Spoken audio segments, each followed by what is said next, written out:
For us, live streaming conservation events is incredibly important. It enables us to take you from your living room at home onto the ground in Africa to see what the conservation heroes are up to see the plight of the animals, and to be part of it in real time.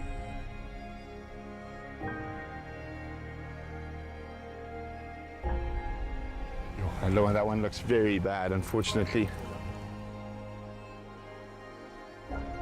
She's breathing a little bit faster than we would normally expect from the elephant, and that's almost certainly from the wound. Her body is fighting. By supporting Painted Dog TV's emergency fund, what it does is actually enable us to react with lightning speed to make sure the money gets to the people on the ground, and in doing so, help save the animals and get them out of danger as quickly as possible. This year has been an incredible example of that. We had 2 wild dog emergencies within a month. And if we didn't have access to those funds, it's almost certain that quite a few of those animals would have either been shot or poisoned. That's the reality of it, and that's conservation.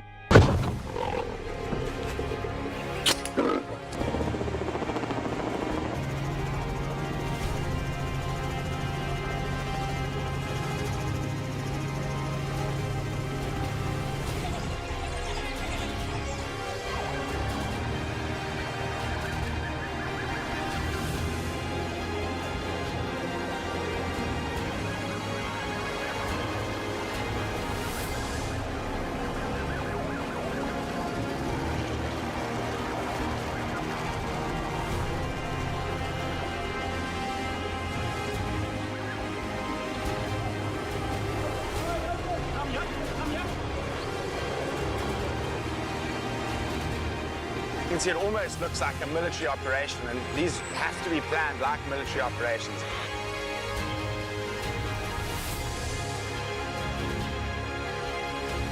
Oh, it's mom and baby coming out first. Here we go.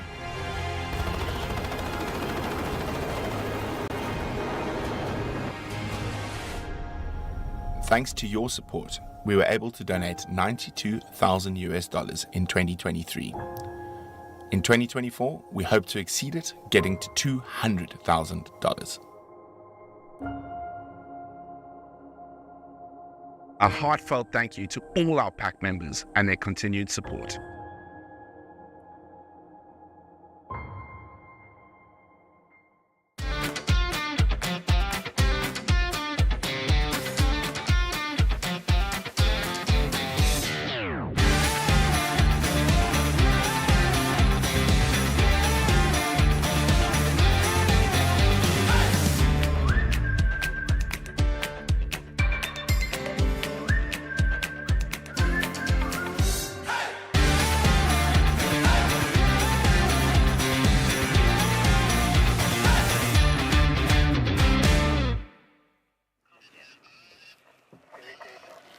Good morning, everybody. Welcome to Painted Dog TV, and welcome to another epic day of the hard graft that's happening up here. The team have just raced out of camp, and we're just standing by at the moment now. Bruce is up in the fixed wing just ahead of us here. He's actually just spotted a white rhino bull, everybody, which will be our first animal for the day. So perfect timing. Lovely to have you all with us, and excited for another very good day out here with the team from Wildscapes, from Rhino Revolution, our friends on the ground here, the people from Let It. Still such a massive effort from everyone involved here, and we're just grateful to have all the help.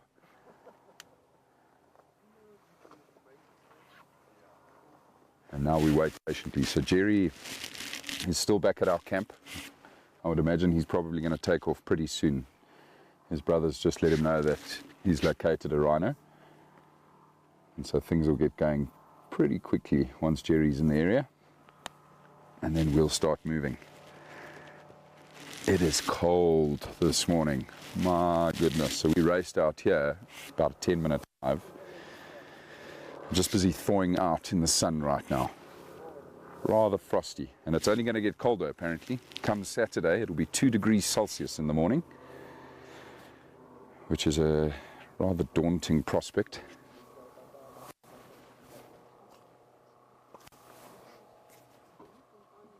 Hopefully there'll still be some rhinos around for us to work on.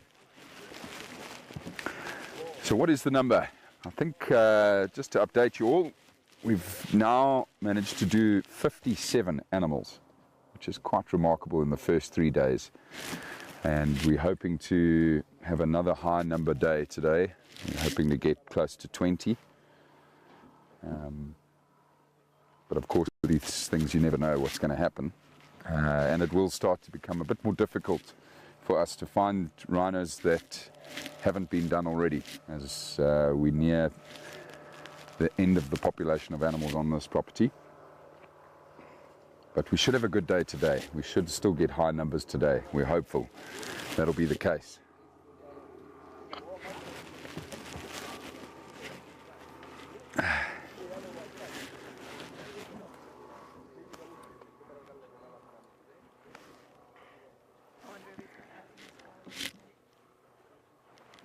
Actually, no, he bailed.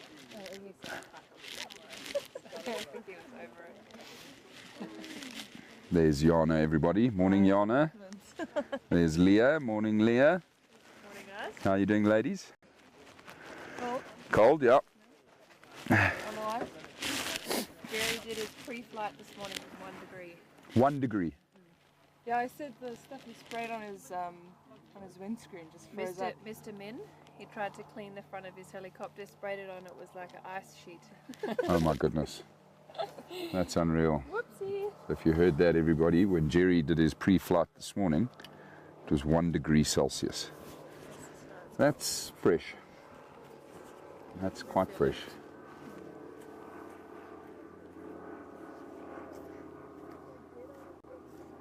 I bet the rhinos are enjoying the cooler temperatures though.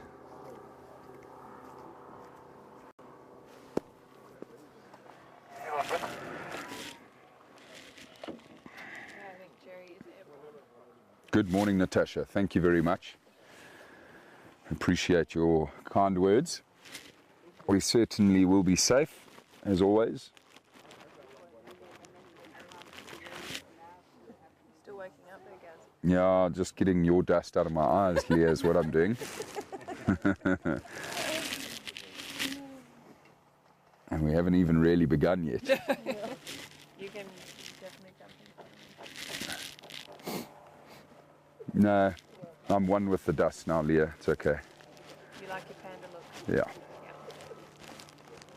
I know, you can't even really put a winter in here, can you? Mm-mm. Can't see anything up front. No.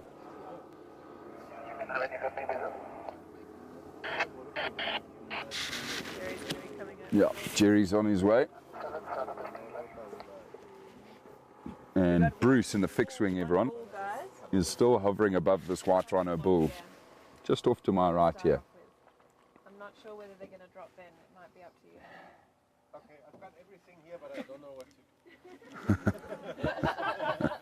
Just listening to Hanno, who's in the vehicle one over from us, everybody.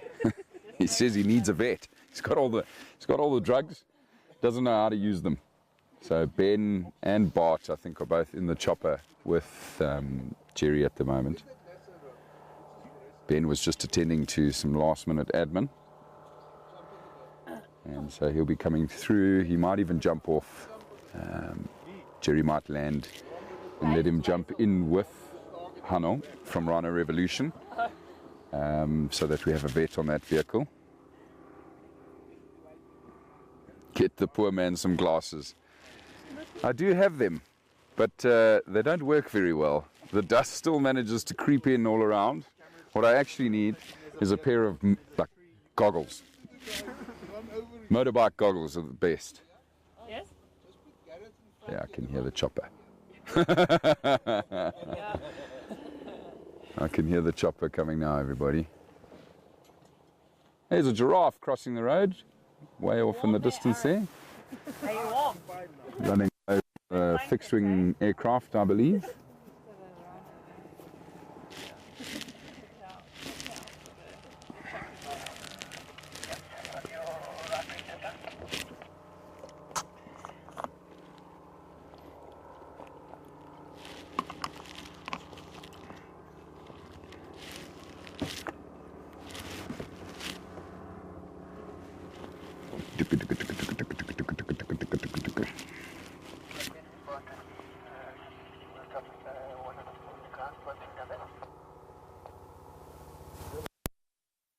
Just listening to Jerry there, it sounds like we're going to do this animal first, everybody. Ben and Bart will both stay in the chopper. We'll dart this white rhino bull, and then they'll put the chopper down after that, and Ben can come and join Rhino's vehicle. Chopper now heading straight towards the rhino.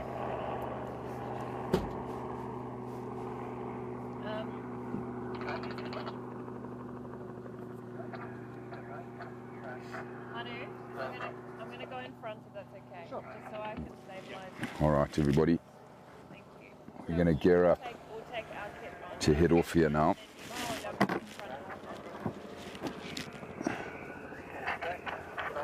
More giraffe running across the road in the distance.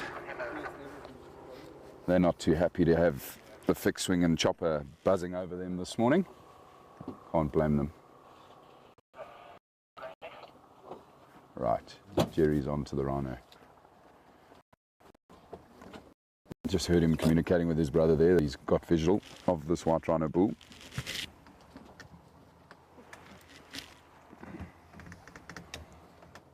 It won't be long now before Leah gets the call as to where we head to.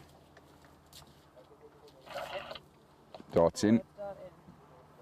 Sure, that was quick, eh? Amazing. The dart has already been sent towards that rhino.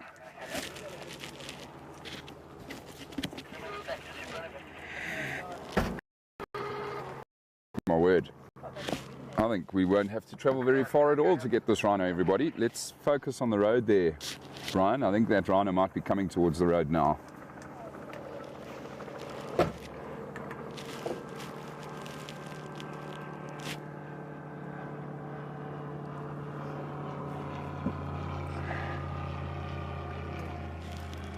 Can't see him yet.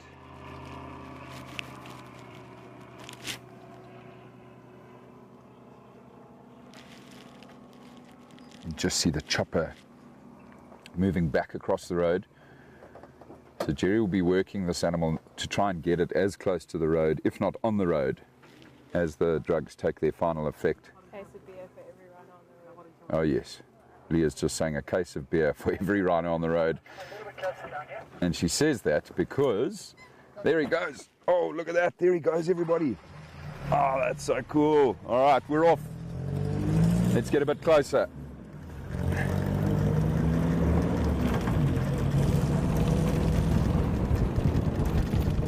Yeah, this is just incredible, everyone. Watching Jerry do his work with that chopper.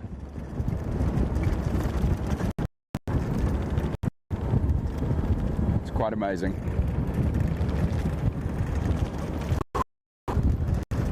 And there's the dust.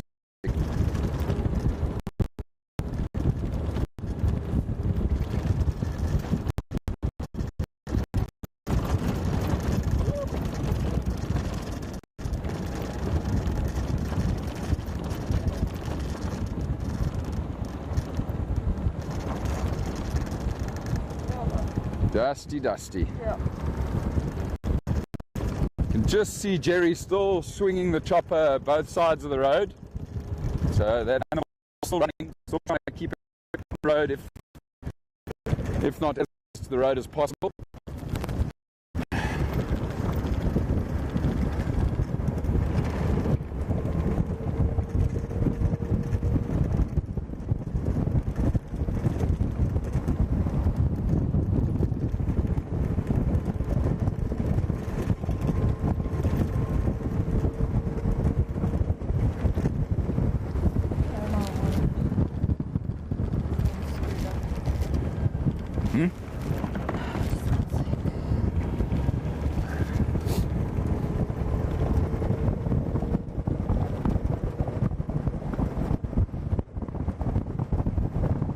Yeah, so as I was saying earlier, everyone, you know, Leah made the comment, a case of beer for every rhino on the road. This is incredibly difficult vegetation that we're working in. Very unforgiving vegetation, lots of hook thorns, sickle bush, and for us to run through it is quite tough. Sometimes almost impossible for vehicles to get in, so we're often having to run in on foot to get to the animal as fast as possible. I'm not seeing that rhino on the road. The chopper is hovering just off to the left of the road, but pretty close to it.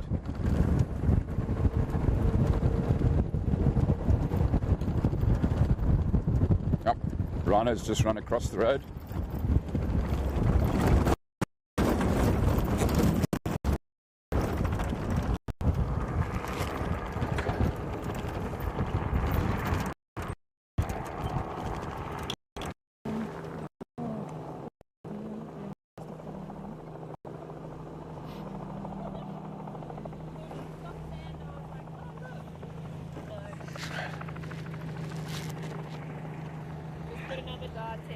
Another dart.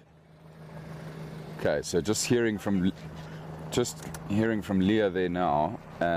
They've had to put a second dart in this white rhino bull, everybody, because the first one might have been what they call a subcut, so it might have only hit the subcutaneous skin, and therefore the drug takes too long to take effect. And they want to stop this rhino from running as soon as possible, because if we run them for too long, we put them at risk. We put them at risk of overheating. So the second dart has just been put in, and hopefully this rhino will slow down pretty soon.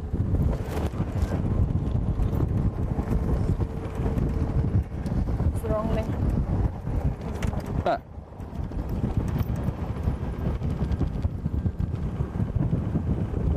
Oh, well, there we go. Now we've got lots of comments. Morning, everybody. Hope everyone is well. Now, please bear with us, folks, as we obviously have lots of moving parts. I will try and get to all the questions and comments as best as I can.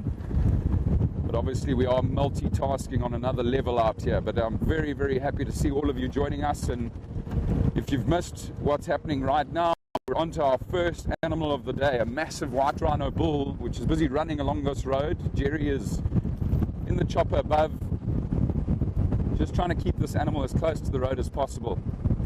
The second dart has gone in, the first one didn't take effect.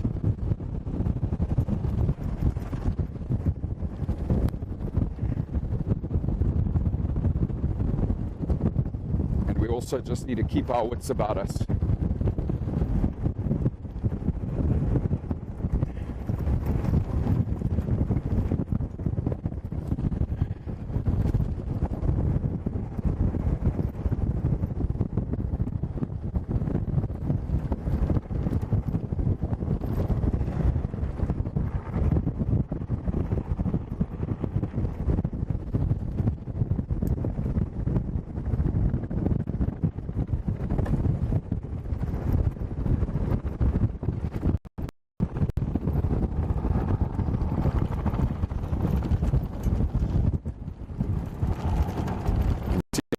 Running now in front of us here, everyone.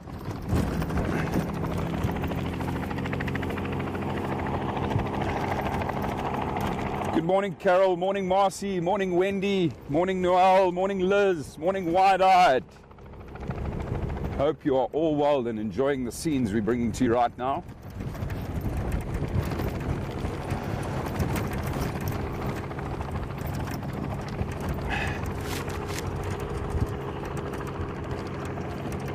Jeez, this guy's just running and running. Morning, Mary.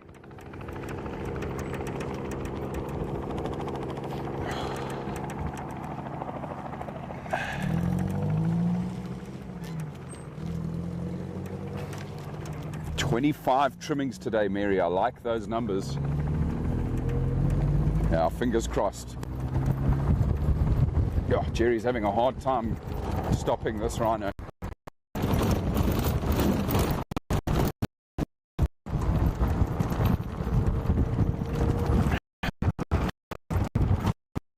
Good morning, Brandy. Lovely to have you with us. Morning, Jive.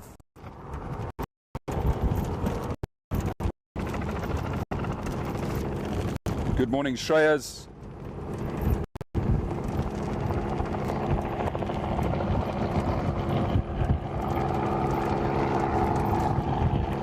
Good morning, Charlotte. Hello, Doris.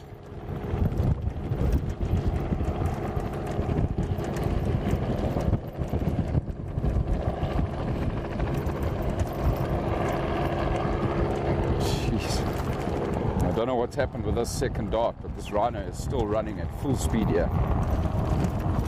Jerry now having to maneuver back across the road to our right, low down and put the rhino back towards us. We're probably going to see him come out on the road here now, everyone.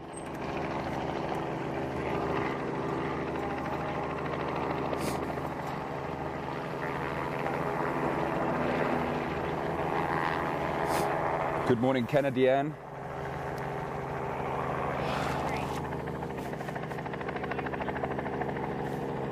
Dart.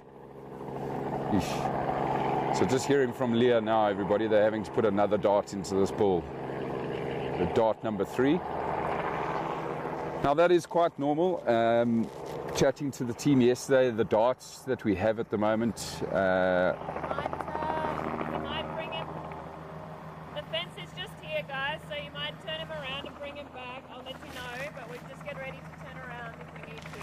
okay, so you heard, you might have heard Leah saying there, everybody, we've got pretty close to one of the fence lines here. So what Jerry's trying to do now is keep that rhino from running into that fence. So that rhino might be coming back towards us, which means we'll have to quickly maneuver and get out of the way. Is there someone behind me, Basil?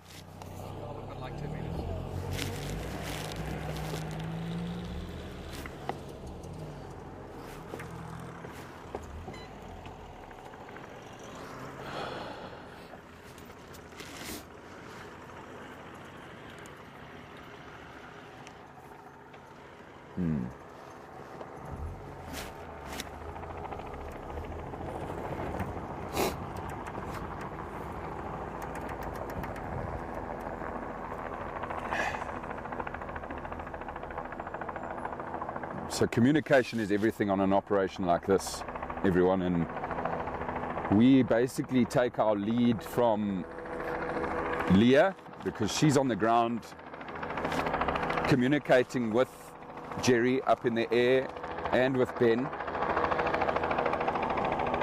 and so we take our lead from them. Got to be very careful that we don't get in the way of this rhino that's running.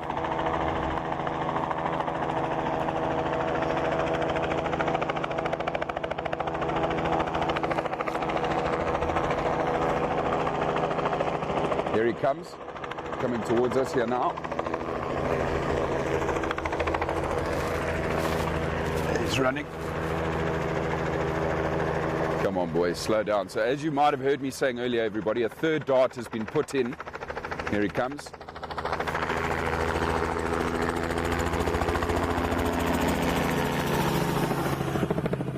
And there he goes, crashing through the bushes.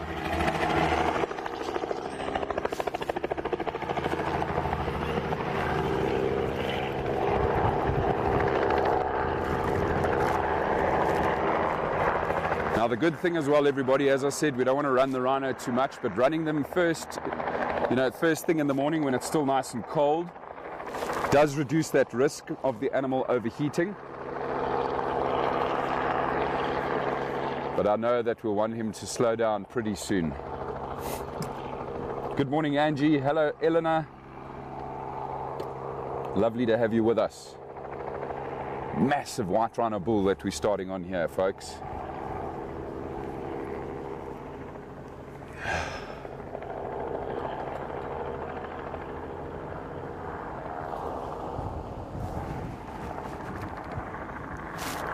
Going to get out of Leah's way. She needs to be in front because she'll be the first vet attending to this animal on the ground. So we'll let her take the lead.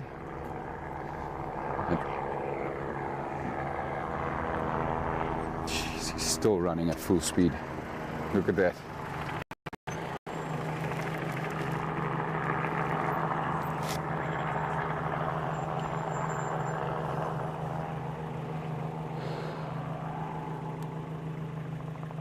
Angie, the honor of the high-vis vest was handed over to Bart last night. So Bart is up in the chopper at the moment, which is why you haven't seen the X marks the spot yet. But as soon as he jumps out the chopper, we'll see that beautiful orange neon glow coming from Bart's back. Very happy that I don't have to wear that thing today. So is Jana. So is Jana. She didn't like that high vis on Gareth in all of the footage. So you better behave.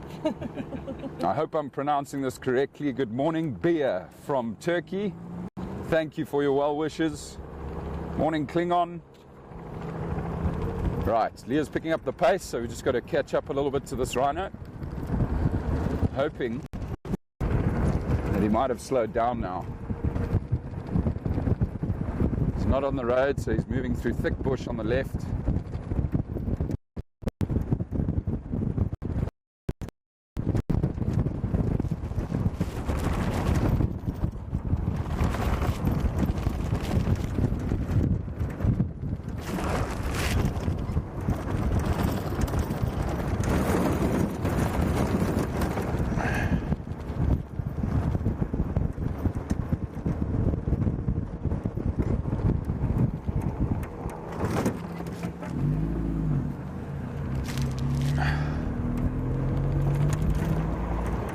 Liz, to answer your question, Brent has darted off to Johannesburg for the day. He's got some errands to run, so he'll only be back with us again this evening. So you're stuck with me the entire day, and stuck with Jana, Basil, Matt, and the legendary Brian. Yes, hello everybody. Hello, Brian! And of course, don't forget the very important VM, who's back at FC, everybody, making sure that this all runs smoothly for all of you. Whew, just got reminded how cold it was as we were driving a bit faster there.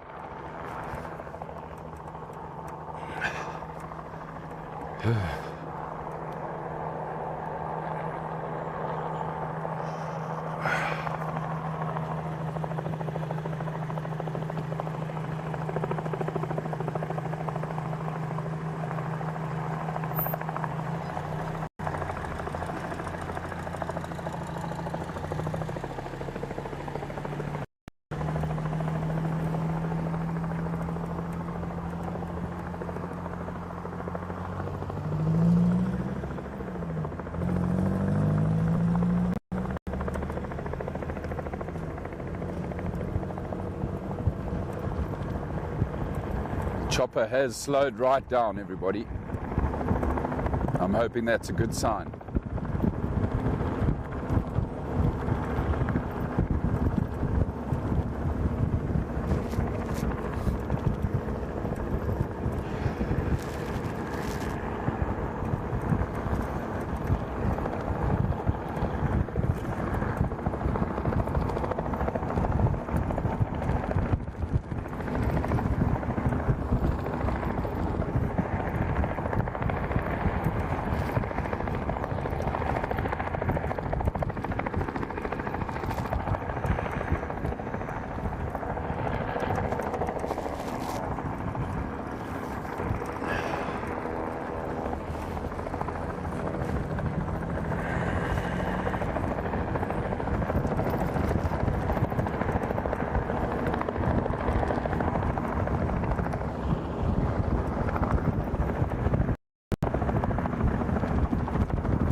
I think we got a bit of a walk for ourselves here with this bull. That chopper's not moving any closer to the road and has slowed right down, so I think we're going to have to go in on foot here. Vegetation doesn't look too bad where we are now.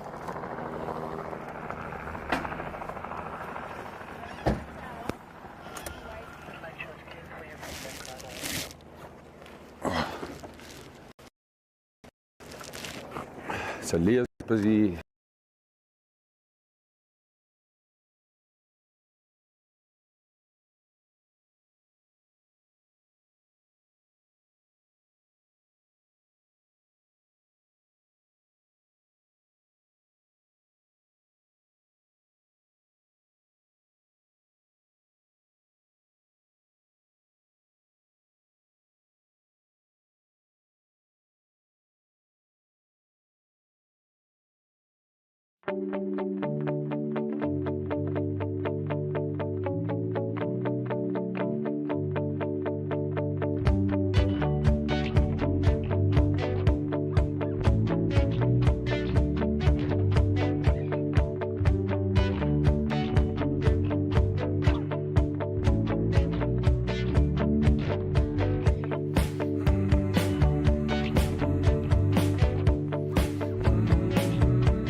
Brian. All right, everybody. So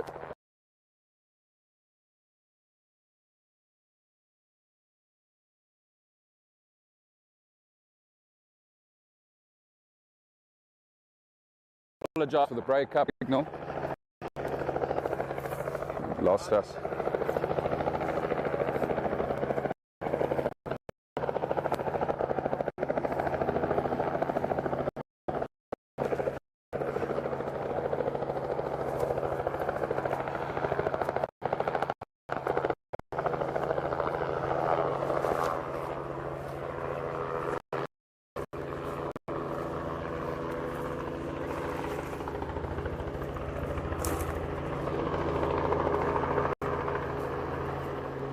Shit.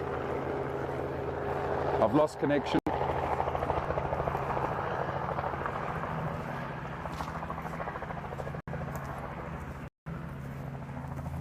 I'm connected again.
morning, everybody.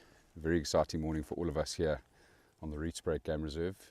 We just wanted to have a catch up with this wonderful man standing in front of us, Rhino from Rhino Revolution. Today is a big day as we try to trim some of the black rhino's horns on the reserve. So we just wanted to catch up with Rhino about today's plan. There's some new technology that's going to be used today as well. So the plan for today is to actually focus on all the black rhino on the property. We need to trim the horns of 2 animals. Then the other goal is to put ear tags and foot collars onto 3 animals. So there's 1 more adult bull that also will be fitted with an AI collar, but he was trimmed last year, so we won't do him again. But ultimate goal is to find all black rhino, trim 2, and put the ear tags and foot collars onto the rhino. So it's like you mentioned, it's a new technology. So we are doing it for the first time, which is really exciting.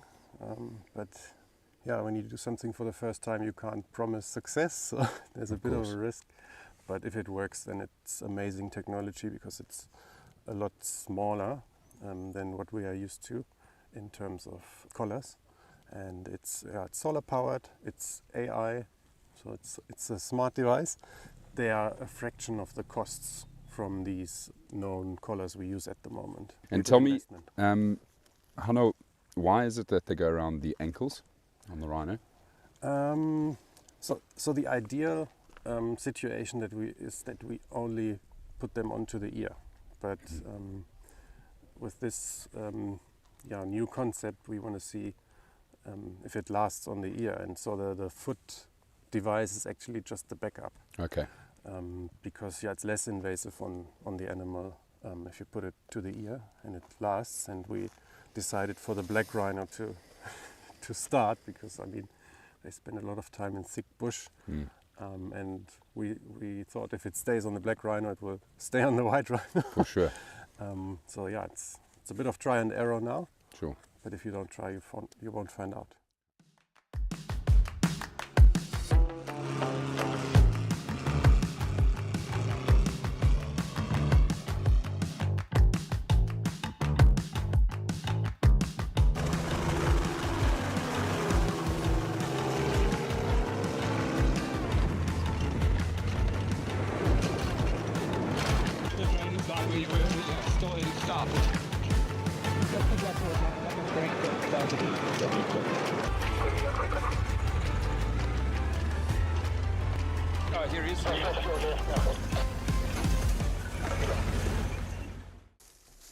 All right, everybody, so just an update. We got the call from Jerry and Bruce that they'd located one of the black rhino bulls, and we've had to race right across the entire property, right up against the western side of Blowbank here. And we've got to this amazing black rhino probably about 3 or 4 minutes after it's gone down. So Dr. Pete Rogers and his team are busy tending to this animal right now, and so we're going to start the whole process of trimming and fitting this animal with the collars. So we're just standing back for now, just to let Pete do his thing, and I know that he'll call us over when he's ready. But how epic is that, everybody?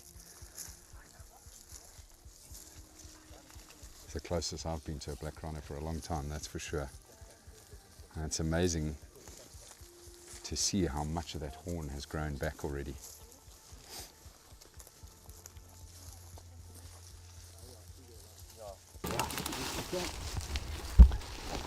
Slowly, push him down a bit more. Brilliant. There we go.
Yeah. I think that yeah, it needs to be close to the first vein, I think. Oh, yeah. There we go. Okay. History.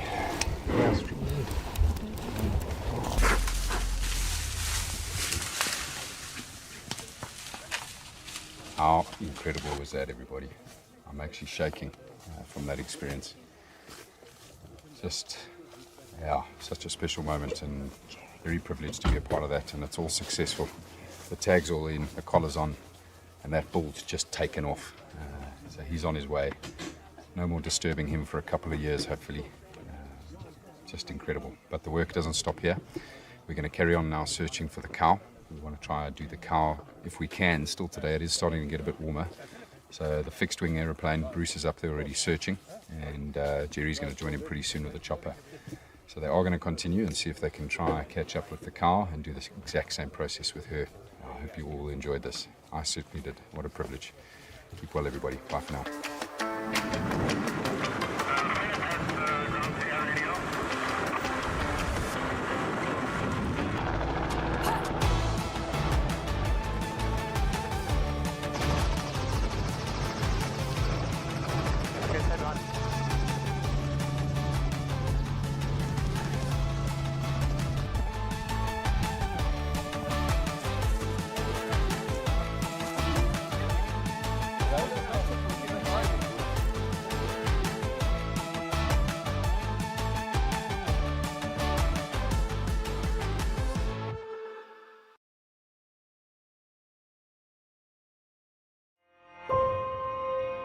For us, live streaming conservation events is incredibly important. It enables us to take you from your living room at home onto the ground in Africa to see what the conservation heroes are up to see the plight of the animals, and to be part of it in real time.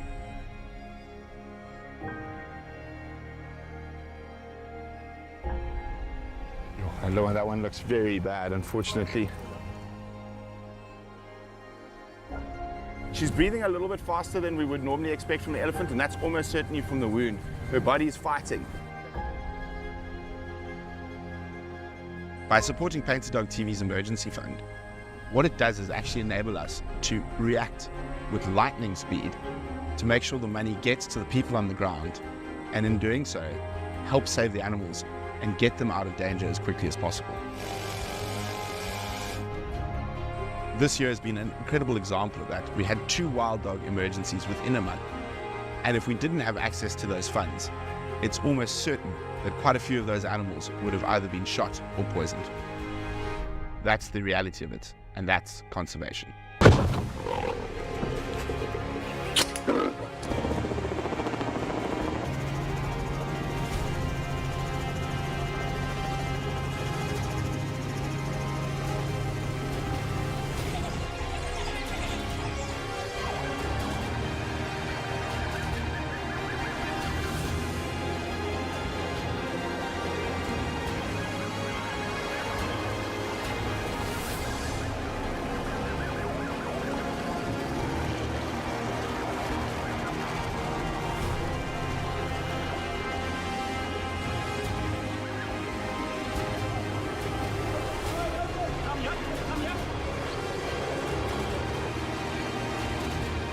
You can see it almost looks like a military operation, and these have to be planned like military operations.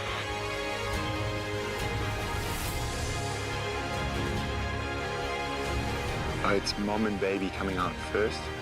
Here we go.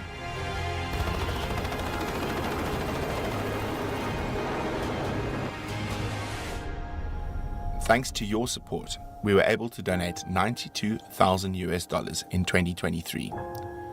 In 2024, we hope to exceed it, getting to $200,000. A heartfelt thank you to all our pack members and their continued support.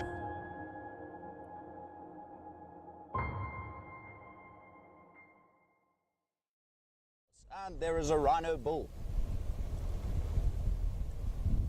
Speaking of rhinos.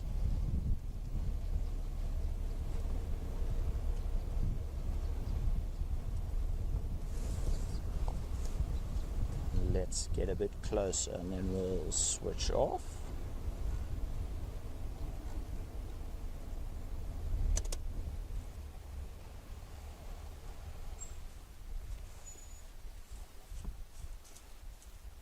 How gorgeous is he? Absolutely phenomenal.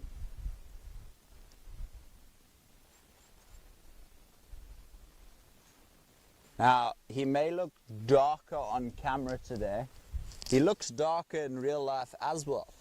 But I think that's just because there's so much rain and water about, and all the foliage is still wet as well, and he's probably had a mud bath or two.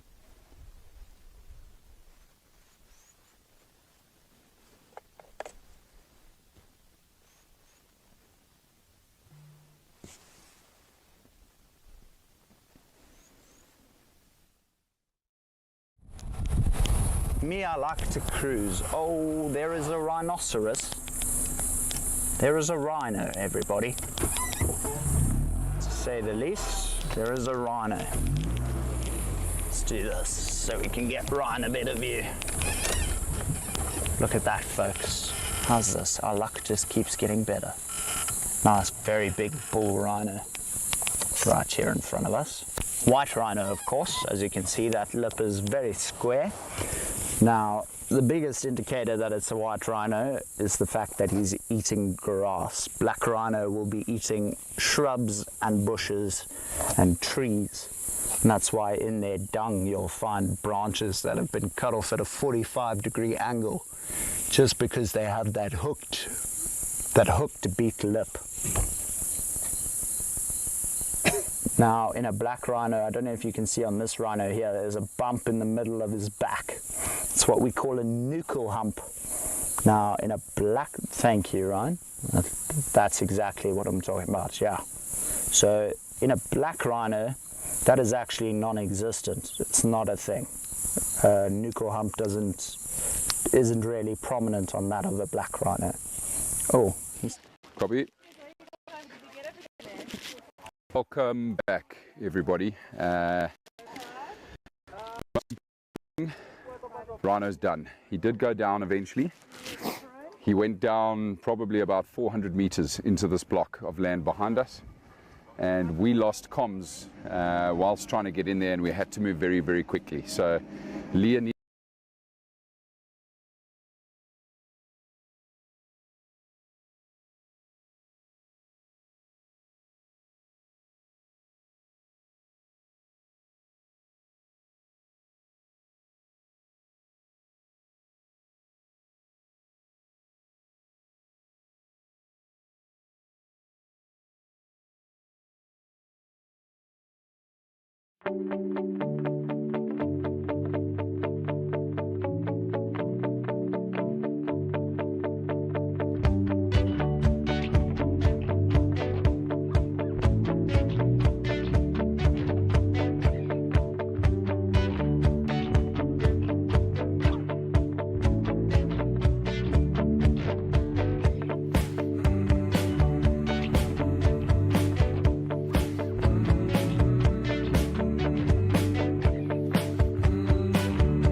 Welcome back again, everyone. So just to update you, Jerry's just taken off, and I can hear him communicating with Bruce. They are heading towards some more animals now. So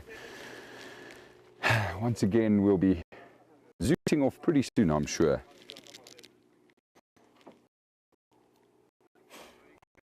Yeah, I'm not really sure where the heck Bruce is. Yeah, if you come straight down that cut line, head straight down that cut line, and then the next cut line to your right, take that, and then you'll come to a dam, where you get the dam to the left. And then to your right, you come straight and then the cut line. Rising comes. And all we left copy. Okay, you get that bar. Get the dam. Right, we're on the move, everybody. Where is Yana? Is Yana coming with us? Yeah. All right, time for some more dust, everybody. Yeah. So once it's good, I'll put in. No. Right, hopefully, hopefully, the next group of rhinos, everybody, will be a little bit easier for us and our team and for everybody involved. It was quite a mission getting in there, quite a distance, but I'm happy to report that that rhino is okay. Given oxygen, we got there scratches because, of course, he'd been running quite a while and he'd been weaving through the trees, so a couple of scratches, but otherwise absolutely fine. And it was a massive white rhino bull. They really do grow them big up here. He had been done before, so he had been trimmed before. Thanks, Leah.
Welcome back, everybody. Big apologies. It sounds like we're having some issues with a bit of our comms and rather signal issues with the cell phone connection. So the rest of our connections are working, and so the picture is back now.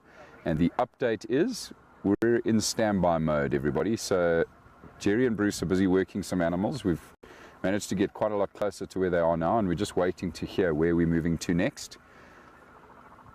Can hear that chopper is much lower to the ground, so they're probably darting at the moment.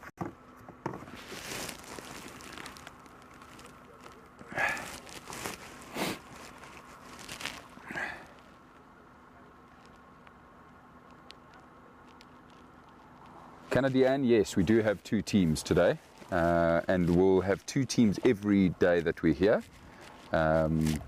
We've even managed to see a couple new faces with us here today, so we've recruited some of the other field rangers from the team here on the property we're working on. So we have the numbers, which is fantastic. Grateful for that.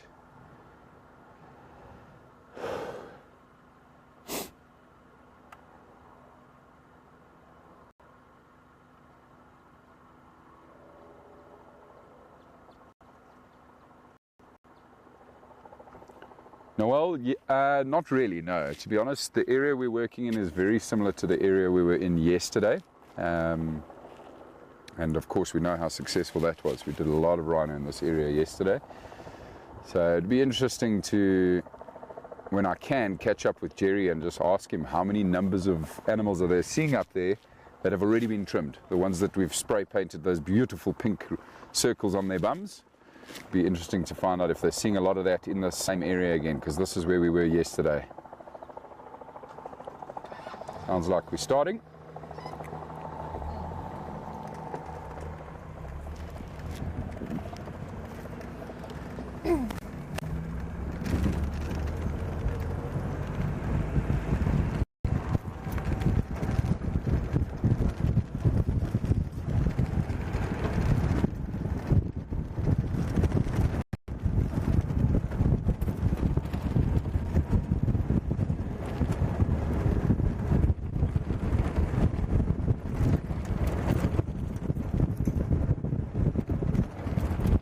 Thank you, Jive Bunny. I certainly will. Team, Jive Bunny says we're doing an amazing job. Thank you. Thank you, guys. And I'll certainly convey your message to everybody else on the other vehicles. We appreciate your support immensely, everybody.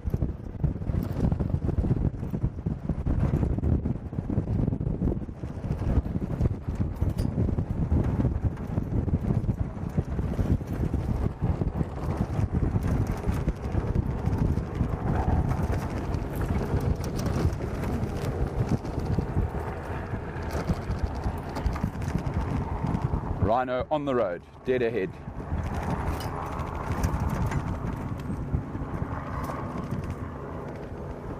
Incredible. Well, Jerry and Ben certainly got this one right by the looks of things, folks. This rhino is standing on the road just in front of the vehicle in front of us and is facing our directions, looking straight towards us here. Oh, there's Bart with his hivers. Oh, that's lovely. Off he trots.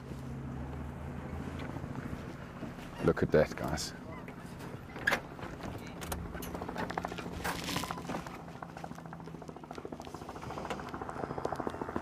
Yes, Marcy, we did get the last bull. All went well. It was just a little bit difficult getting to him because he ended up going down quite far off the road, a good 400 meters off the road. So it took us a bit of time to get in there. It's also why we lost comms. We were just too far away from all the tech on the vehicle. But VM, Basil and Brian have been working on it behind the scenes furiously here to make sure that we try and avoid that the next time we need to go deep in.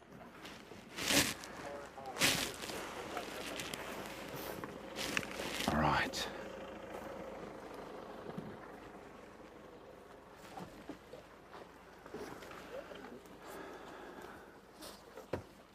Sorry, what? I don't know if you heard. Jerry. Jerry, what?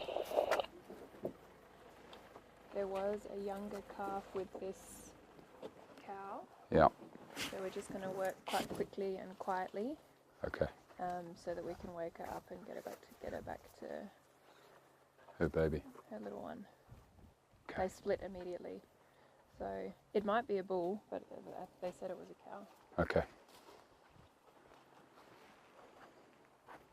Hey guys, we can move a lot closer here. Little one too.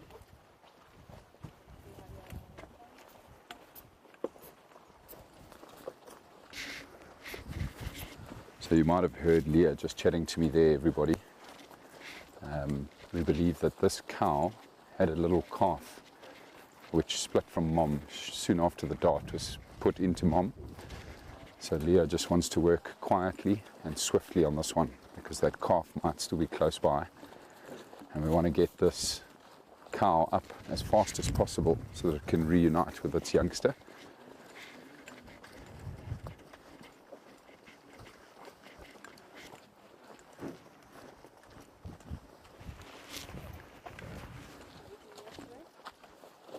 Gee whiz, look at this horn. So she's never been done before, this cow, I don't think. Look at how sharp the tip is. Leah's just confirmed that this is a cow. Oh, she's amazing. Just amazing.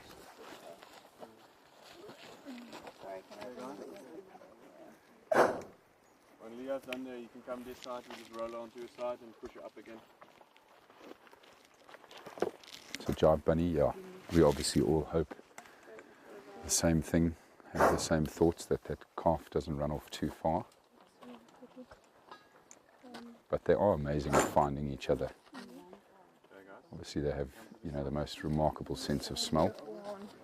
That's an amazing horn, Leah. Yes.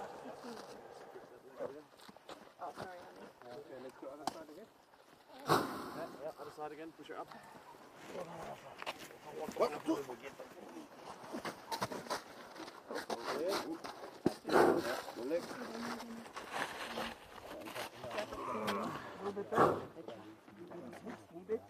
A little bit back up. That's it. Okay. Cool. Round. You have one bit more push. One push, 3, 2, 1. Hang on that back leg, frog leg. Sorry, just come back a little. So when I just need to come forward, yeah. So come back a little bit, bit flat, bit flat. How much? As much as you can. That's great. Yeah, not going to go more. Yeah, perfect. Okay, come back, push. Beautiful. And just stick your legs in there, guys. Hold her there.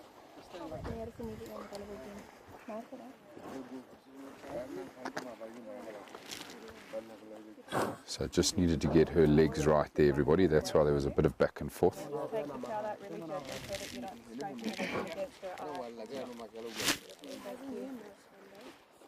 It's so important to have the legs in the right position so that she doesn't do any damage to herself. Okay, notches. What are we notching? And that's why you need the muscle to be able to maneuver an animal that probably weighs close on 2 tons. So Bart is just now busy marking the horn. Okay,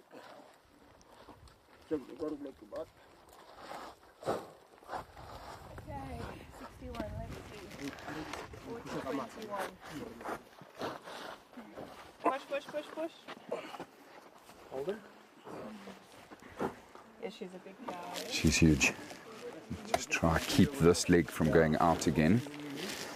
Oh, sorry. Yeah. So we see this happening quite a lot, everybody, where this is the same position we always have their legs in at the front here. You can see she's trying to do it again. So she's trying to stand. So I'll just apply a bit of weight on this leg here to try and stop her from being able to get it up. And it also really helps whoever's doing the trimming, because if she's got this leg out, she can move her head a lot easier. Okay, Bart, do you want to help with the Look at the ears here, everybody. You can see that we've plugged them. So these very, very soft, spongy plugs have been placed into the ear to limit the amount that this cow can pick up, so that she's not disturbed by all the noise. especially when that chainsaw starts. Oh, she's beautiful. Okay, potassium permanganate close by. Hang on, just wait. We've got our DNA pots. Yep. 2-6 on you. Yep. Catch. Perfect. Good drop. There we go. So okay, we'll just busy doing the notching here at the moment, everybody. This animal, as I said before, hasn't been done before. You can tell by the horn, but also if you look at these ears, there are no notches on these ears. So we're having to notch this animal for the first time. And a sample of that has been taken, sample of the ear for DNA testing. Okay, a little bit more Clamps. here, just nice and gentle, eh? Like you're shaking pepper on your dinner. Like aromat. So a bit of potassium Like aromats, yeah, exactly. manganate going onto the wounds just to stop the bleeding. Just going to leave them there for a little bit and we'll do the other side while he's bleeding. Perfect, hold on to that for me. Thank you. Now at the back of the rhino here, everybody, Bart is also just taking a blood sample, and so what he's done is he's just put the needle between the toes on the back left foot. So that's how he collects his blood samples. Again, all just for DNA testing to keep record of the animals that we're working on.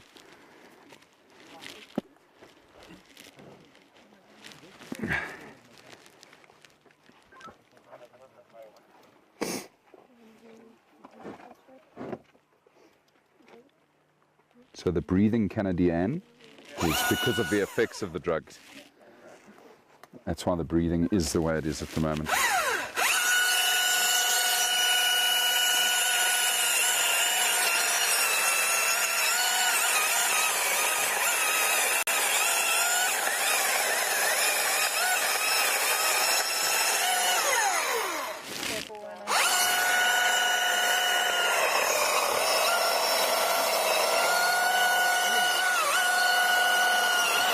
Job, Bunny, that's amazing.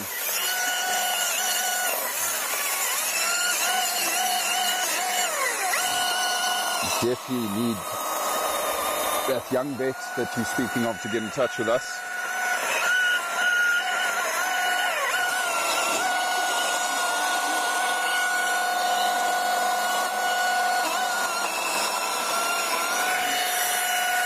Okay, good.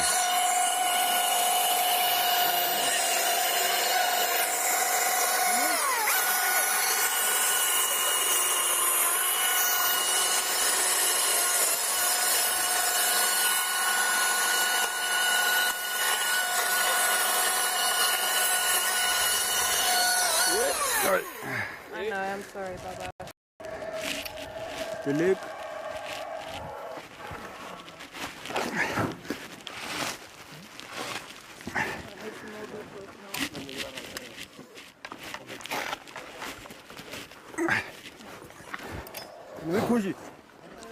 Wait.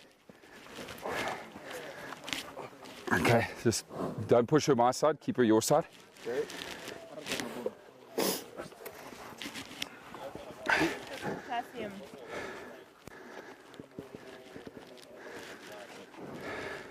Just wait, I'm just going to cut this.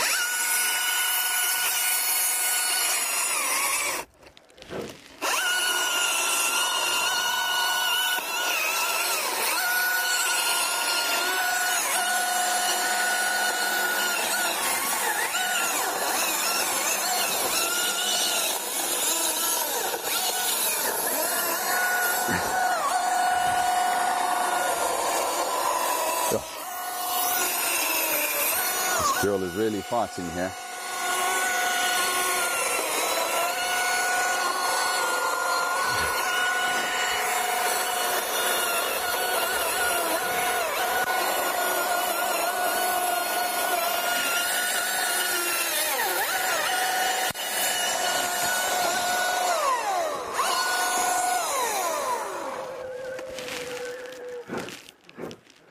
Okay, cool. Cool. Have we got all our samples, guys? We just have to put the microchip in. Okay. Thanks very much. Alrighty. So glad that's done. Pop it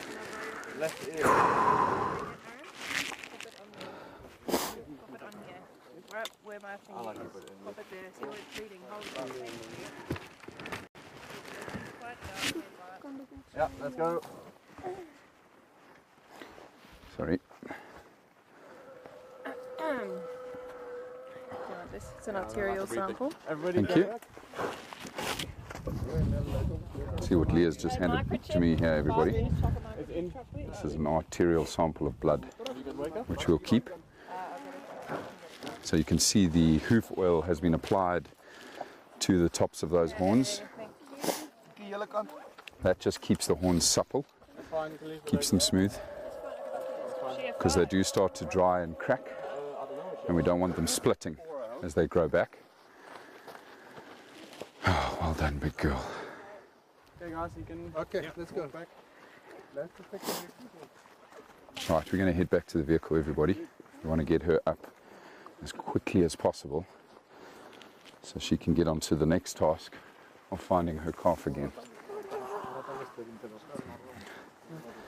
That's well done to the team. That was really quick.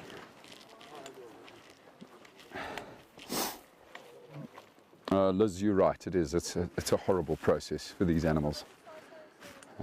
It really does stress them out, but that's why we work as quickly as we can. You know, usually never more than 20 minutes. I think the slowest we've had so far is 21 minutes, and that was purely just because we couldn't get there fast enough because of the terrain. But it is a very stressful process, and I suppose if we could give them a treat, besides obviously saving their lives from poachers, yeah, maybe some more water, maybe the powers that be above might bless us with some more rain. But the animals are fortunately incredibly well looked after on this property. There's lots of water, good grazing for the whites, fantastic browsing for the blacks. She's going to stand up now pretty soon, everybody. Yeah, Bart was amazing with that trimming there. Very, very quick. So you can see Leah is being led out by field rangers. Aaron is one of them. We had a chat with him yesterday. Don't know the gentleman's name who has the firearm. But they're from the Limpopo government, and they're here just making sure that everybody's safe while on the ground. Yeah, we're fortunate to have them. Leah, would you like that back? Yeah. Do you want me to tell you what it is? Yes, please tell me what it is. So, I don't know if you heard on camera, but her breathing was quite laboured. So she almost had that like squealing, or like a whiny noise on each breath out. Yeah. So it's not a smooth like inhale, exhale, which is concerning because we'd like it to sound like everything's smooth and she's passing air smoothly. So I just took an arterial sample, and It's dark.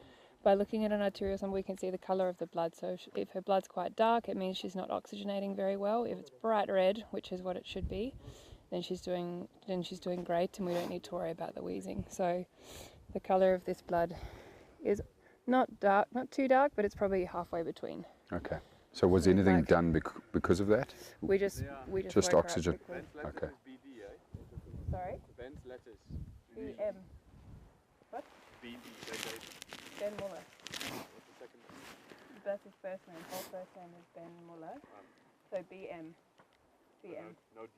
No. No, his first name's hyphenated. That's alright, that'll fall out. Okay. So you might be seeing that what looks like a needle in the bum of this rhino, everybody. It's got no needle on it. No needle whatsoever. It's actually just a plastic syringe which was administered, well, it was administering the antibiotics for the dart wound. So we do normally take that out, but obviously we were just in a rush to get her up. As Leah was just explaining, her breathing wasn't actually amazing, so we wanted her up as quickly as possible, but look at that. No, she's fine. I actually put that in right at the end, so I wanted it in for a little bit longer and it will fall out by itself. Okay. And we'll come pick it up later. Yeah. Now she needs to go find her baby. Listen, you hear that?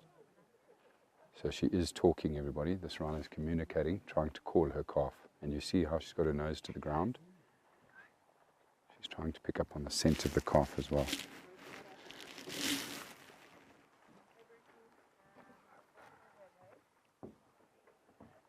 Brian.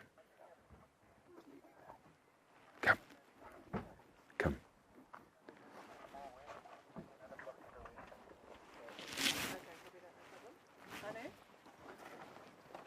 we're just going to go more west.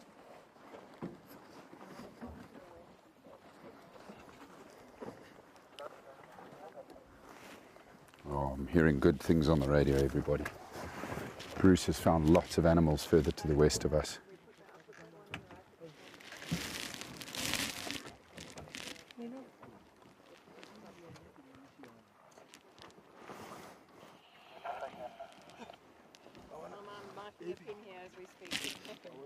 Okay guys, we haven't picked up any more animals, but we're going to be seeing lots with paint on already. Oh, I see, okay. We're going to move over to the next block so we can be a little bit closer to Bruce. Okay. So, it sounds like the animals that Bruce is seeing, everybody, are animals that we've actually already treated, animals that we've already trimmed. So we're going to move further adrift to try and find more animals that haven't been darted already, that haven't been worked on.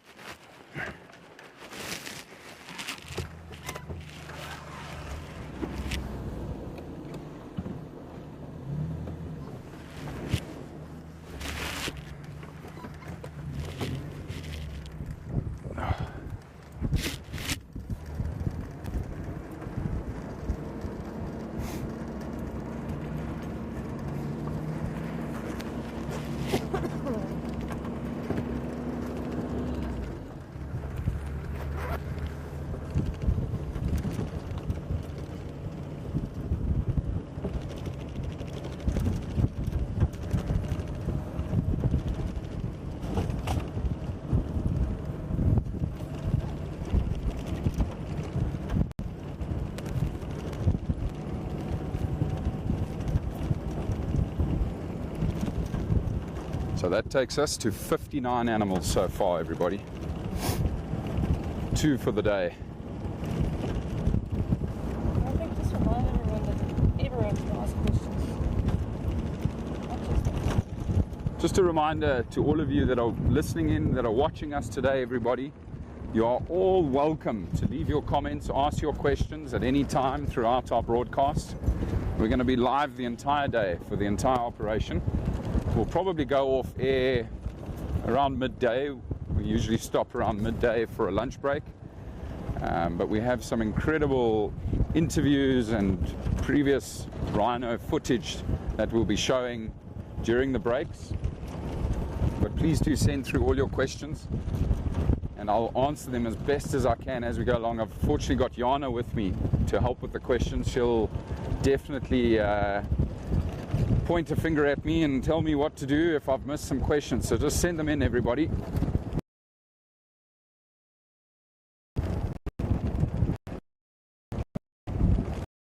Good night, thanks for joining us.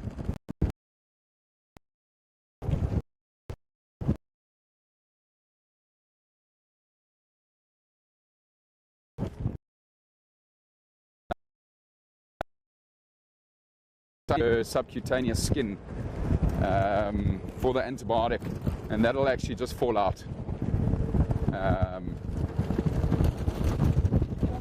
So we do. Sorry, can't hear you. Want me to read the questions? No, it's fine for now. Thank you.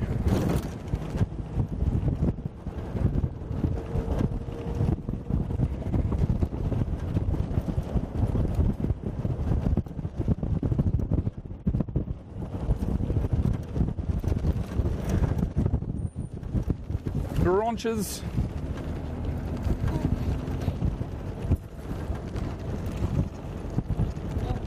Looks like somebody's having to remove a massive tree that was fallen over in the road. I wonder if that was the elephants, perhaps. Definitely some elephant dung here. Big log. Just like that's very strong. No, it's strong. That massive log was on the road. Has been eaten by termites though. Not as heavy, I don't think. But sometimes it'll actually be the rhino as well, everyone. So rhino love to rub up against logs and stumps, especially around the base of the horn. So they often scratch up against logs like that. So they'll also push trees around. Such a powerful animal. So it might not have been the elephants. Watch out for trees, team.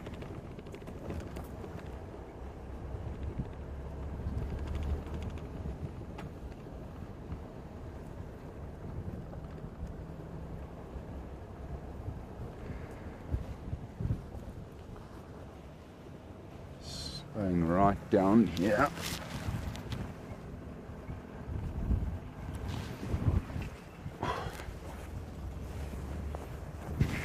Things are heating up, which is really nice.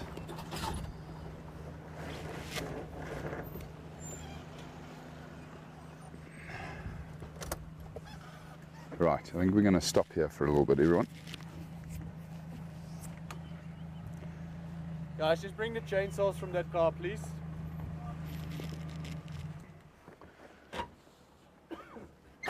So Bart just asking for the other chainsaws. We're going to do a quick chain change. So that's one thing we worked out when we were with the big bull, the one we did first. Bart really struggled with that horn because the chains, the blades have become blunt. So we're just changing chains at the moment, brand new chains, so that we can work as fast as possible. So many little moving parts that everybody has to keep tabs on. Make sure that you've got enough stock when you come on a mission like this. We're in the middle of absolutely nowhere. Like, there isn't a town, the nearest town where you'd be able to buy something, everybody, is 2 hours drive from us.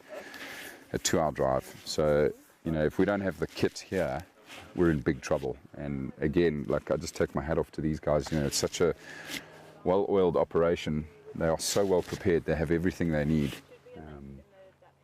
I'm certainly grateful for that.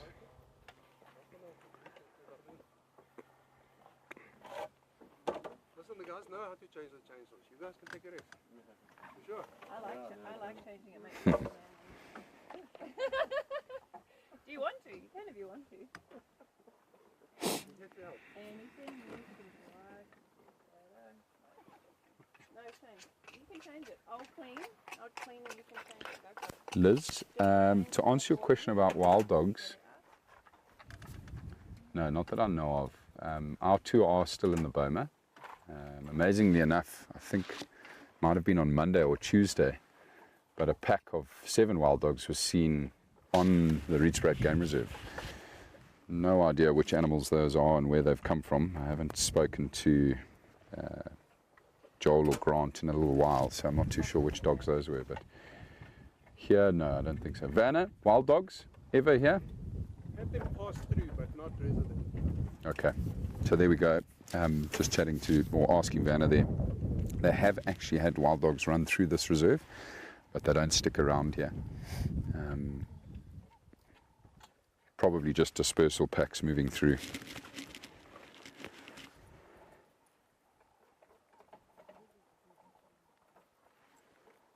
Bart, one of our viewers, one of our favorites, Carol, is saying that you've probably done 10,000 trimmings with how efficient you were back there. How many have you done? Ooh. It's probably going to be a few hundred by now. A few hundred. Yeah, at least I think I'll go up to 200-300 now. Amazing. That's lots of experience right there.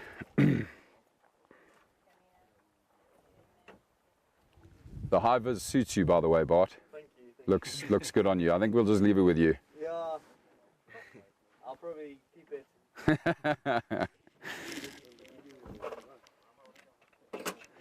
Melinda, so the horns that come off the animal are taken to a safe place, basically, put in a safe. So they are stored in a secret location. But yeah, all of the horns go to the same place. Everything is documented. Everything is recorded by officials that are here with us on the ground. So there's no funny business, you know, and farm owners don't get to keep it. You know, it all goes to one place, and it's kept safe there. We can match carcasses if we find dead animals to horns through DNA. And it's also partly why we take all the other DNA samples. But yeah, the horns are kept in a very secure location, and we don't even know where that is, to be honest. Only the government officials know where that is, where it's kept safe, out of harm's way. That certainly is a lot of rhino, Carol. We're all going to have pretty good numbers after this project, that's for sure. I had maybe done, I don't know, 40 odd trimmings, 40 rhino before I came up here. And already now I'm on 100 because we are approaching 60 animals here. It's quite amazing.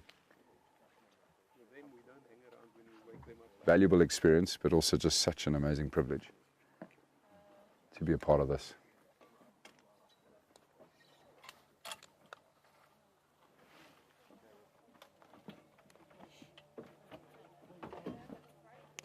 Yeah, amazing to be a part of it, but unfortunate that we have to do it.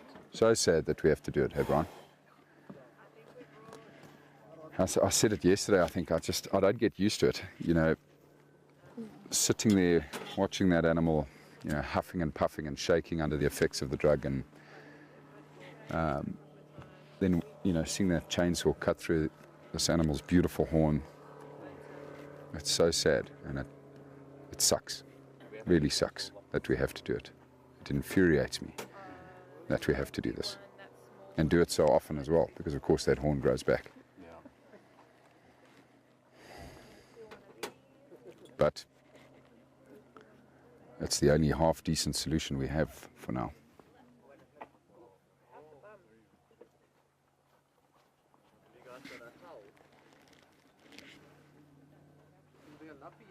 Sounds like Bruce is flying pretty close to us here, actually. You see him coming overhead now here, everybody.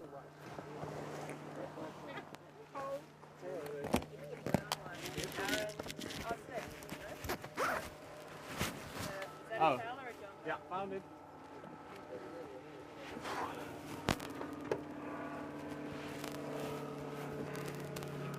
Have we got the sunblock in here, guys? Yeah.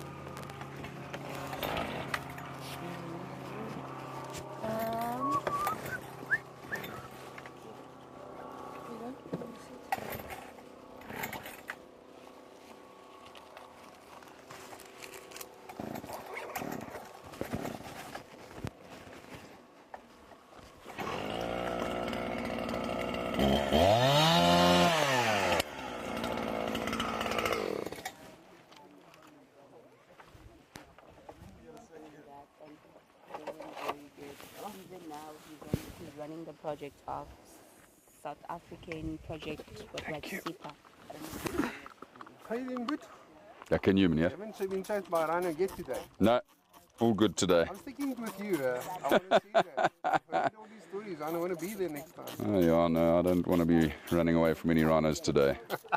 I'll have to let you down. Are you feeling after that 40, right? Oh no, hundreds. Hundreds to me. No, thanks meneer. Thank you very much, my dear. Appreciate it. Just busy washing my hands here, everybody, which we do quite regularly throughout the day, just clean up, especially with the little bits of blood that we get from the animals we're working on. That, yeah, shame that big bull that we did first, obviously he ran for such an extended period of time through thick bush, so he picked up quite a lot of scrapes. Nothing too much to worry about, to be honest, but there was a little bit of blood on his flank when we were rolling him over, which is where I picked up the blood today. Just need to apply some sunblock. It is getting warm again. From freezing to boiling. Oh, blue sunblock. Just like my son's. That's awesome. Harry loves blue sunblock. Only way I can get the stuff on his face.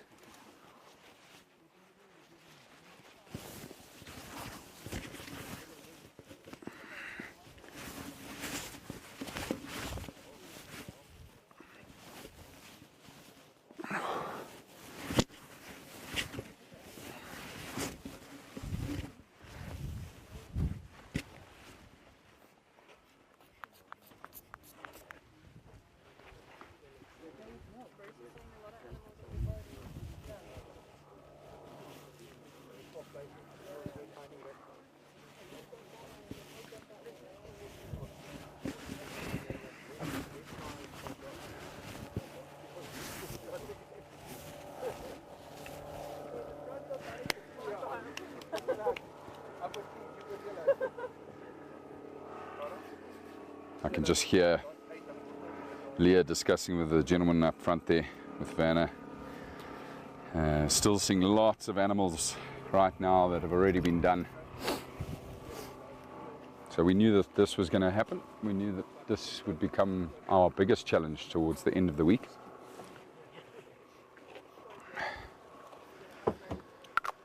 Right, sun blocked up.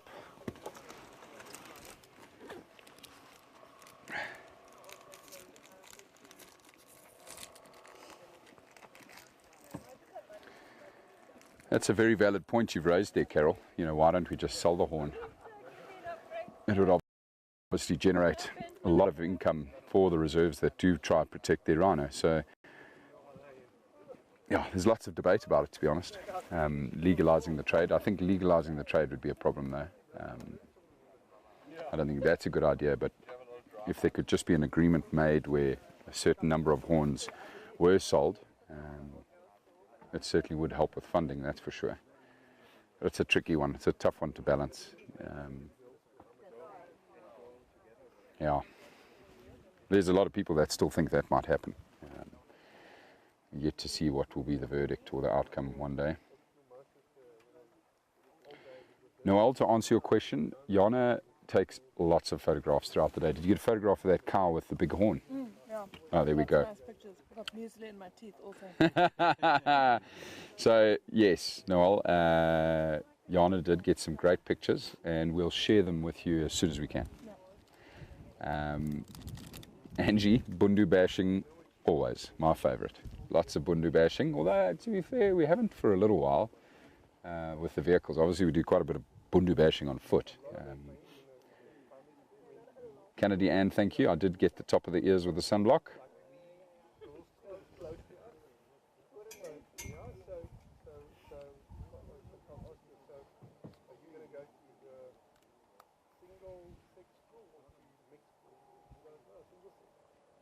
That's correct, Mary. Hit the nail on the head there. That's the problem. You legalize it, and then there's an expectation. So that's why I say it. It's just such a tricky one. Yeah. And the problem is the demand's not going anywhere anytime soon. There's still so many people that want these poor animals' horns. Bruce is flying grids back and forth, trying to find us some rhino.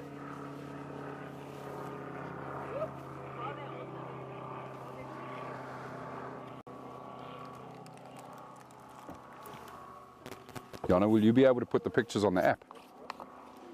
Stop showing the camera in my face while I'm eating, Brian.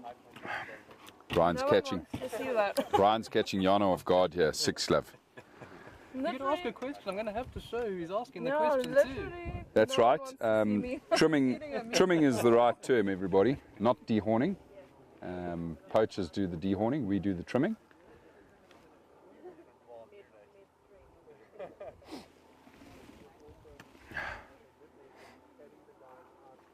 Now Jana's made me hungry. I'm going to have my first half of my sami that I made for the day.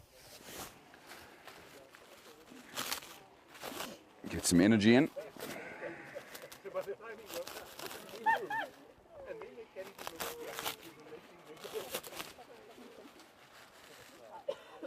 Just check this one message. Sorry? Did you send Kate the link? Because they're watching the live stream. Ah, I see my wife has sent a message. Oh, that's awesome. Thank you, my love. To my wife, my son and my mother-in-law have tuned in as well with us today, everybody. So they are watching us here live. Hello, Harry boy. I love you, my stunkadunks. Might be a good time to ask him now. Daddy's going to have some breakfast.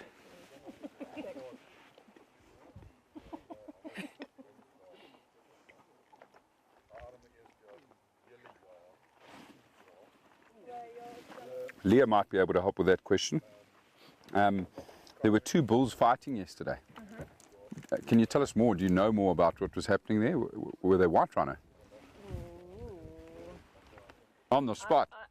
I wasn't I was not there. No, you and I were together. But I can assume there's several reasons why they might be fighting. Could have been a bit of a territorial dispute. Could have been over a cow that they wanted mating rights over. Could have been because they woke up on the wrong side of the bed. Yeah. Yeah, no, I wasn't there for that one, but no, they like to beat each other up properly. Hey? They do, don't they? So sometimes when we dehorn big bulls, you'll see that they have this almost red ring around their growth plate. It's bruising from them Fighting. smacking each other, and also around their eyes. They'll all the way around their eyes. They'll be super puffy. Yeah. And they do actually. They just go and go until they can't go anymore. And sometimes will even kill one another. 100%. Yeah.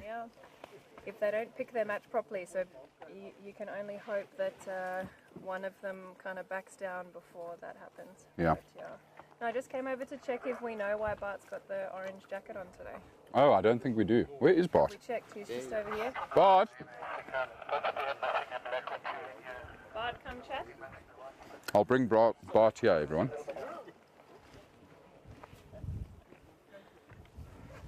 Bart, Dr. Bart, we need you. Huh? We need you over here. Please come here quick, Bart, if you can. So Leah put you on the spot here, by the way. It wasn't me. Doesn't surprise me at all. Leah wants to know why you're wearing that delicious vest. Oh, this nice vest. If the viewers were there yesterday, they probably know. I made a nice comment about white rhinos normally being quite relaxed. Wake up. And they wake up normally quite tranquilized and relaxed, and you can stay normally a little bit closer than the black rhinos. But this white rhino had different plans and tried to storm us a little bit. Gave us a little bit of a fright, but yeah, all good. Everybody is fine. So they all overreacted a little bit. Yeah, they're just not used to being in the bush. They are cameramen and live TV presenters, so they don't really know what's going on. So yeah, it was a fun one, everybody. We had to hightail it out of there, but yeah, as Bart's saying, Gareth did no harm, no like foul. a nice 2-meter dive. Yeah, good barrel roll. Yeah, good barrel roll. So yeah, no, all good. So yeah, that is why I deserved it. And then this morning I might have missed a dart or two, so I think I'll deserve it this morning as well. Thanks, Bart. Yes. Sorry, Kate. Sorry, Kate. Sorry, Kate. No, that's cool. Thank you, bud. No, all good, all good. I'll wear it with proudness. No, we like it. It looks good on you. Yeah, I'm just a bit scared that if I go now to a rhino as first responder, that they might be like, what the fuck? Yeah, you definitely stand out. That's for sure. Yeah, bleep. Target on your back. Bart was those kids watching. Oh, sorry. Don't worry, Bart. Thank you. Chips. Was there any communication there that they found Rhino now? No. Ooh, that's great.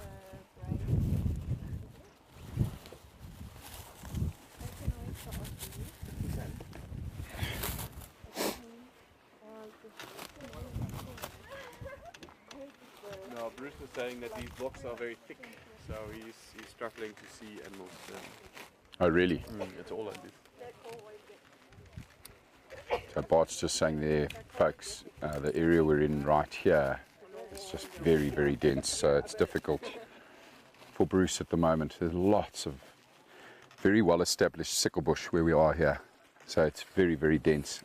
Makes it much more difficult, but we do need to still work this area over and over again, because eventually these rhino will move and Bruce will spot them. Yeah, it was chilly morning, so they like to lay down and Yeah. walk in the sun. Yeah. Start moving. Yeah, so Bart just saying there it was a very chilly morning this morning, and the rhino are a little bit slow on mornings like these to get up.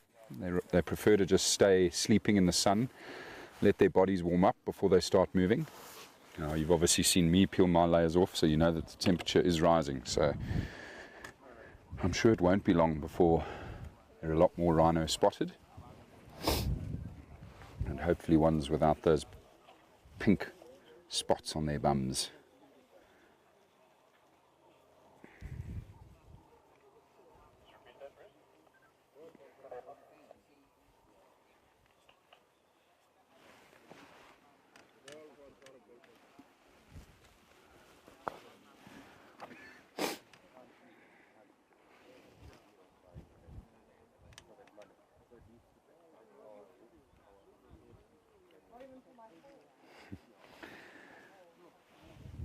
Hello Anna, lovely to have you with us. I'm just reading your comment now about your brother. I'll definitely pass on the message to him and let him know that you're watching and that you're proud, and you should be. He's doing an amazing job out here with us. Liz, to answer your question about elephant tusks and their demand, yes, they are still in demand. Not quite the same as rhino horn, but elephants are being killed for their tusks. Not so much in our country, thank goodness, but more so up in East Africa. Also some in Zimbabwe and Botswana, where quite a lot of elephants have been poached for their ivory. So that, oh, ornaments. Yeah, ornaments. So they make ornaments out of the tusks. Sometimes it's just to literally have that tusk in their home. It's a sign of wealth. Yeah, it's a status symbol. It's a sign of wealth. It's just shocking. Right, so that's promising news. Jerry's just flown overhead, everyone. Perhaps Bruce has spotted some rhino.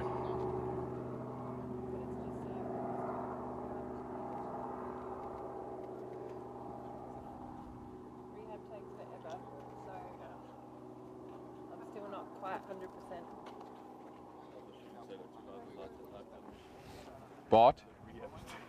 Bart, your sister Anna Hello, Anna. says hi. Hi, Anna. She says you look good in orange, and she's very proud of you. Thank you. Proud of her too. Awesome. We miss her. We'll have to meet her one day. She's coming in August. Ah, cool. Yes. So she's coming out. Yes, yeah. Oh, that's awesome. Take her on a little drive. Yeah? Yeah. Yes. Take her to see some rhinos. Exactly. Oh, that's awesome, bud. Is it busy on the live stream there? Oh, it's fantastic, Bart. There's so many people with us, so many people asking questions, so many people watching you in your sexy outfit. No, we are. We're just so chuffed to have you all with us. Hey? Yeah, you are a crowd pleaser. My man. Oh, thank you, everybody, for your support. Thank you for joining us.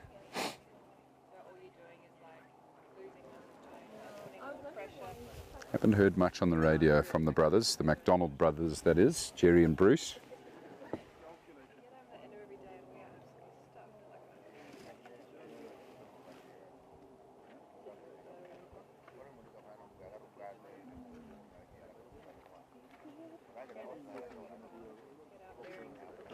Sorry, Noel, I see you are asking a question about the trimming.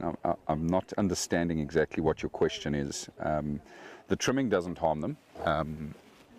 That much I can tell you, as long as we don't cut through the base plate, the growth plate, because the nasal sinus is just below that. So that's why you'll see Bart putting 4 fingers before he trims. So we never cut below the 4 fingers. Every now and then, you know, the animal moves, there's a slip, and we might cut it just a little bit, but then the wound is treated. But the trimming that you're seeing, in a perfect scenario where we don't hit that growth plate, doesn't harm them at all, and it obviously then eventually grows back. But if you have a different question, please just ask it again. I'm happy to answer. Liz, in terms of how elephants are protected from poaching, pretty much the same way we're protecting the rhino. It's just having numbers on the ground, people on the ground, anti-poaching units. There's even elephant minders, armed rangers that will sometimes follow herds of elephant. Same with rhino, follow at a safe distance, but keep an eye on these animals. But it's just keeping up a presence on the properties where these animals exist is the most important thing. And you've just got to maintain fences, and communicate with the communities that surround the reserves. That's also a really important part of conservation out here, is building and maintaining relationships with the communities that surround our reserves. Poachers, if and when they do come, they usually come through these villages, through these communities, and the communities and villages that are basically on our side, that are aware of wildlife and aware of conservation, will very, very quickly feed that information to us. And quite often these poachers are apprehended before they even get close to the reserve, thanks to the communities that help us. So we're always trying to build and maintain those relationships and support these communities. You must remember that most of these reserves, these private reserves, fenced reserves, particularly in South Africa, are where these communities used to actually live. They were moved off this land to create the space for wildlife and protect the wildlife. and that's why their communities are right next door to the game reserve itself. So the utmost respect for them as well. And like I say, just continuing to support those communities is so important. Hello Jan, lovely to have you with us. Glad you could pop in for a bit. Another 5, Leah's just said. So word from the chopper and from Bruce, there's another 5 animals, everybody. Next to that road on that, I'm like, okay.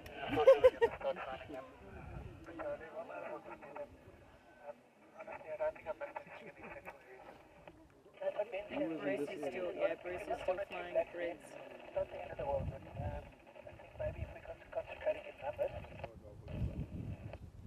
Oh, okay. Now, well, I do apologise. I was reading it incorrectly. So, so the fighting with a stump versus a full horn is exactly the same. If anything, having the horn trimmed actually puts them less at risk when they're fighting. Don't get me wrong, the fighting is just as intense. They still go at it just as intensely as they would if they had the full horn. But you can imagine a long, sharp-tipped horn. If that smack is misplaced, I have come across it on 2 occasions where bulls were fighting. Oh, is that our house? And the long, sharp tip of the horn punctured these bulls in their flank, went right through the rib cage, punctured the lungs, and both of those animals died from their injuries. So, oh, we're moving. So, yeah, if anything, removing the horn that we do remove puts them less at risk when they're fighting. I hope that answered your question, Noel. And thank you for your questions. We appreciate it.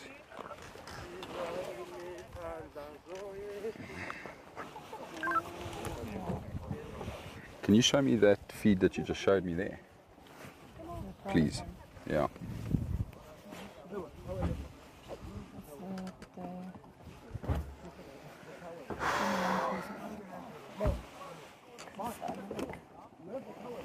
Thank you.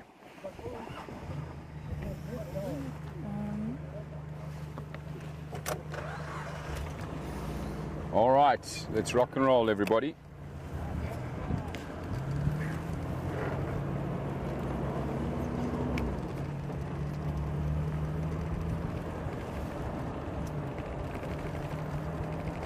Only people on that link are the people everyone else sent.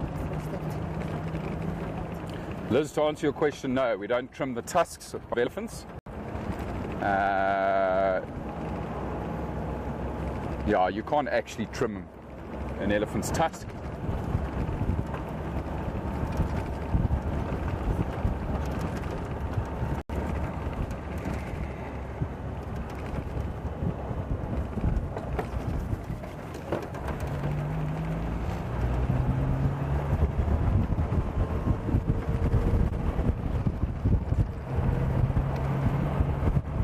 Five animals. So, don't know what the cup is yet, everyone, but good chance it'll be 2 pairs of a cow and a calf and maybe a bull in the area. That's something that we've been seeing quite a lot while we've been up here.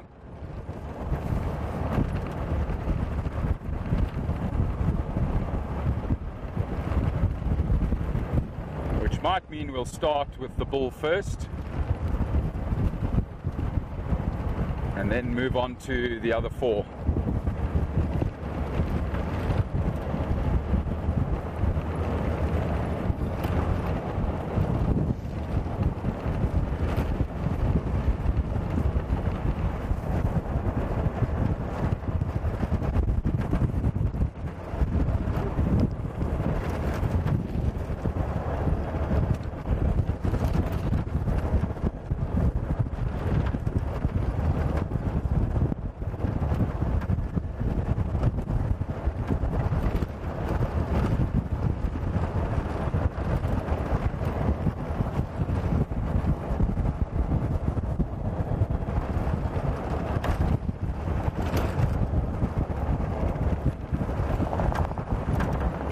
Chopper off to our left here.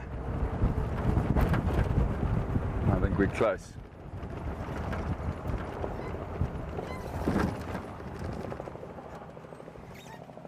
just going to stand by here, everybody. I think we need to be taking this road. Just wait for the lead vehicle to come back here.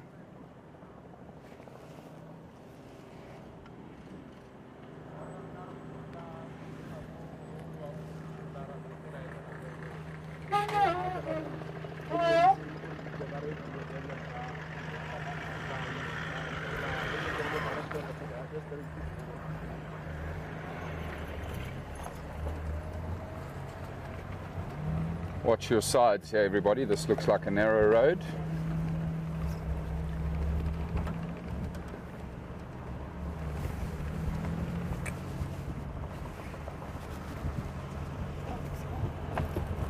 All good.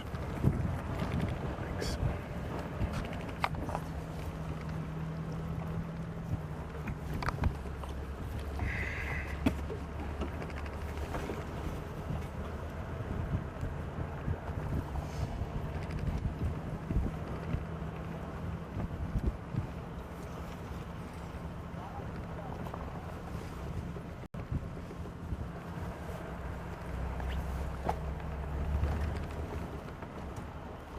Now the chopper, everybody, for the time being, is still quite a distance off to our right.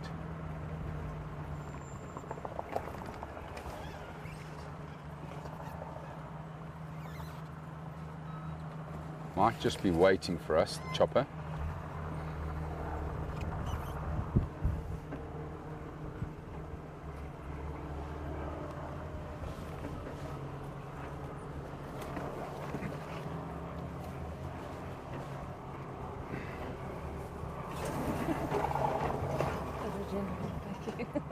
Yeah, just a bit of bundu bashing for the fans.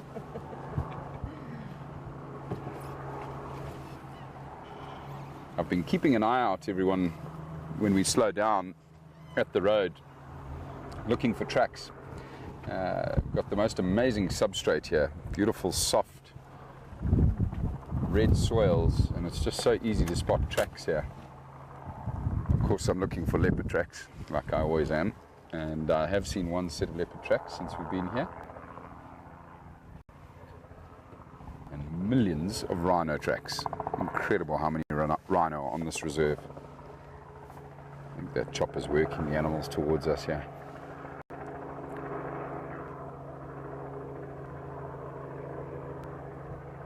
That is correct, Mary. Arms and legs inside the vehicle, unless you want them shredded, especially here. Whew. Yeah, the vegetation is nasty out here.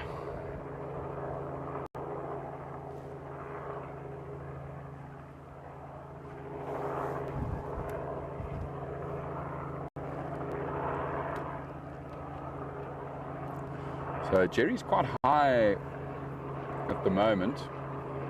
He's just moving this animal slowly. That's why he's so high. When he drops down just above the tree line, that's when he's needing to move the animal a bit quicker or stop the animal from going a particular direction.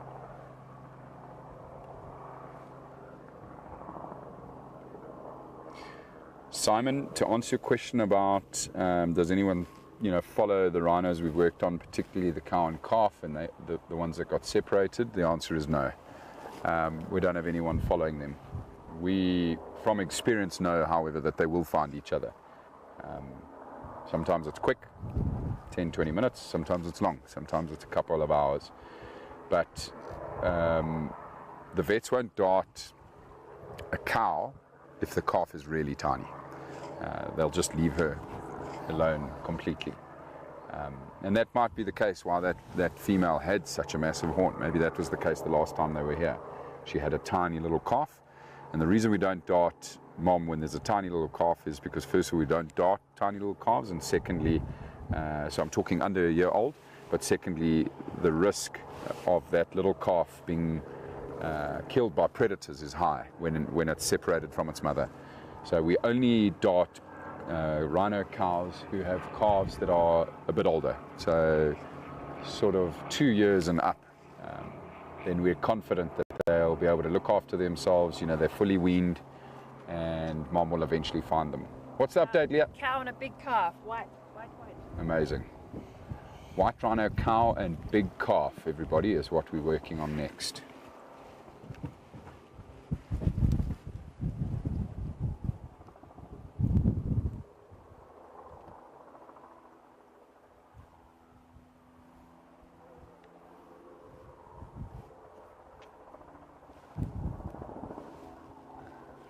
just amazing. When you look around at the vegetation we're in here, it just doesn't look like white rhino habitat.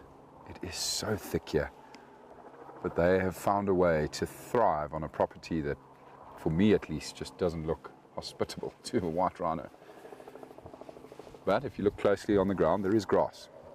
And that's one of the most important things for white rhino, of course. They are bulk grazers. As long as they have that, a bit of shade and good water, they'll thrive.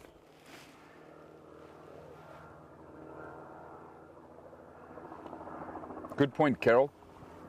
I wondered the same thing yesterday evening, actually, whether our white rhino cow back on the reach straight, number 22, has given birth to a new calf. Must be very close by. We'll find out soon enough.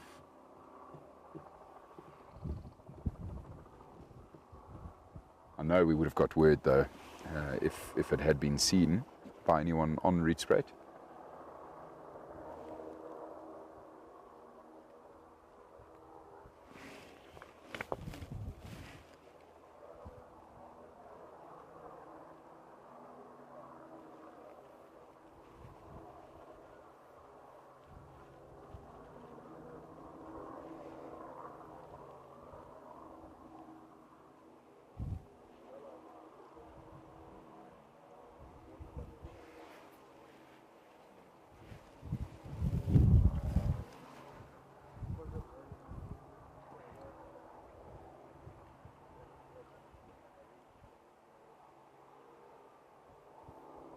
This is always more challenging, everybody, when it's a cow and calf situation. Getting the darts in at the right time, trying to bring both of these animals down together so that they're close together. We had a incident on the first day where the calf, I can hear Jerry using the siren on his chopper to herd these rhino, where the calf and the mother got separated by about 1.5 kilometers, so almost a full mile. The calf just didn't go down. The dart was a subcut, so it didn't penetrate into the muscle, and so the dart didn't work on the calf. And that calf, as I mentioned, got a mile away from its mother before eventually the second dart worked. We ended up having to load a 400 to 500 kilogram white rhino calf, everybody, into the back of one of these buckies, these pickup trucks, and drive it all the way back to its mother.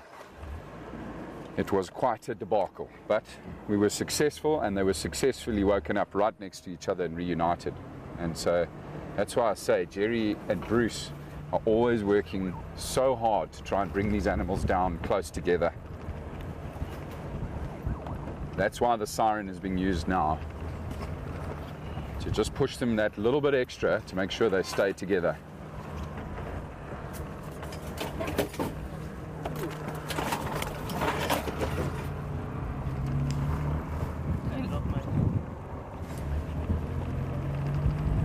Sorry, bud.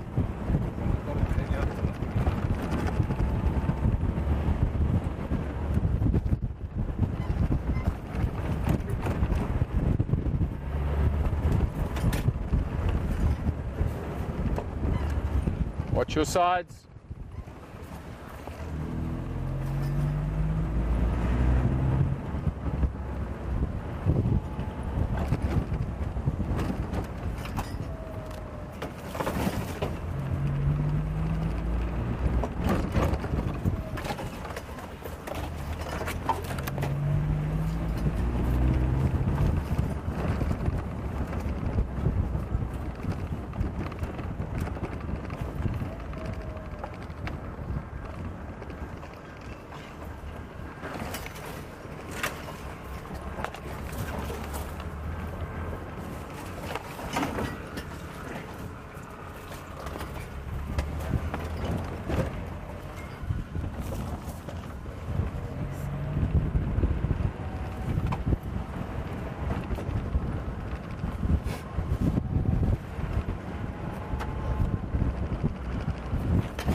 I think our teams have been split up here, everybody. I'm not seeing the other support vehicles behind us. It might mean that there's another rhino down elsewhere, so they're going to need all the help they can get here. So I will get to your comments as soon as I can, everybody, but I think I'm going to need to provide some muscle here.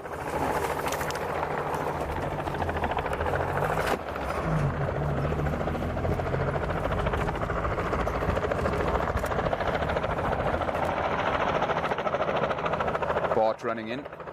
He's going to head towards the chopper. Jerry will always wait till Bart has got eyes on.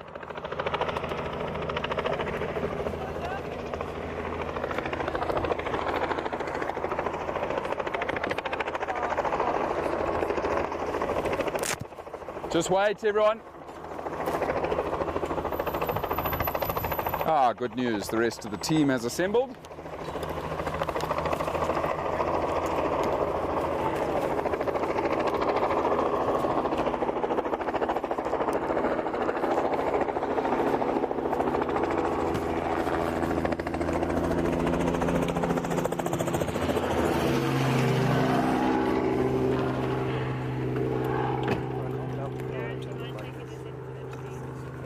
Sorry? Do you mind? This is for that. Actually, no, that's yours. Yeah. Basil? To go with the kit.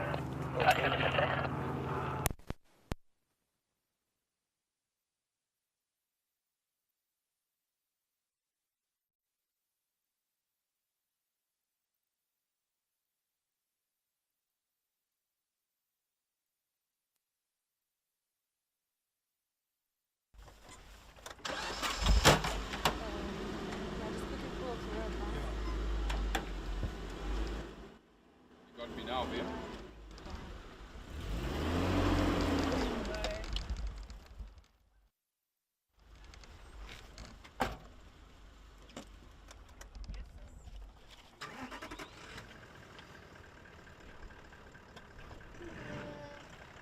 Where the heck is there a gap here? Where do you need to be? I just need to get off the road. I'll just come in right behind me here.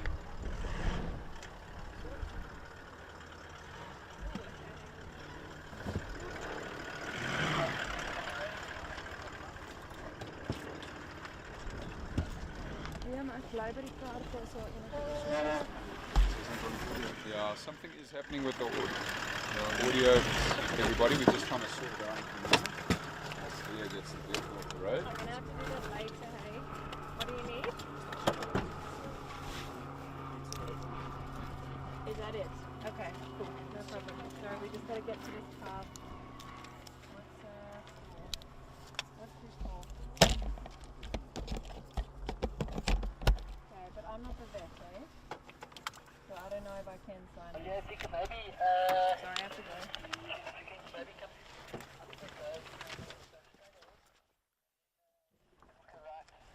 Right, everybody, we're going to try.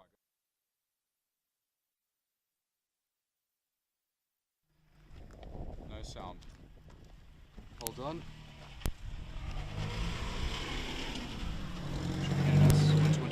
Have you got us now? There we are. 1, 2, 3, 4, 5, 6, 7, 8. All right, super. Right, Brian, let's see if we can find a way in here.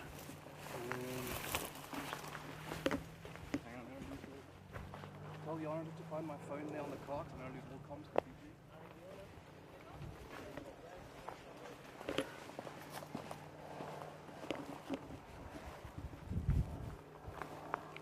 Doesn't sound like we have to go too far in here. I can hear the people up ahead.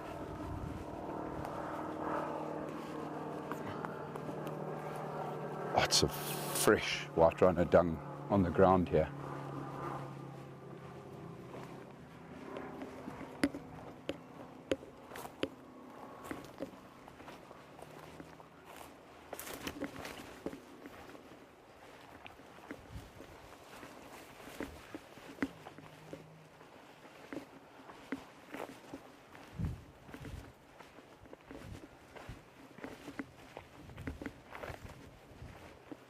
I just lost connection. Where's Basil?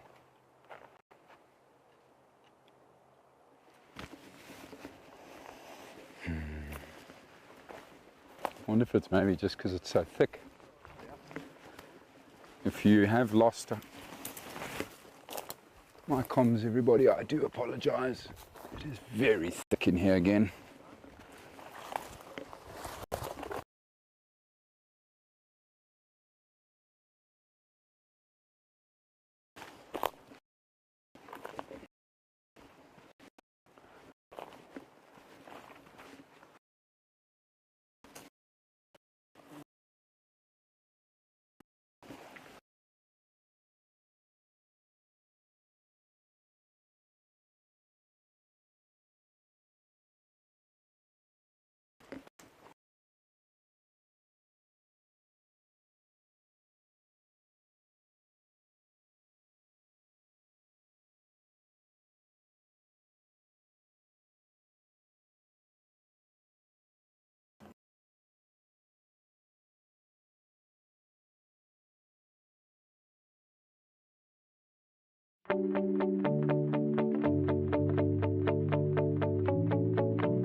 I'm going to mark my territory.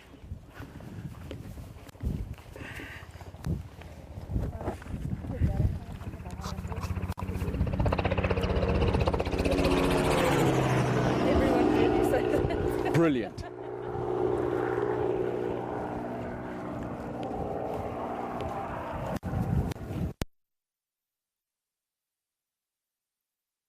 Information, folks.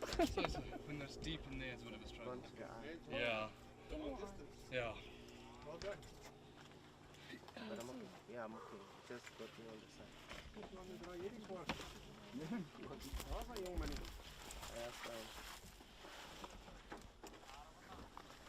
Right? Please go back to comms. Copy is now setting up comms.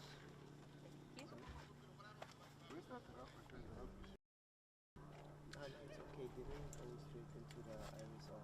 Of hy nou kan refuel. Lyk so, maar vaar nie verby. Yo. Yo.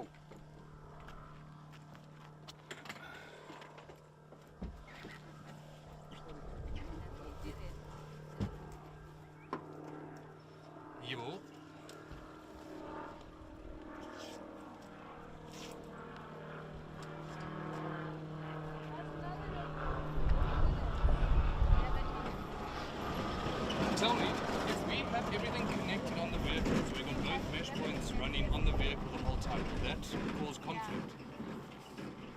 This one 11 minutes. So let's do the 11 minutes. let's do the procedure now and then just run with it and see how it goes. You're going to lose that best if you don't need 11 minutes.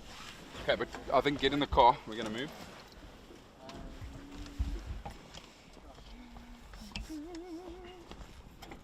Where to next, Werner? Okay. Was they on the open field? They're on this open field here. It's a nice Yeah. open place. Okay. I'll let you go in front. Okay, well, aren't we going to be breaking at about 10, half 10? We'll see, we are still live. Perfect. Yeah, we'll do that. Cool. We are live, folks. Awesome. Welcome back, everybody.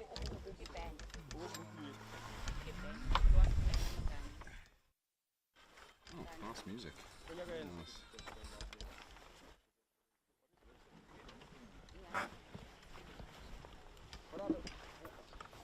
Apologies for the breakup there again. Are you on mute? You got me? 1 2 1 2. Alrighty. Welcome back, everybody. Apologies again. The bush is just too thick. Our system doesn't work when we go that far off the road into thick bush. But you'll be happy to know that once again the team did an amazing job inside the bush there. The cow and calf have both been done. They were separated. So Leah went off to the calf. We worked on the cow here.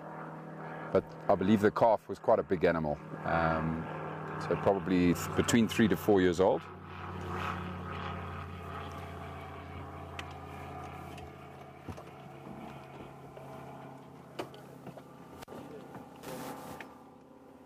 Good morning, Don. Lovely to have you with us.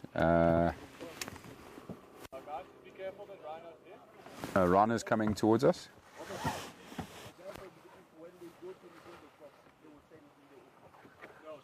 Oh. Here comes Mom. Yeah. The mother's busy contact calling right now, everybody.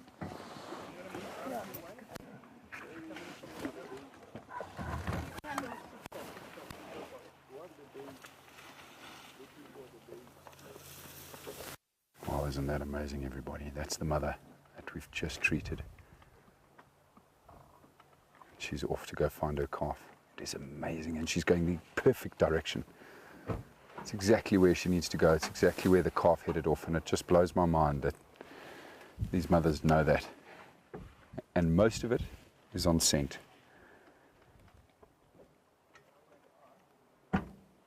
Angie, to answer your question, yeah, we're staying in a house, an old farmhouse, not in tents. Wow, that was incredible. And just before she came out onto the road, she was actually huffing. So that's a contact call from the mother, trying to connect with her calf. It's a little bit more high-pitched than that, actually, when she's trying to contact call. And she'll use that to connect with her baby. That and following the scent. Goodbye, Liz. Thank you so much for joining us.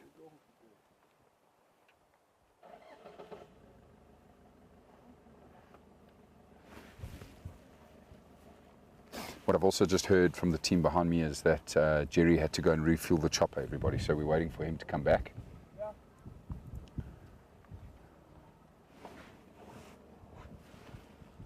Before we can carry on.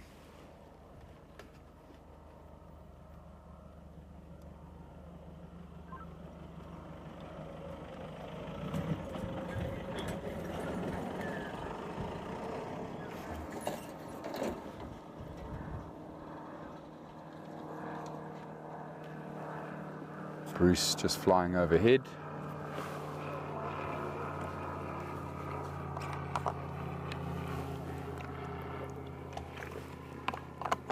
So he's still searching for more rhinos for us to work on. So we've gone over 60, everybody. We're now on 61 animals. It's amazing. 4 for the day so far. It has been a bit slower today though.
Bart, your Uncle Don says hi.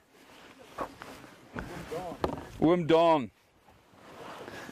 He says he's also very happy to see the color of your shirt today, supporting the football team. Everybody loves it, yeah. Oh yeah, it's the right color for you, hey? Yeah, exactly. You're definitely going to have to keep that on permanently, I think. I wear it so proud. I actually wear it for the European Championship now. Who are the Netherlands playing this weekend? Turkey. Turkey. Is that semi-final? Quarter-final. Quarter-final. That should be a walk in the park. It's just Turkey. Right to the top. Oh, that's awesome, man. Hi, Dan. How are you? Very proud of, says very proud of my nephew. Yes, good. That's awesome, man. It's awesome to see your family joining nice us. The family's watching, hey? Yeah, it's awesome. They get a little taste of the bush. Yeah, big time. It's quite strange, to be fair with you. Yeah. Working while your family's watching. That's amazing, eh? Bart, maybe you can just tell us a little bit about the cow that we just did here now. Talk us through how this works.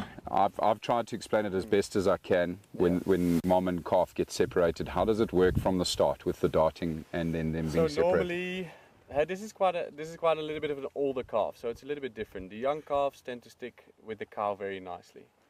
So this is a B/C calf, which means that it's probably about 2 years, 2.5 years. Okay. And that's actually the moment that they start slowly separating from the mum anyway, because the mum was probably pregnant. Yeah. She's about to calf down in the next few months probably, And then when that new calf comes in, that's often the time, especially if it's a young male calf, the first one, that they go separately and they form little herds themselves. If it's a female, they often tend to stick around with the mum a little bit longer. But then the milk is for the new calf. So the mum is always a little bit like, no, you had enough milk now. Yeah. It's time for the next one. So yeah, we dart the cow first, then we try to dart the calf as soon as possible afterwards. So they have the same induction time. And then hopefully what we hope is that they stick together, run together, and that they actually go down very close together. But an older calf like this is not really a problem, because they'll find each other anyway. This calf actually joined up with another bull. They'll just walk around and they'll find each other again. On the ground there. Sorry, just repeat that. What did you say? I didn't copy that one either. No. Saying it's on the ground at the airstrip, what does it like? I think he's talking to me else. Yeah, he's not talking to us. So yeah, if they stick together nicely, then they go down nicely together. We can process them together. If that's not the case, if it's a very young calf, we'll make sure that they meet up again. So we either put it on the back of a bakkie or we walk them to the mum if it's a short distance. And then we wake them up together, so they're back together. Yeah, so that's the whole process with a calf.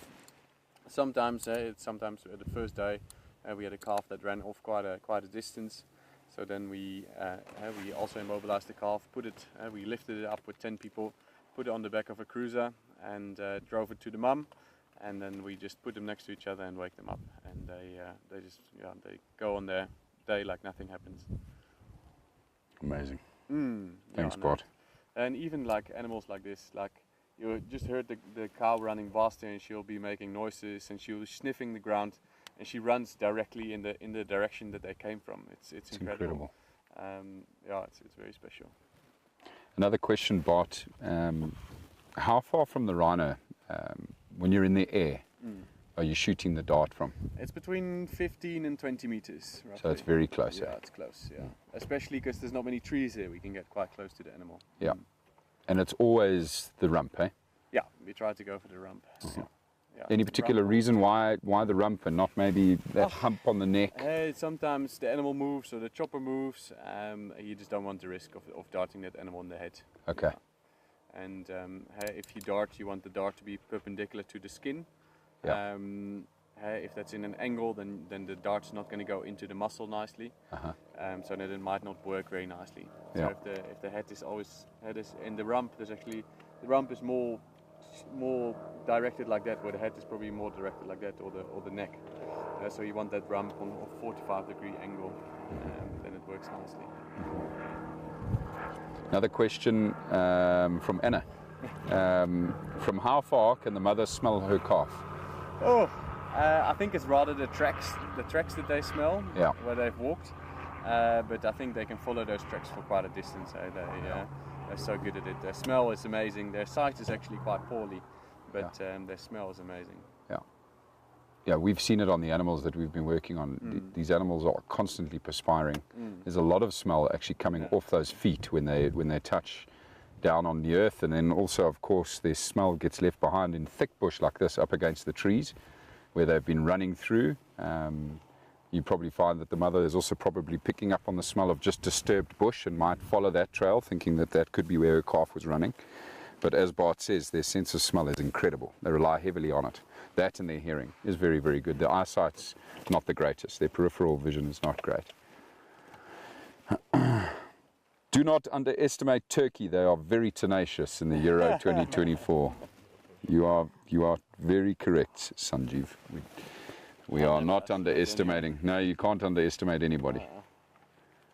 That would be a good game. I actually don't know what it is, but...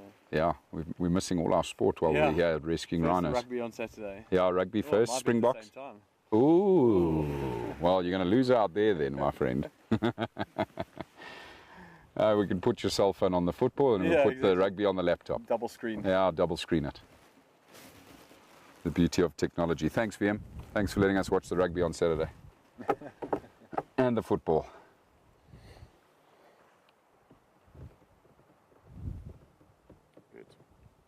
It didn't sound like that calf was very far either, where the chopper was working with Leah. About where Bruce is flying. Yeah. So pretty close by, everybody. How thick is the rhino's skin, Anna wants to know? Oh, it's about 5 to 6 centimeters at least, yeah. Well, yeah, 4 or 5 centimeters.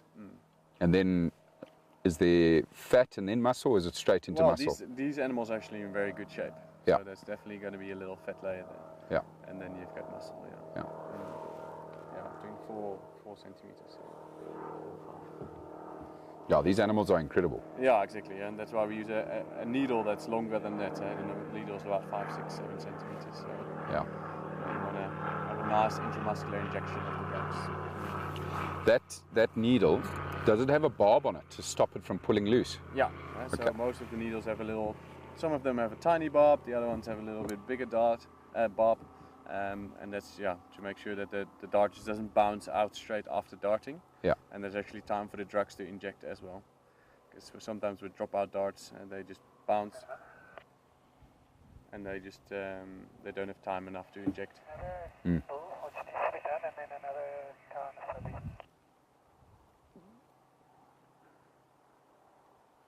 Okay, another bull and a cow and a subby. Responding to the bull. Yeah, we can do. Let us know where to go. Right there, boss.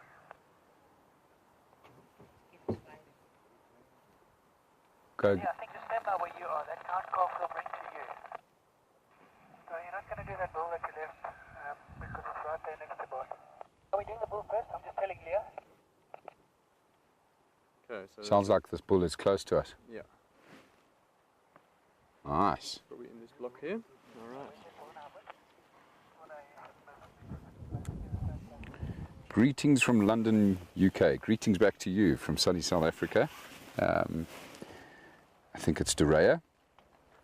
Lovely to have you with us. Thanks, Carol. 9 p.m. SA time. Bart, 9 p.m. Saturday is the football. Oh, then we can watch it. Now we can watch it all. Oh, that's great. Thank you, Carol. So 3 animals by the sounds of things. We're the last updates there, everybody. Leah is going to tackle a cow and calf that are coming towards her. You'll probably find that Ben will then jump out of the chopper and assist her. But we're going to start with the bull with our team here. Here comes the chopper now.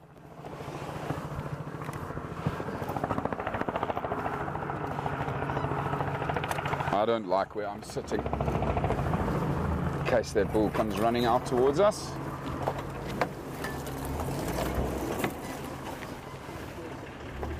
I'm pushing back. Okay.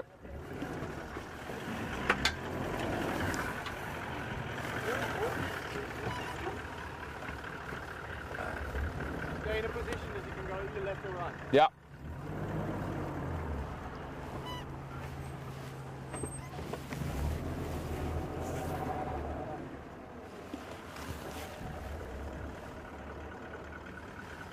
The chopper is just... Yeah, they're off here to our right. So the chopper is off to our right here, everybody, presumably pushing this bull closer towards the road we're on here.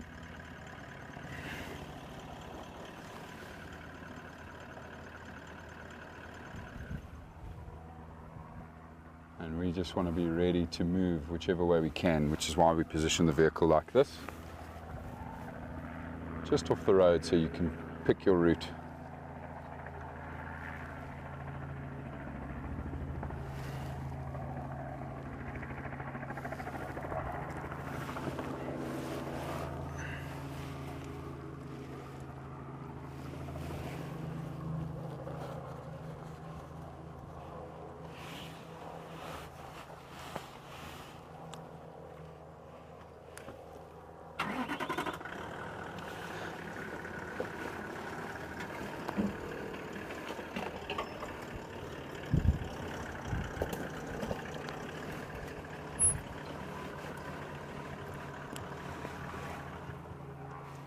Can you see him there, Werner?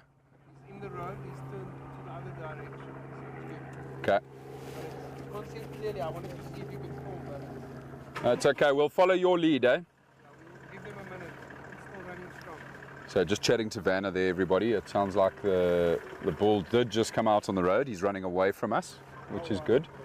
Probably all planned by Jerry, of course, but still running strong. So the drugs haven't really kicked in yet. He hasn't slowed down just yet. Hopefully he will soon enough.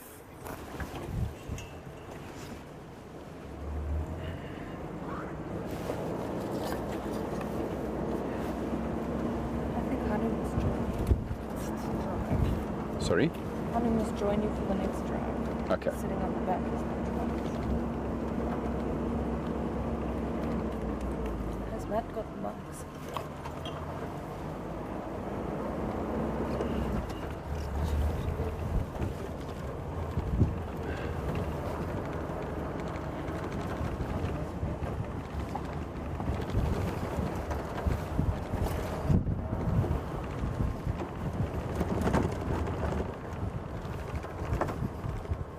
Charlotte, I see you've asked, what does rhino skin feel like? It's surprisingly quite supple to the touch, quite squishy really, but the actual outside layer of skin is rough. Feels like sandpaper if you run your hand up against it. But the softest part that I love is the mouth. The mouth of a rhino is almost as soft as a baby's bum if you squeeze it, but ultimately the outside layer is rough because of the environments that they live in. Tough leather. Yeah, tough leather.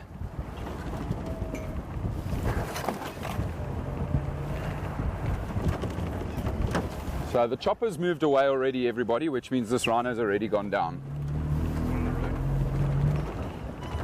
Careful. Brian says he can see the rhino, everybody. It is on the road, which is fantastic for us. We don't have to go venturing off into the wilderness, and you guys can stay with us.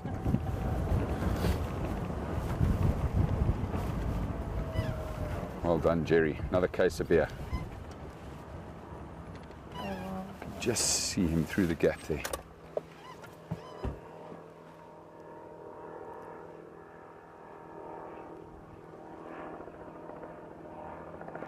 So Bart's just walking in towards the animal. Bart always goes in first. Whichever vet we're with will always go in first. Just to make sure that everything's okay, and once we get the go-ahead from Bart, then we know that we can come in on foot. He'll also be the first one to get there to put the blindfold on the rhino, which is now just starting to move off the road. But I am seeing the high step, which is a good sign. The high step means it's the final stage of the drug's effect, or drugs taking effect. So that animal's hopefully not going to wander too far from the road. And the sooner that Bart can get the blindfold on, the better, because as soon as you blindfold the animal, it can't see where it's going, and then it stops moving. So far, 2 cases of beer, Carol, for Jerry. He's going to be a very happy man.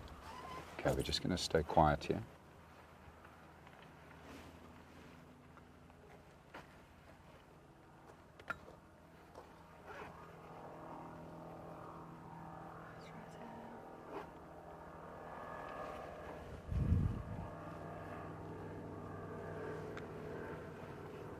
So this is Aaron walking in front of us, everybody. He's the field ranger here for the reserve.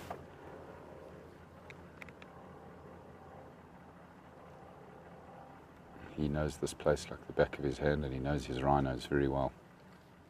You can see Bart just trying to throw the towel over its face now. Always more difficult when you're moving through this horrible thick bush, because the towel gets caught. Prodder.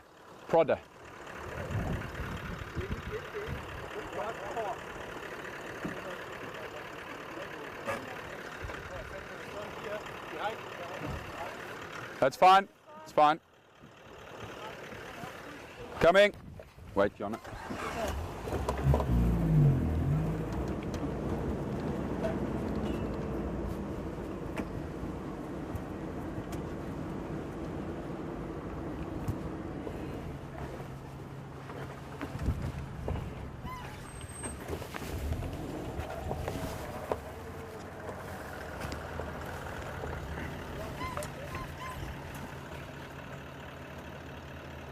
Where do you want to go, Vanna?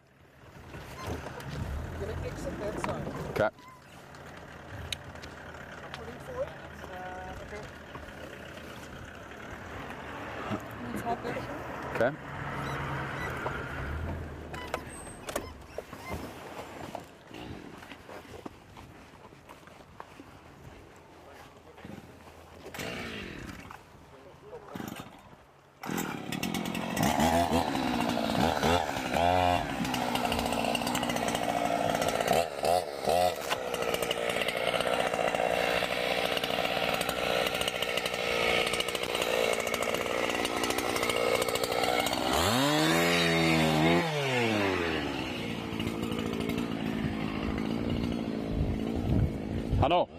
Hanno, can I have those clippers quick? Sure. Thank you very much.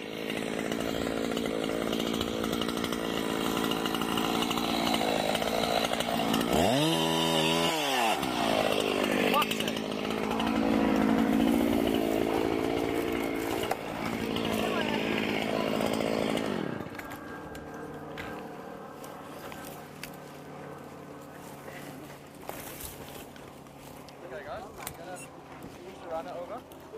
Start.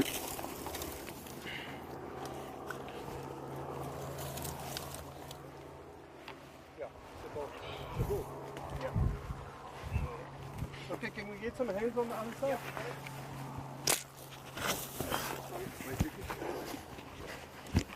We need more guys here. Yeah, come on. This leg is much. Rocket? This leg doesn't look good, huh? Alright? Step over. Okay, guys, let's work together. Okay. Done. We're going to count. Just a sec. He's moving Yeah. the leg. Okay. Push him towards you. Towards us. This way. He's in against the sickle bush. You can't get out more. Do I need help? Okay, let's do it together. We count 3. 1, 2, 3, go! Back. 1. Okay, guys. Once again. 1, 2, 3, go! Wait.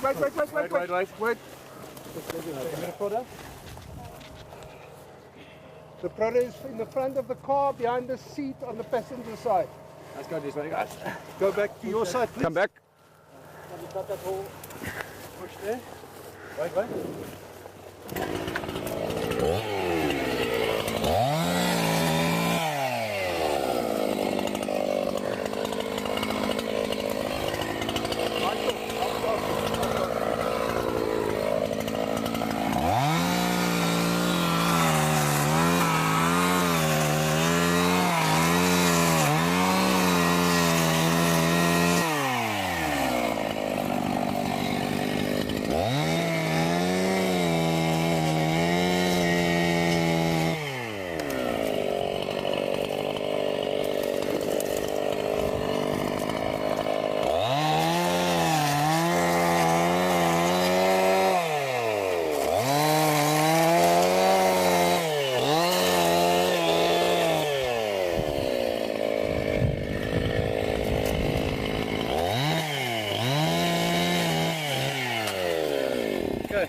Push it this way, a little bit that way.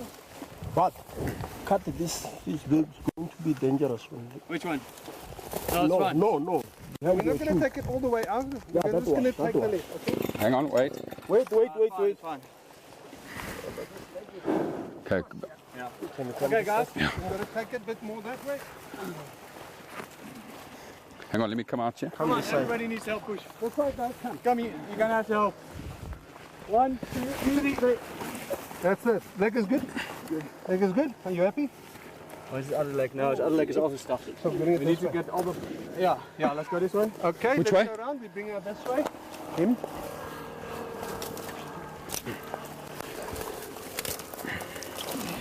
Okay, let's rock it, guys. Come. Good. 1, 2, 3, come! Keep going. Come on. This way. Is that enough? Is the leg out? Yeah, we need to go all the way. Okay, guys, 1, 2, 3, yep. Okay, come to this side quickly. Get that push it all the way there. That's your legs. Okay. Okay,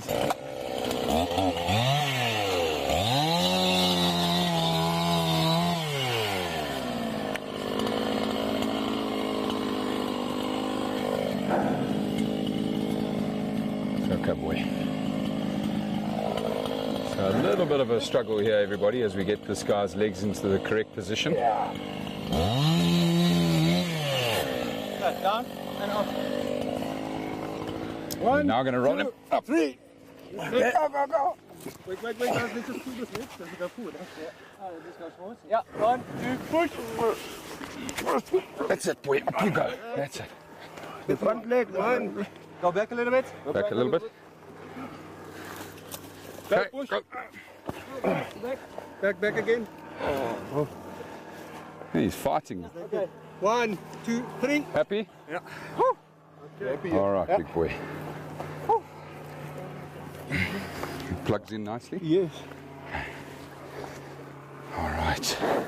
I can do that. Fantastic. So like I say, just a bit of a struggle there, everybody, because of the bushes that were up against him where he came down. Just had to get his legs right. Fortunately, we have enough hands. So that is done and dusted. Now Bart can do his work.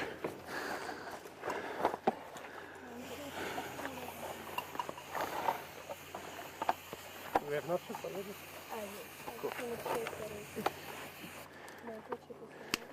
I just want us to go front loop. Oh, it's okay for now? Oh yeah, I see what you coming. So this is a big bull, everybody. White Rhino bull. Can we push it? No, back a bit. Towards us. Once it's in, let me help you. Help you. Right. Can we push? No, bad again. He's really fighting. Okay. Is that all right?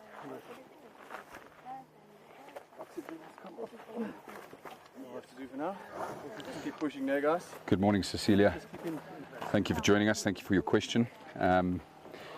Yes, it appears he has been done before. And, sorry? My mum. I don't know. Cecilia. No. So yes, he has been trimmed before. You can also see the notches in the ears. So this animal has been worked on before. Nice big bull. Certainly not the biggest we've worked on over the last couple of days, but a healthy bull. Yeah, gee whiz. And these rhinos are in incredible condition, carrying a lot of weight.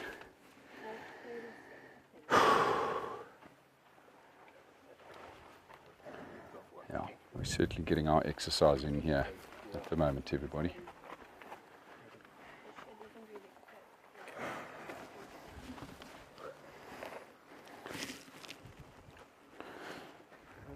I've had. Oh no.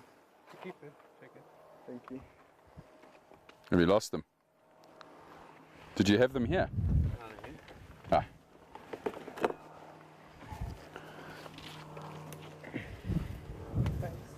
Pleasure. Look at that amazing horn, everybody.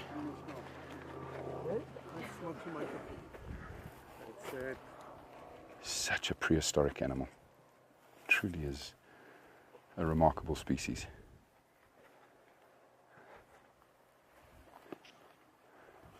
So Bart just marking again, 4 fingers from the growth plate, and that's where he'll do the trimming.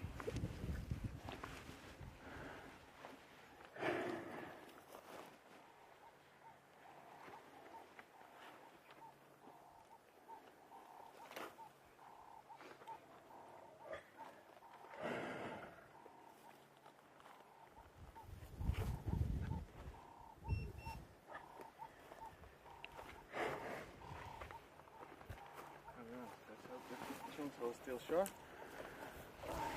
This is going to be the tough one. It's very hard. Yeah. Amazing. Even with the plugs in, this rhino still reacts to the sound of the chainsaw.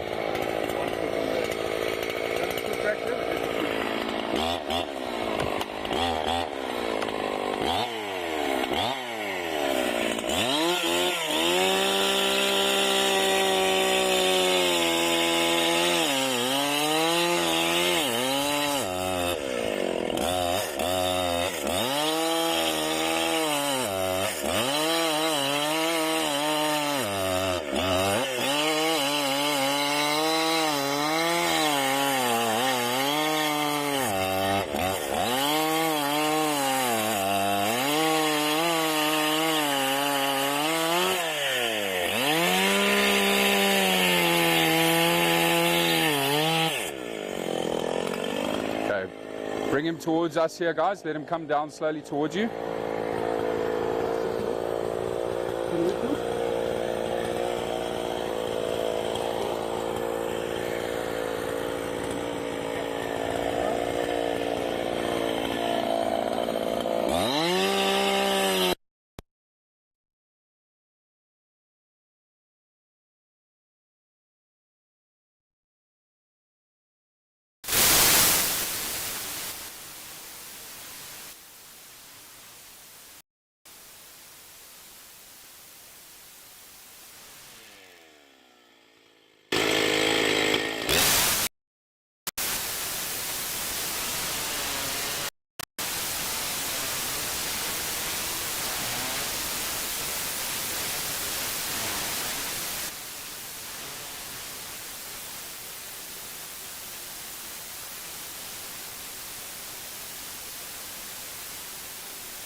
Well done, Bart.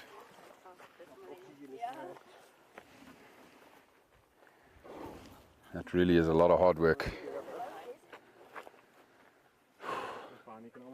Incredibly dense, that horn, everybody. Can you give the camera lens a bit of a dust? Just go. There we go. Sorted. Okay, are we done? Yep. Hoof oil. Take it up like that.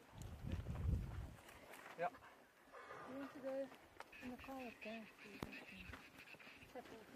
All right, everybody, we're going to start moving back towards the vehicle here. Brian, careful.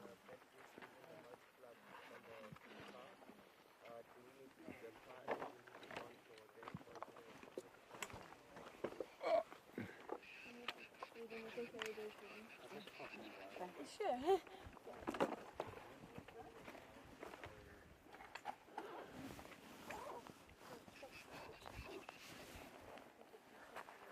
an amazing, amazing animal.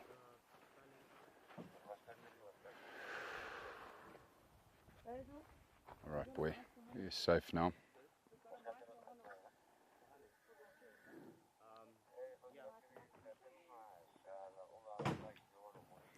Right, I think we need to get onto the vehicle and start moving, everybody, because we're too close to this animal.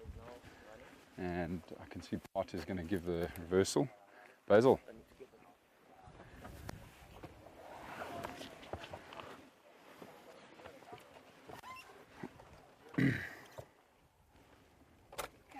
Hano's going to get in with you. Okay.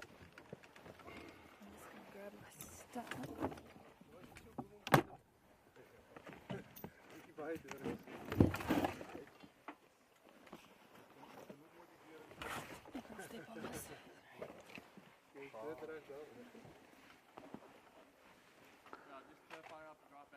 Yeah, yeah.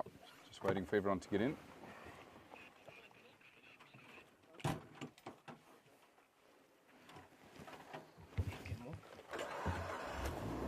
Hello, Hano. Hello. How are you? Good, you guys. Good, thanks. Right, let's give this guy a bit of space. Aha, I believe there's some rhino horn in the lens as well that we need to just get rid of. Oh yeah.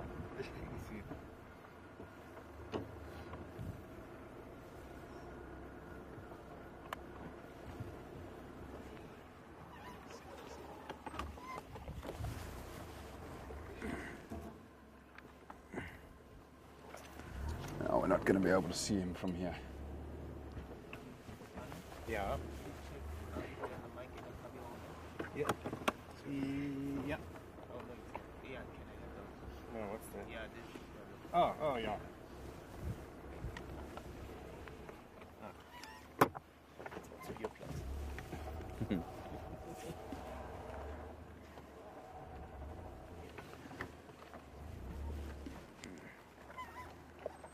Right, we should be a safe distance from him now, everybody. Obviously, we'll take our lead from Bart, who's just currently doing the final touches there and probably about to administer the reversal drug.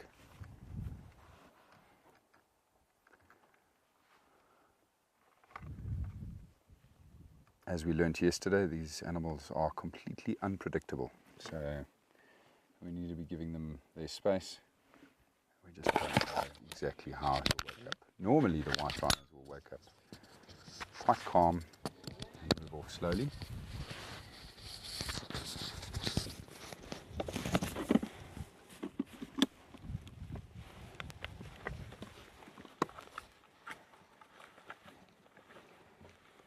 Very happy to announce, everybody, that Hano from Rhino Revolution has come to jump in the Jackal here next to me.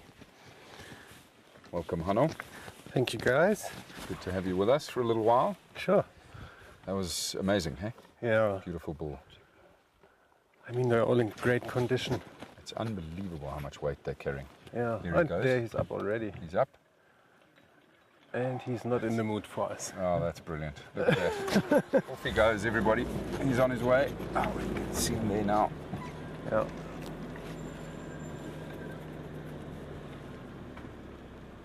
Fantastic.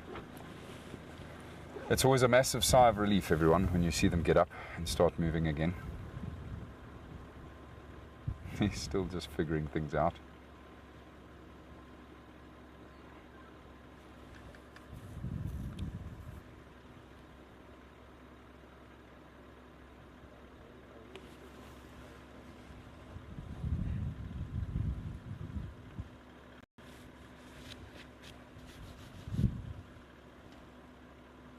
Oh, we must go that side. Not in a hurry. There he goes.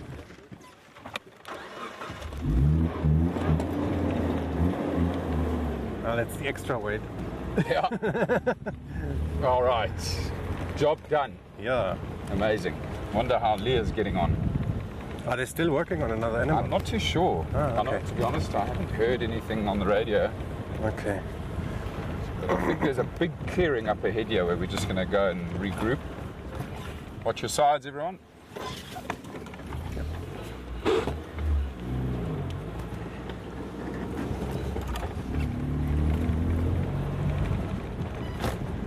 So Hannah, very excited to have you on board so we can just chat a little bit about Rhino Revolution. Sure. Maybe you can just tell us a little bit about the company and what you guys do. Yeah, so Rhino Revolution started in 2012 originally, so in the peak of the poaching crisis. Yeah. And back then, obviously, very much focused on supporting anti-poaching efforts on the ground and funding it. And then there was also a need for an orphanage back then in time, because the orphans were coming from everywhere. Yeah. So we started building an orphanage, and in 2015, the first 5 animals came in, and we successfully rescued, rehabilitated, and released them back into the wild, all breeding well now. Yeah. And at the moment we are pretty much focusing on making live rhino more valuable.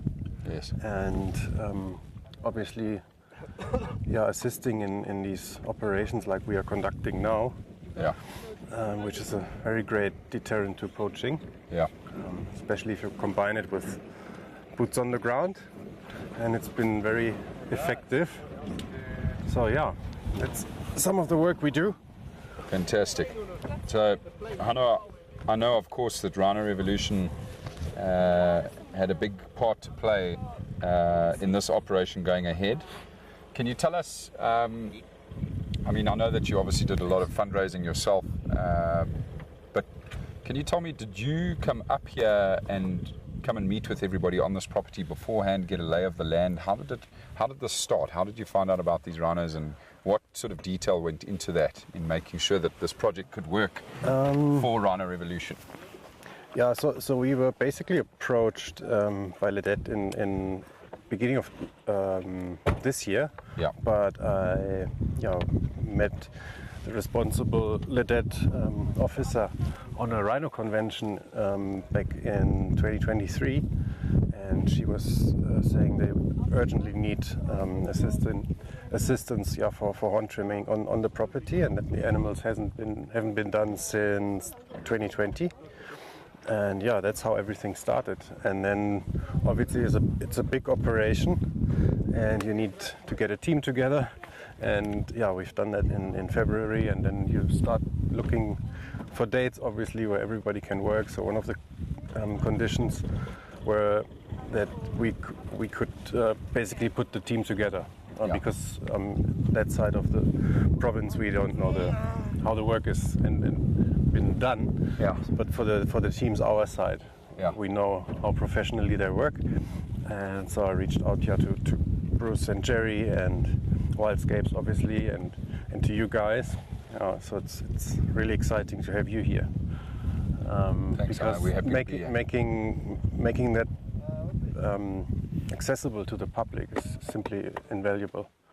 And it also fits very nicely with our mission to educate and inform, apart from the conservation work on the ground. So it's a perfect match, I think.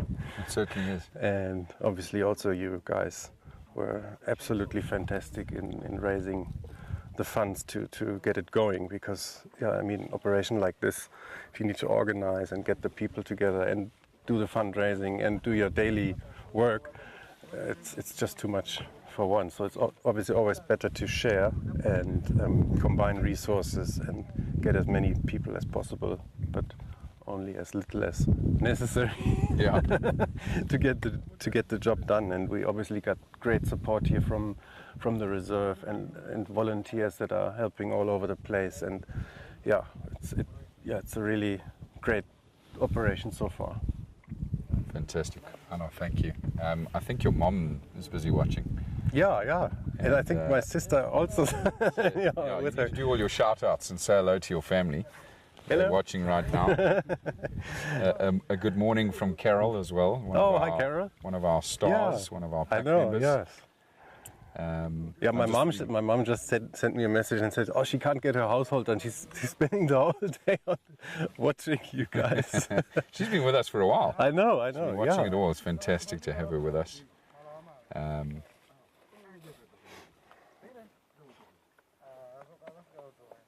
Thanks for doing that, Carol. So Carol's just popped the link on for Rhino Revolution if anybody wants to donate. Yeah, that obviously helps. Of course it does, yeah. Yeah. Because these operations are really expensive, as you can imagine. Going back to our discussion earlier, did you have to come here and have a look at this property, or did you come in blind as well? Yeah, we came in blind as well. Okay. Yeah. I mean, we obviously knew the size of the property and approximately the number of rhino. Yeah. But back in 2020, the operation was done slightly different with only a chopper. Yeah. So we think it's possible they missed out quite a few animals. Yeah. But yeah, Bruce is doing a great job in flying the grids very tight. So he's not missing out. Yeah. And he's not derailing from his plan, which is great. Yeah, so looks like we've got a lot more animals to do than we thought. Bit of a slower start today, but we're getting there. Yeah, getting through some numbers now. No, definitely. Bart, do you know what's happening next? Everybody's refueling. Yes. So we're just standing by for Bruce to get airborne again. Okay. All right, so that's the update there, everybody. The plane, the fixed wing needs some refueling, so we're going to probably be sitting here for quite a while we wait for that to be concluded and before Bruce gets back up in the air.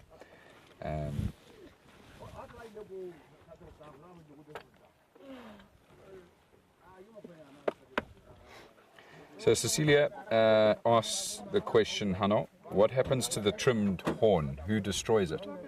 No, we don't destroy the horn. You legally you could, but you would need a permit for it and film it, and it's a long story. But what happens to the horn is it basically gets stored in a vault, and then you also end up paying for storing it, because obviously we can't do anything at the moment with the horn except for trading it legally within South Africa. Yeah. So at the moment all the horn gets stored basically in vaults. Yeah. And very strictly processed and microchipped, and starter base available. And after every day, Lidet processes the horns. And they weigh them, they measure them, put them on a data sheet, and then it's up to Lidet to organize the horns to be transported off the property, which you also need a permit for. Sure. Good morning, Becky. Lovely to have you with us. You have missed quite a lot, actually. We've had a very successful morning. How many animals have we done now, Hanno? Ooh. Hard to say, because we're not seeing what's happening away from our spot. Exactly, and there's obviously a second team operating. Yeah. I think Bart might know.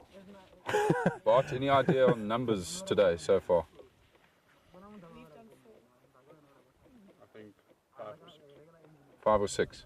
So our team has, we just heard, our team has done 4, and we don't know about the other. Leah's done one separately and another one. Okay, so we are 6. Probably 6. And all white rhino, I think. So. Black now. Oh, okay. 1 black rhino in that number as well, everybody. So that's pretty good going. But if we're going to get to our 20, we've got some ground to cover. Yep.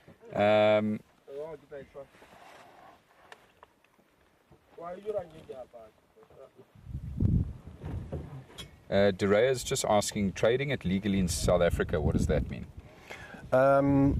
So you can sell your horn within the country, basically with a permit, but obviously there's not a market here in South Africa for horn, so it doesn't help much. No. But obviously, if you could trade that horn legally international in the countries where the demand is still very high, you could fund operations like that and wouldn't rely on donor funding. Yeah. So that's our biggest frustration, is actually that we store that horn and nothing happens with it. It obviously comes from a live animal, so it's a different story than other wildlife products that get traded from dead animals. I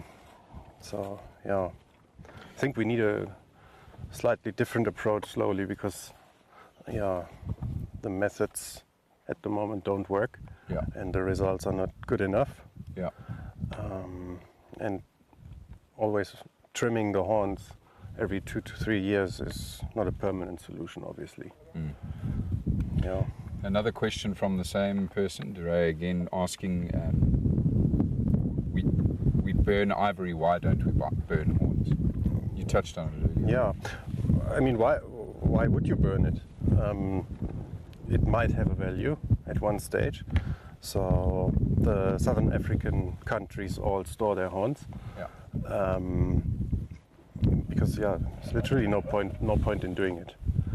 Because if the trade ever opens, then you at least have the opportunity to do it. But if you destroy your opportunity, then what's the point?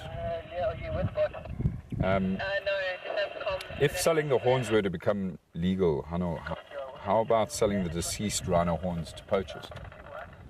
The what horns, sorry? So if we came across a carcass of a rhino and there was a horn, would we be selling that to poachers, the horns from the rhinos that we came across? To poachers? Yeah. I mean, if you have a legal market, then you wouldn't sell to a poacher. You would sell straight into the demand country. Yeah.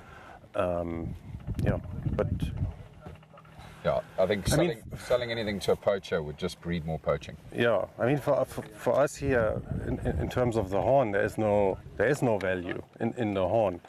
But in the demanding countries is obviously the value, and so you can ignore it, but it doesn't help the animal in the end. Sure. Or you can educate today and hope the next generation will pick it up, but unfortunately we don't have time to do so. No, sure. Duray, I see you've said there, so you are horn dealers. We? Yeah. No, because no, we're not. No, we don't. These horns don't belong to us. No. So we're not storing them in our vaults. It's not our horns. It's the government's vaults. Yeah.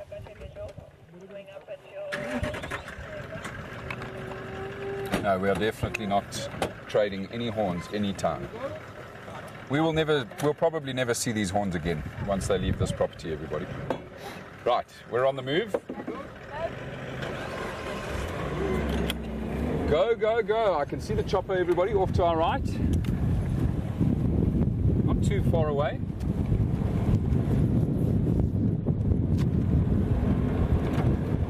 I know, any other projects on the horizon that we need to be involved in that you know of? Yeah, some relocations coming up.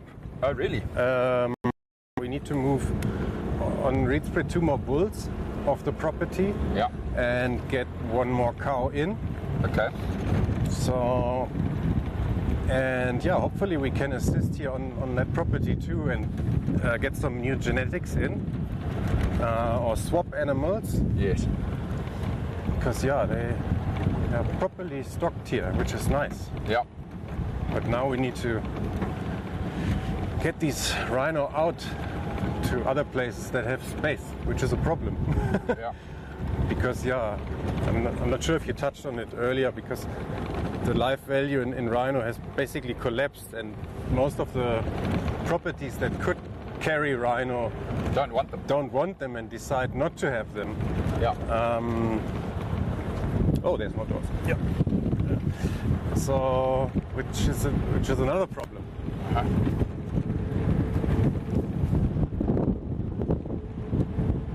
You've said that we need to move 2 bulls.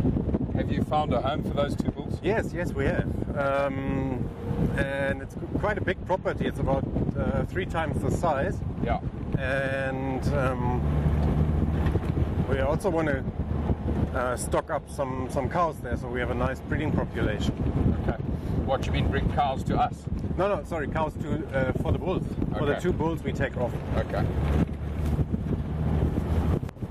There's also space for black rhino, so it's a nice opportunity. That's amazing. Is it pretty close to Hoedspruit? No, it's not far. Okay. It's not far. Okay. Sorry, you can't always talk about location, but no. I'll never ask you specifics on location. And anything else you know, going further ahead later in the year or even next year, is there any call out for a project similar to this where we've got to help with a big number of animals that need trimming, or is it a bit quiet elsewhere for the time being? No, for now we still offer our help and assistance where help is needed, but look, we don't specifically advertise it. Sure. But people obviously come to us, and this operation will also surely help. Yeah. Awesome. Oh, I can see another vehicle. Looks like we're teaming up with Leah's truck here, folks. We might be getting pretty close to a lunch break. I don't know if we're going to do that yet. There might be an animal that we're heading to first before lunch. Let's find out what everybody says here.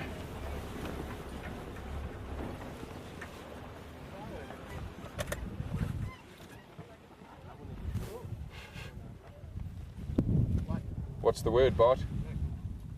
They had 2 animals, 2 whites. I'm not sure where they. Okay. So they're busy searching for those 2. Okay. So we believe there were 2 white rhinos spotted earlier, everybody. They're just trying to find them again. I think obviously while they were refueling, these rhinos have moved, so we're just trying to find them again.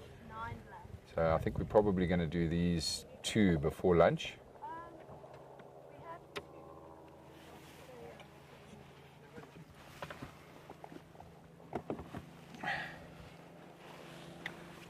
Yeah, let's get some more questions. Yeah. 4 black rhino where Jerry is, guys. Now that's not even half a mile from where we are here. Jerry's just spotted 4 black rhino.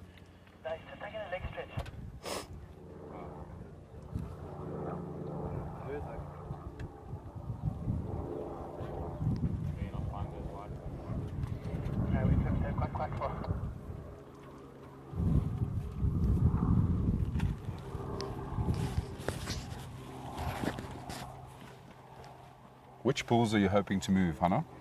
Number 12 and number 20. Number 12 and number 20. Okay. How old are those 2 bulls? Number 12 is 13. Yeah. And number 20 is 9. 9? Yeah. Okay. And he's related to one of the cows. Yeah. And he has a sister as well. And yeah, the offspring of number 12 is about ready to conceive for the first time, just to avoid inbreeding, and also you don't want to have too many bulls on the property to avoid fighting. Yes.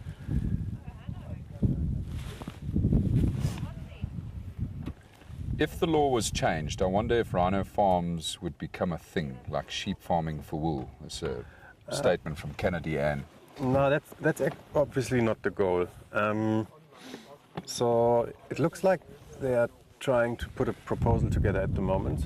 South Africa leading the way by 2030, which is a reasonable time frame to get it done, because you can't just open international trade. It would be a complete disaster if you don't have established your channels and everything and your procedures.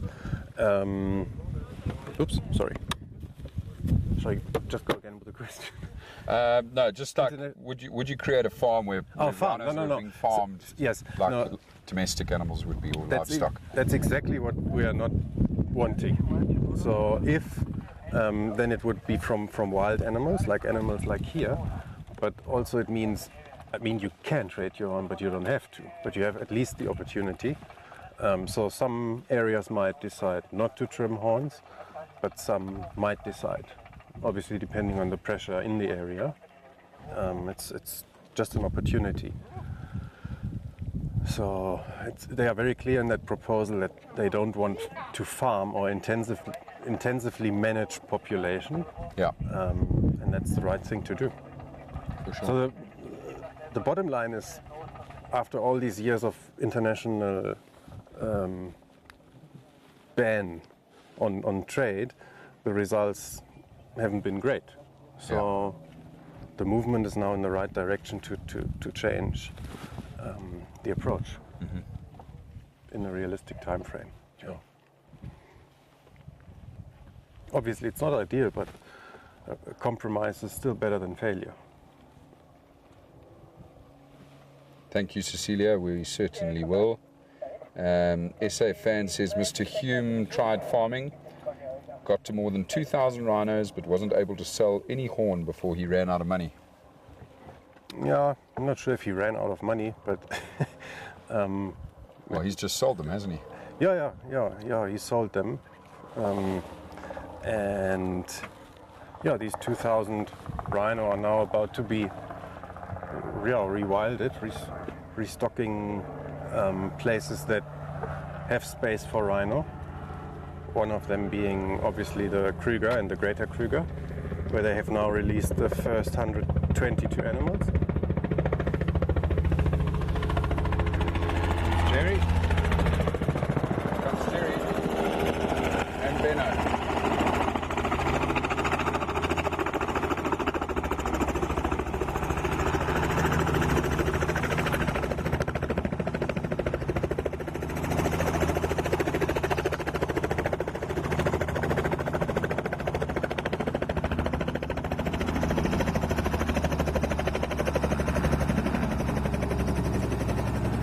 Might almost be lunchtime, everybody, if they are touching down. Say again, Bart? Aha, copy that. So Bart's just saying Jerry doesn't want to disturb the 4 black rhino that he's spotted now, everybody. He wants his brother Bruce to come back with a fixed wing before we try and tackle these 4 black rhinos. So just going to touch down and wait here.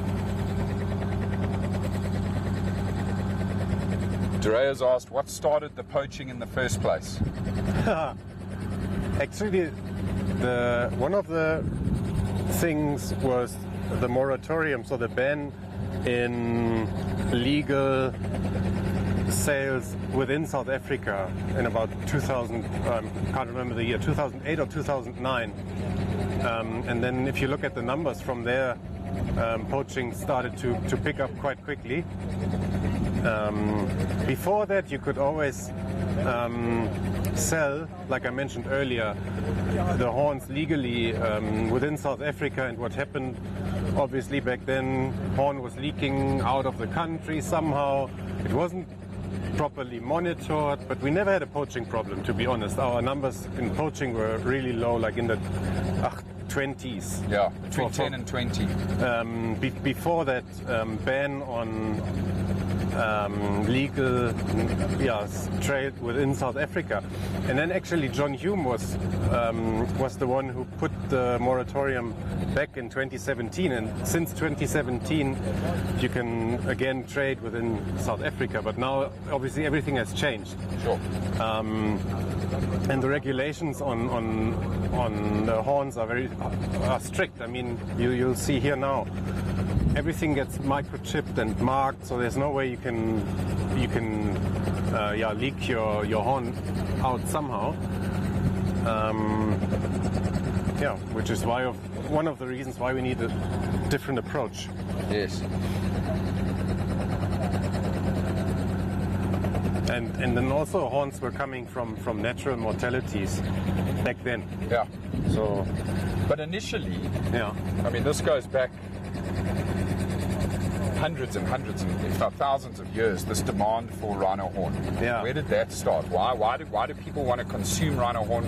Why are people in Asia, Vietnam, why are they buying the horn? Where did the demand, where did it start? Yeah, it's linked in their culture and in their traditional medicine. And that medicine, is over 5,000 years probably. So there's a very strong belief that it does work, and it will take quite some time to change that if you aim to do that. Yeah. And they sort of also laugh about our modern medicine, which is about 200 years old, probably. Yes. So, yeah, I mean, obviously it's not ideal, but at one stage you need to see if fighting that demand is bringing you to the goal. Yeah. Or if you long term destroy the demand by supplying it. Because what we also know from other black markets is if you destroy the black market with a legal market, then there's no more black market. If you can source your product legally,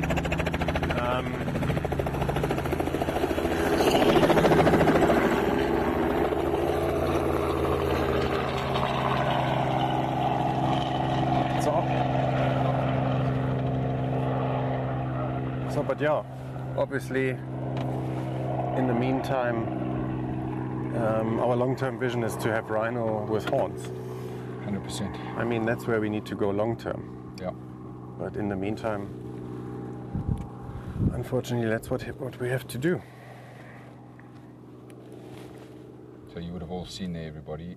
The chopper has just taken off. Bruce is back. Fixed wing is overhead. So I think we're gonna start working these black rhino now.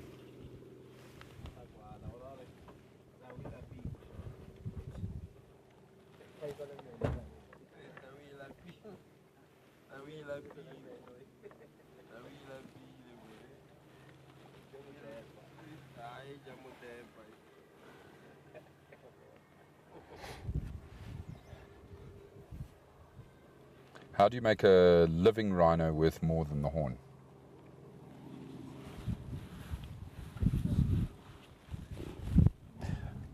Obviously, that would be a solution, one of the solutions.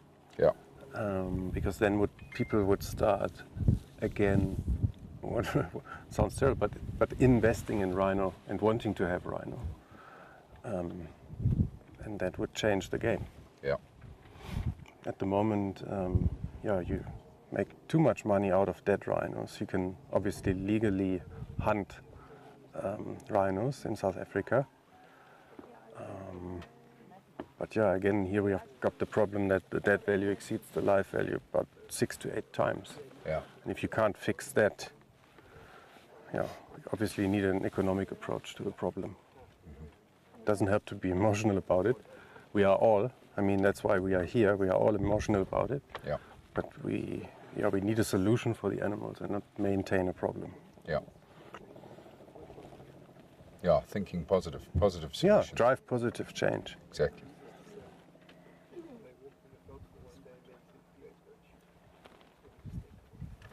Yeah, we created that mess. Now we have to fix it. We must fix it. Yeah.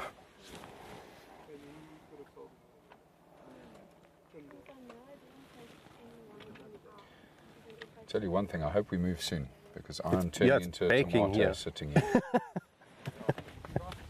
Yeah, I think I'm going to move. Yeah. So I don't know how long this is going to take.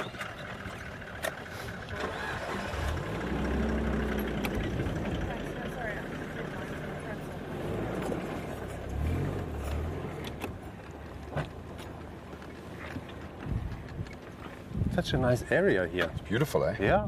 Just all of a sudden. Yeah, I missed it while I was talking. And I was like, oh, nice place. Some civet tracks on the ground here, everybody. Zebra tracks. Saw some brown hyena tracks this morning. Wow. Yeah.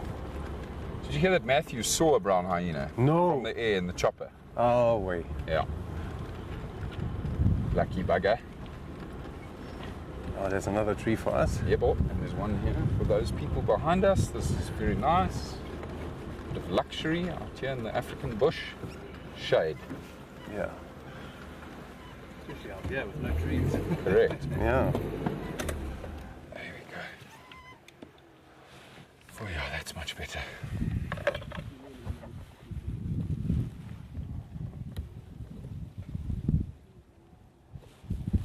Charlotte's asked, do you also protect elephants as well as rhinos, or is it just rhinos that's the main thing to protect? Yeah, we focus on rhino. We were supporting also a bit pangolins in the past, but then we shifted the focus back to rhino only. Yeah. They're of most concern right now. Yeah. Yeah. And to be honest, elephants are, yeah. Elephants are Do you doing want me? Yeah. Do you want me to go down that road? You can go down any road you want to. Yeah. So in South Africa we've got elephants on contraception. So that tells you how endangered elephants are. So we've got too many elephants in most of the, actually in all of the southern African countries. So it's a habitat problem, to be honest. We don't have enough space for elephants. Yeah. Yeah. It is a big problem.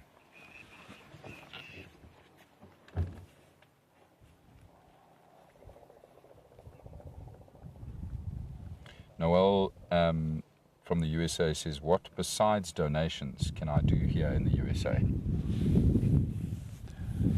A big win is always raising awareness, obviously, and talk about it. Yeah. But not like mobilizing via the panic button, if that makes sense. Like, oh, we need to save these poor animals. Yeah, we all need to come together and literally focus on a feasible solution for the rhino. Yes. That's the best thing we can do, and raise awareness about what is working here in South Africa, sitting on almost 80% of the rhino that are left in Africa. So we obviously here in South Africa know how to keep rhino alive, yeah, but same time also get hit the worst. But that's due to our numbers, which are luckily quite high still, but not high enough. So we always want more rhino. Yeah. So raising awareness is a big win about the problem, and but yeah, talk honestly about it and look in the past what happened in the first place. So if you want to go back in history and speak about white rhinos, what wiped them out in the first place was completely unsustainable and unregulated hunting, down to a number of about 50 white rhinos that were left in 1895, where they thought, oh, white rhinos are extinct. Yeah. But then they found this small population in Shushului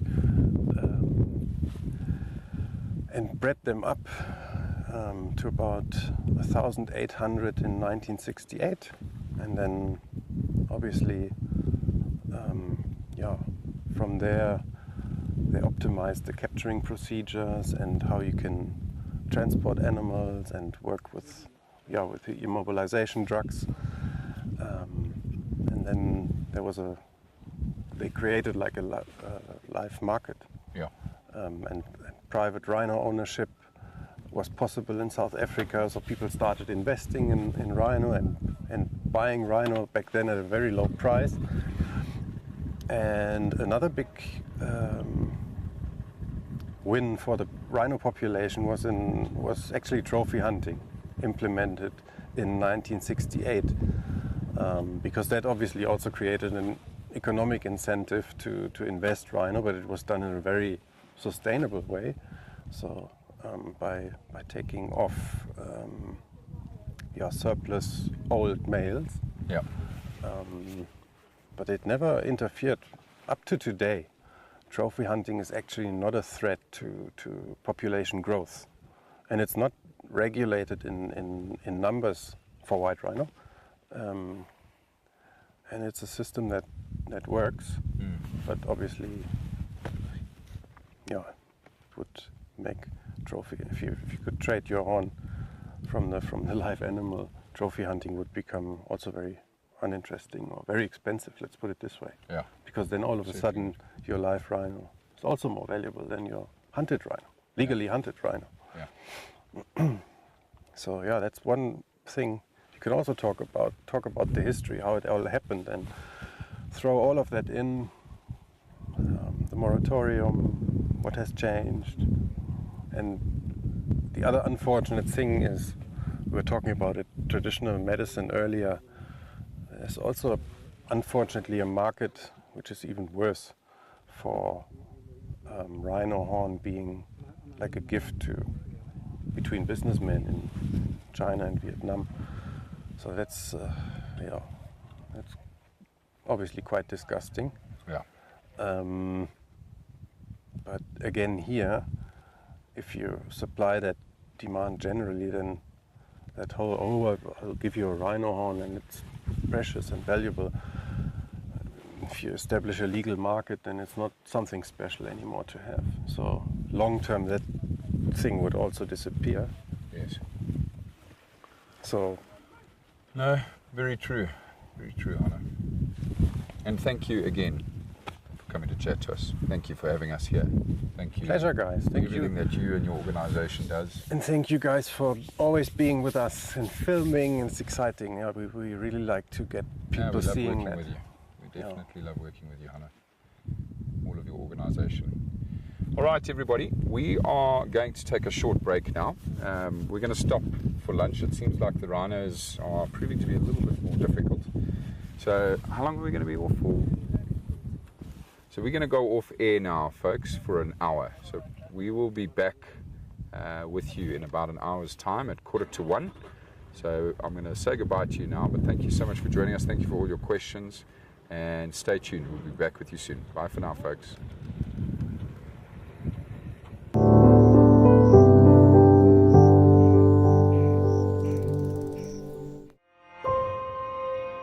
For us, live streaming conservation events is incredibly important.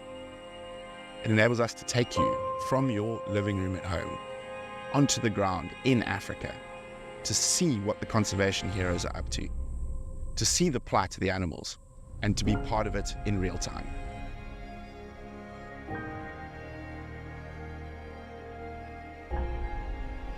Hello, that one looks very bad, unfortunately. She's breathing a little bit faster than we would normally expect from the elephant, and that's almost certainly from the wound. Her body is fighting. By supporting Painted Dog TV's emergency fund, what it does is actually enable us to react with lightning speed to make sure the money gets to the people on the ground, and in doing so, help save the animals and get them out of danger as quickly as possible. This year has been an incredible example of that. We had 2 wild dog emergencies within a month. And if we didn't have access to those funds, it's almost certain that quite a few of those animals would have either been shot or poisoned. That's the reality of it, and that's conservation.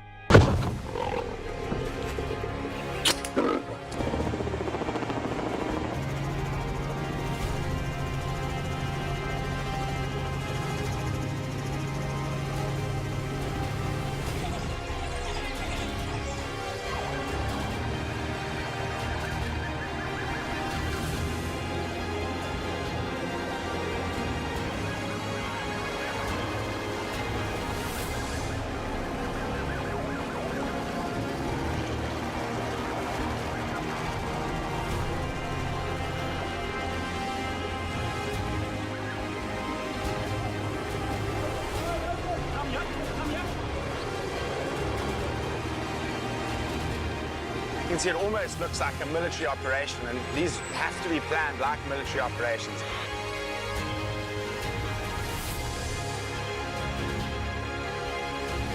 Oh, it's mom and baby coming out first. Here we go.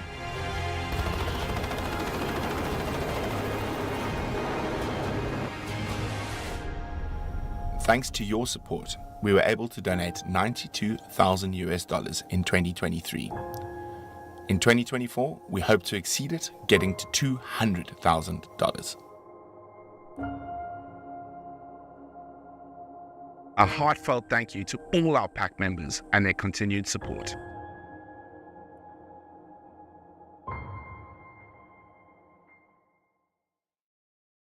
Good morning, everybody. A very warm welcome to all of you here in a very beautiful part of the Rietspraat Game Reserve. We are fortunate enough this morning to be having a discussion with Rhino and Kevin from Rhino Revolution, and very excited to chat everything about Rhino and all of the positive changes that have happened in the organization, and also with some of the positive objectives that we want to try and achieve in the future. And so we've invited Rhino and Kevin to join us today just to discuss more about rhino conservation and as I mentioned, the organisation. So Hanno, welcome. Kevin, Thank you, thanks Gary. for coming. Lovely to have you guys with us. Hanno, maybe you can just tell us in brief just a bit about the organisation, Rhino Revolution. Sure, yeah. So Rhino Revolution was founded back in 2012 by respected conservationists and reserve owners here from the area in Hoedspruit, and back then mainly focused on raising funds to pay for the costs that have skyrocketed as a consequence of the poaching crisis. So a lot of attention went into generating funding for anti-poaching units and keeping the boundaries secure of the reserves. And our mission back then was to rescue, rehabilitate and release also orphaned rhinos that were victims of poaching. And so for many years we were running an orphanage here in Hoedspruit on the reserve actually, and over the time we had 5 orphans coming in and successfully released them onto the reserve in 2017. And we are still custodians, obviously, of the animals. They're doing well and breeding.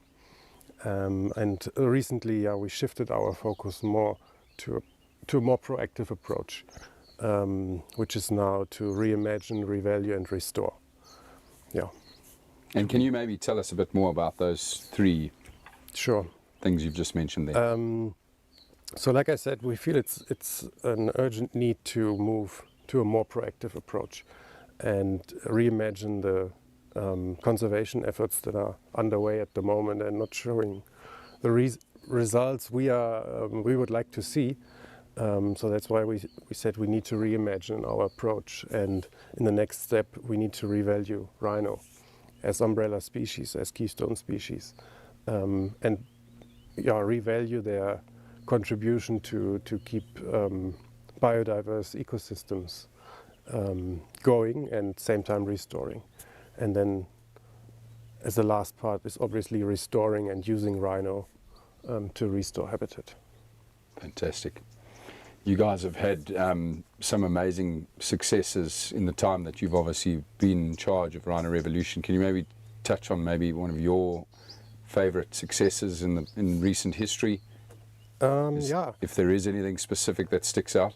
So I think we focused a lot also, I forgot that earlier, on horn trimming operations that have shown to be quite successful. And so these operations are always, as you can imagine, quite emotional, but after you are done, you feel there's a bit more security now for these precious animals. And so every operation is quite unique, and we feel privileged to be helping these animals in that way, which is currently the most effective tool in short-term saving these animals. Sure. And tell me, the work that you guys are doing, Rhino Revolution, is it purely based on Rhinos, or is it beyond our borders? We also offer, obviously, outside the Rhinos Game Reserve, help where help is needed, and where funding is needed. So our main focus or our main work is actually to generate the funding and then be hands-on on the ground too, where help is needed. But we obviously raise funds to pay for veterinary services, helicopter, fixed wing costs, all these costs that are necessary to conduct an operation like this. And then also obviously funding anti-poaching costs. Sure. So some big successes, and we've obviously seen a lot of that here on the Rhinos Game Reserve, and we're very grateful for that. But there've probably also been some low periods, some difficult periods, or difficult things that you've had to deal with. Can you touch on anything like that? Yeah, I think in general funding is about to dry up all over in the conservation Always space. a big one. It's an issue. Also because I think people want to work or want to contribute more towards a solution than a problem. And if they always only contribute towards horn trimming at one stage, they will ask, okay, what is your plan for the next 5, for the next 10 years? Is that the future you only see for now for the rhino? So that's why we said, look, we need to implement a more holistic approach and focus on the right audience that are with us on the solution side of things. Yeah. Kevin, can you maybe explain to us a bit more about your role in Rhino Revolution? I'm a non-executive director, so I'm there to bring to bear whatever expertise and knowledge and experience and ideas and so on that I've got. So but because Hannah and I live close to each other, we obviously talk quite a lot. But effectively, my role, you see, a lot of the conservation NGOs are often staffed by or led by non-conservation people, and also the concept of conservation isn't really quite well understood. The idea of saving Bambi is not conservation. Yeah, that's saving Bambi. Let's not confuse that for conservation. People have got an oversimplistic view, and one of the reasons why I was happy to join when Hannah asked me is because of the new mission, which actually aims to make Rhino Revolution obsolete. So I'm a resource economist at heart, although I have a BSc agriculture in animal science. I always look at the economic side of things, and again, this is where most conservation projects fail. They completely ignore the economics. No, conservation's the special thing. It's higher than the clouds. Nobody should even put money near it and all this thing. Well, the truth is you pay a fee to go into any park anywhere in the world. You pay a fee to do anything to do anywhere. So why should conservation be any different? So my perspective is all around that economic angle. Okay, brilliant. Thanks, guys. I'm going to now move into the next topic, which is a very exciting one, and that's a big mammoth task that we're all about to undertake as of this Sunday. So next week we'll start with the mass horn trimming exercise up further north from here.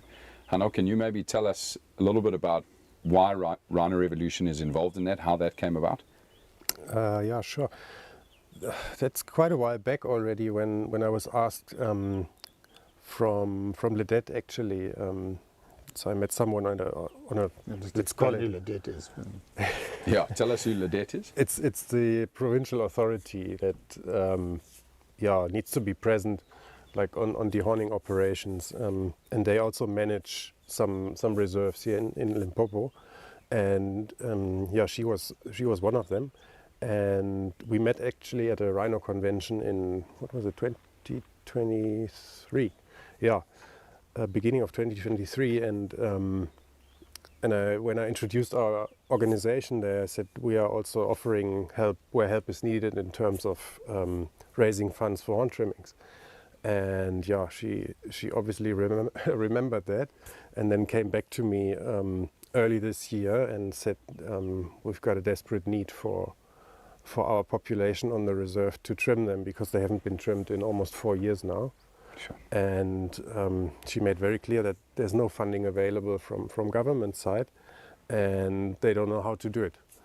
And I then said, okay, let me get back to you, and we can for sure make a plan and establish a timeline to help. But funding for an operation like this will be massive, and I need to get partners involved, so we can't do it alone.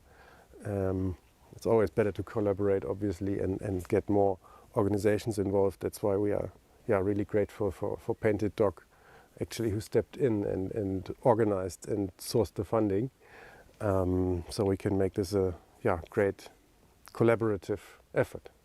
100%. So I assume the main reason then that these rhino haven't been trimmed is purely just that, financial reasons. Yeah. It is government's obligation or responsibility to trim them, but in the appointment letter they made very clear that they don't have the money for it, and they won't have the money for it in time. So that's why we set up a contract and sorted all of that out, in order to be able to help these animals. The reserve is a combination. There's a few private owners, and then government's got the biggest chunk of the land. So it's got a few technicalities involved in ownership and responsibility and so on. So. Quite a bit of red tape and loops and hoops to jump through there. Well, it's not always agreement between the parties. Exactly. You always have some politics you need to deal with, but in the end, we now found a good solution, and everybody focused actually on what it's about, because it's about helping the animals. and then you can't put your own agenda in front of it. You follow the agenda for the rhino. Sure. Yeah. Tell me, have they had many incidents on that reserve of poaching, recent or in the past? They had incursions, and on neighboring reserves there were poaching incidents recently. That's why they are now very grateful that it's happening. But I guess we will find out when we are there and we get a picture from the fixed wing and from the chopper, because I mean it's a big reserve, and from the vegetation obviously quite thick as well. So I'm not sure how these rhinos are managed from the guys on the ground championing it as good as they can. So I think it will be a bit of a surprise. Okay. Yeah, it's interesting. Tell me, the team that's going up there, can you tell us more about who might be with us next week? Whilst we're up there? It's obviously you guys. Sure. And then from the veterinary side, we'll have Joel Alves, Ben Muller, and Bart Geisendam. Yep. And 2 veterinary nurses coming to join, and then from Rhino Revolution side, it will be Andreas coming along, and Philip and myself. Okay. So we keep it as a small, effective team, so we can do as many animals as possible in the short time we have. Yeah. We are talking about, we don't know, so maybe 80 to 100 animals in about 10 days. So most likely only 9 days. We'll see. Yeah. But it's a very rough timeline. I see you forgot to mention Kevin's name on the team involved. Yeah. Kevin. Are you coming along? Not this time, Kev. I don't have 10 days available, I'm afraid. Fair enough. No. We need you for.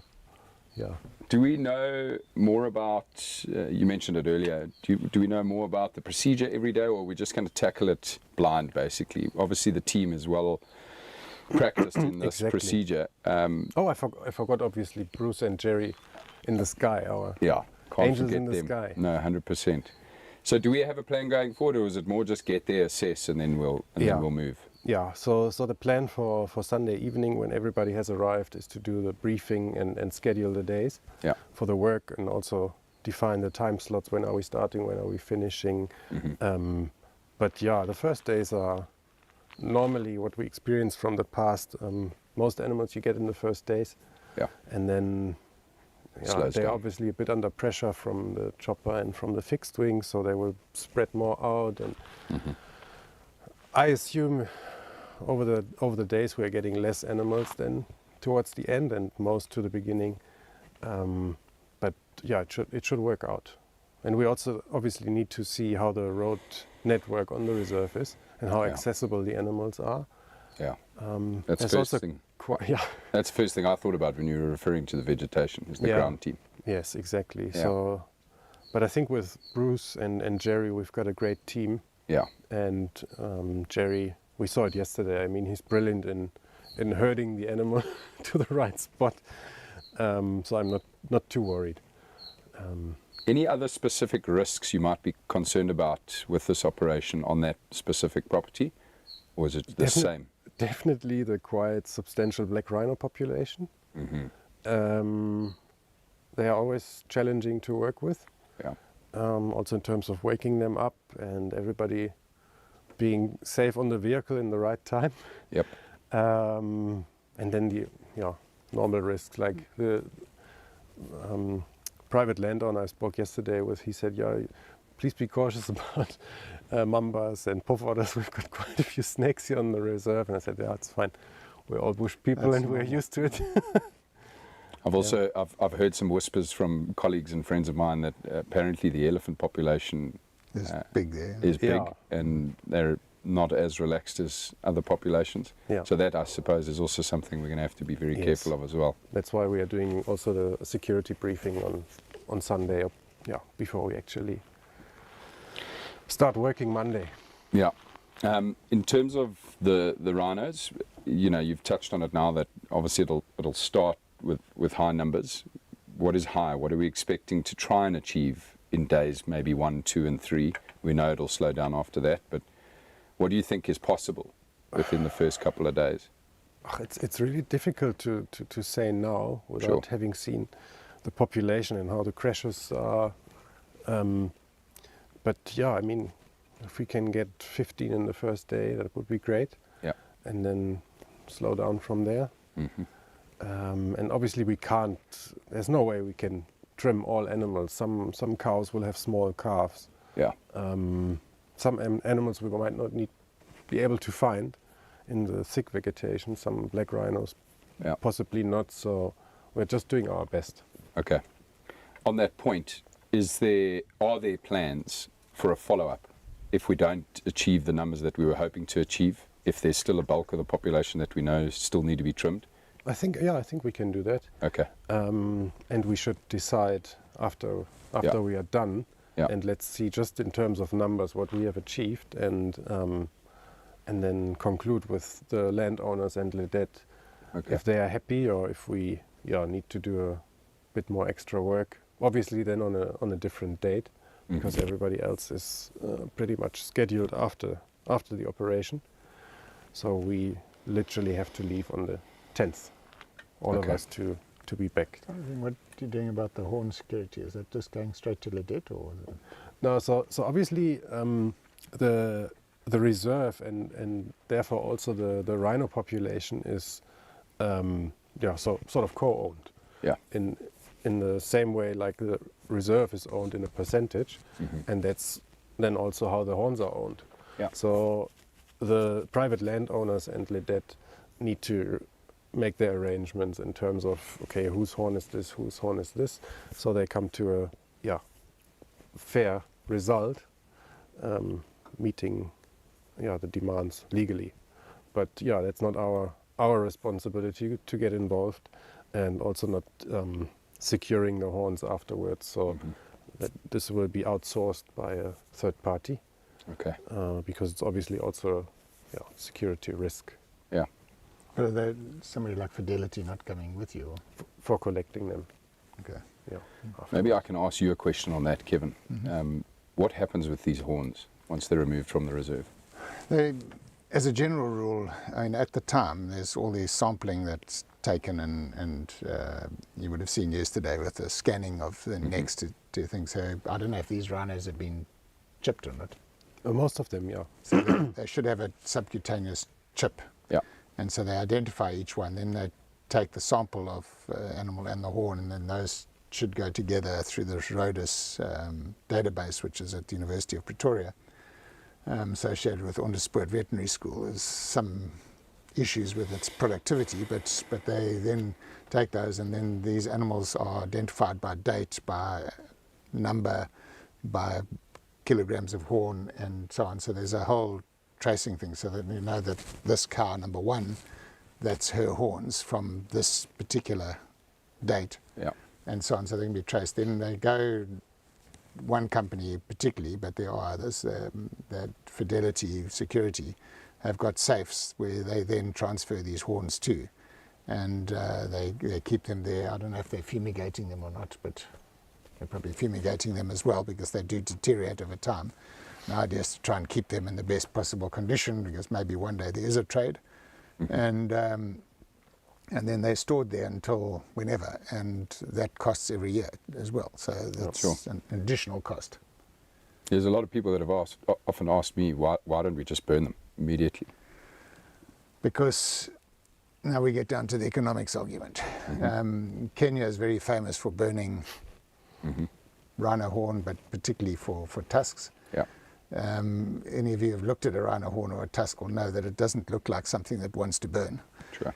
And it's actually really hard to burn, so you've got to throw a whole lot of fuel over it, like petrol or gas, and set it alight, and you're just making a lot of smoke and pollution, and taking something that's the Eastern medicine considers valuable and turning it into something not valuable, which is the destruction of acid value. And when you destroy acid value, things get poorer.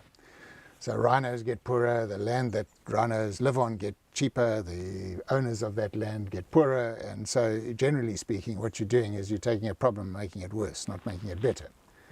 So the better idea is to recognize that our Western approach of saying, oh, these silly Chinese people, they've got this funny belief.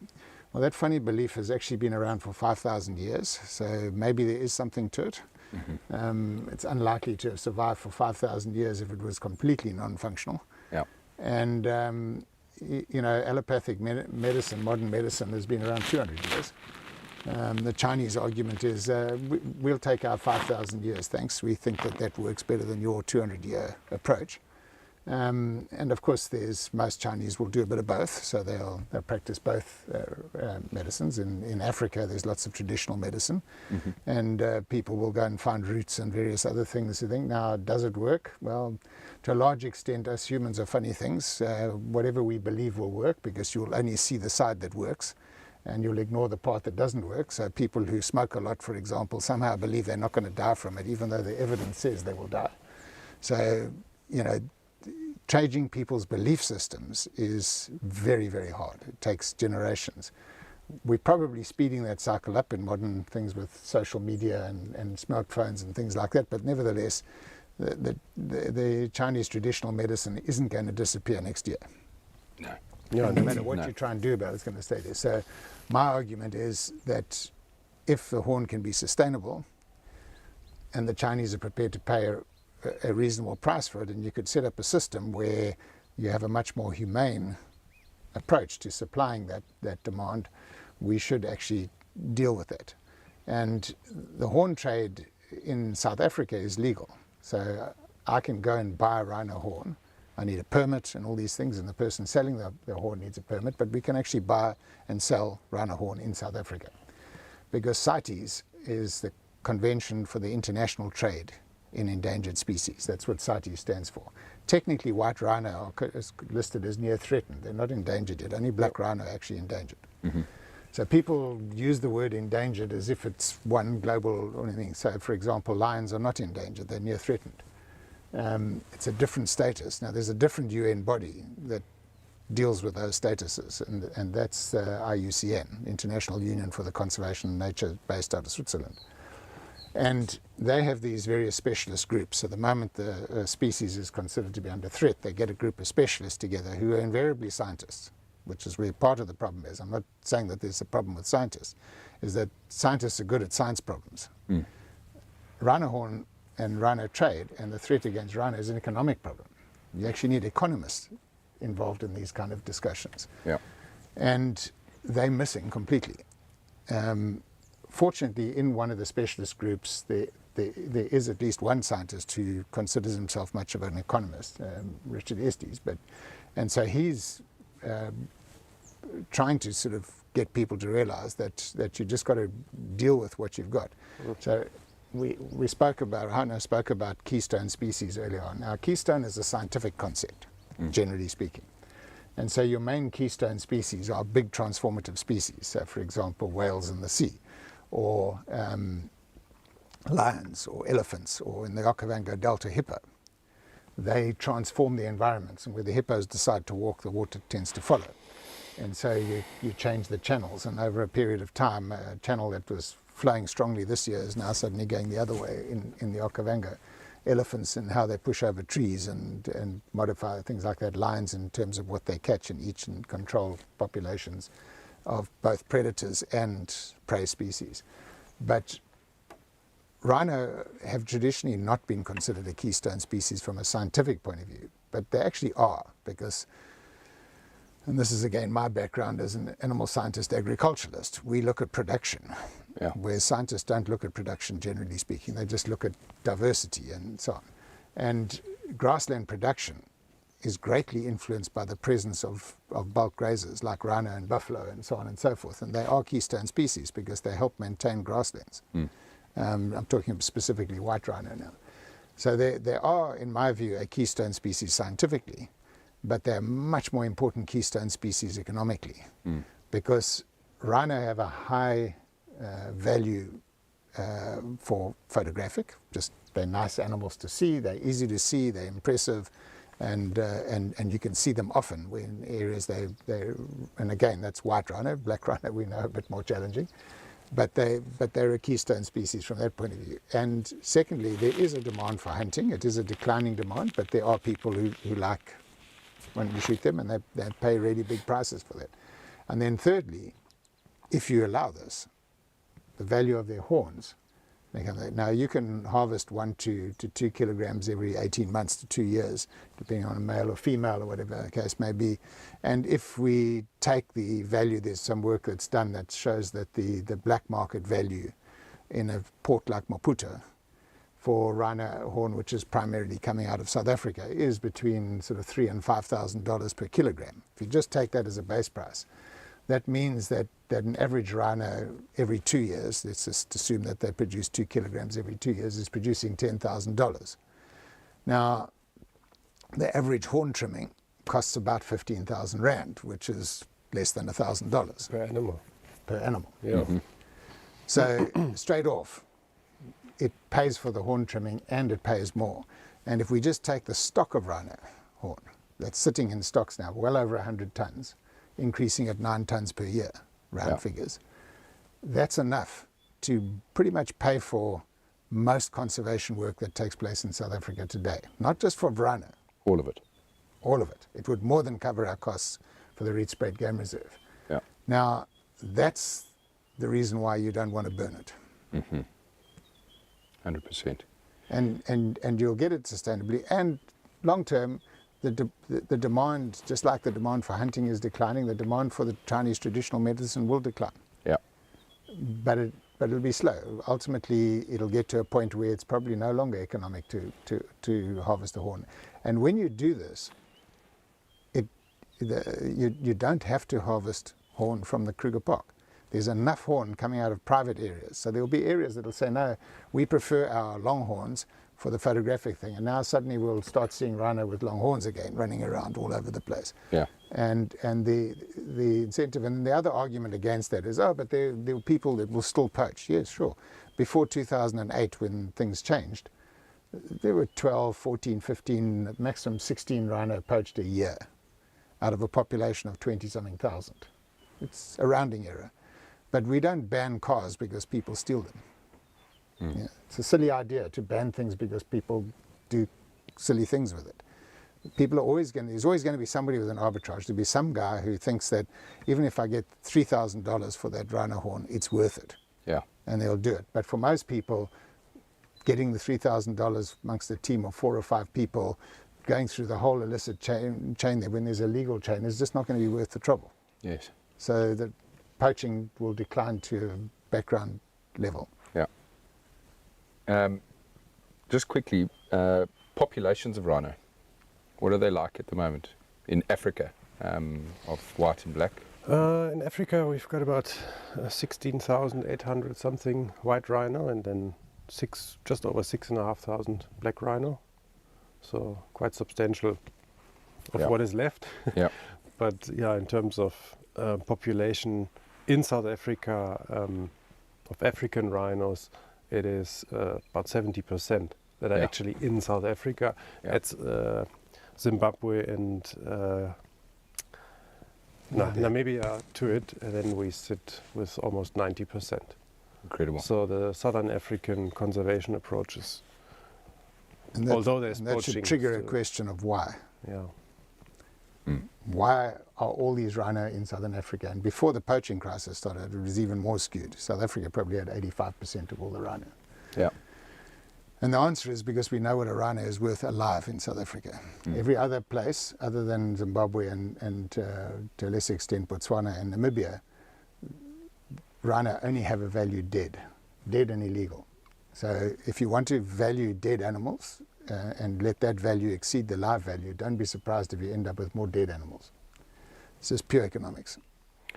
100%. Can you maybe tell us, Kevin, there was a poaching crisis, what was it, 30, 40 years ago here in South Africa? And not in South Africa so much, funny enough, we didn't really have it, but north of us. Yes. Just north of us, but I know that South Africa at that point was vital in bringing back the populations of rhino and saving, just strengthening the population. It's quite a complicated story, so I'll start at the beginning. So there were hundreds of thousands of rhino in Africa in the 1800s, and they were everywhere. Yeah. Black, white, multiple species, and that's the other important thing, is amongst the black rhino there's 4 subspecies. Yeah. Whereas in the white rhino, practically speaking, there's 2 southern white rhino left, and the rest are all, northern white rhino, the rest are all southern white rhino. Yeah. So the 2 species of white rhino, one's functionally extinct. Yeah. It technically exists, but practically it doesn't. Yeah. So we ended up with a situation where there was a legal concept called res nullius, which is a royal game, public property. It's a British concept that got spread to most areas. So wildlife belongs to the state, not to the person whose land it's on. And as a consequence, hunting them really had no consequence for individuals. Okay. So white rhino in particular, because they were much easier to hunt, were being shot out for fun, largely.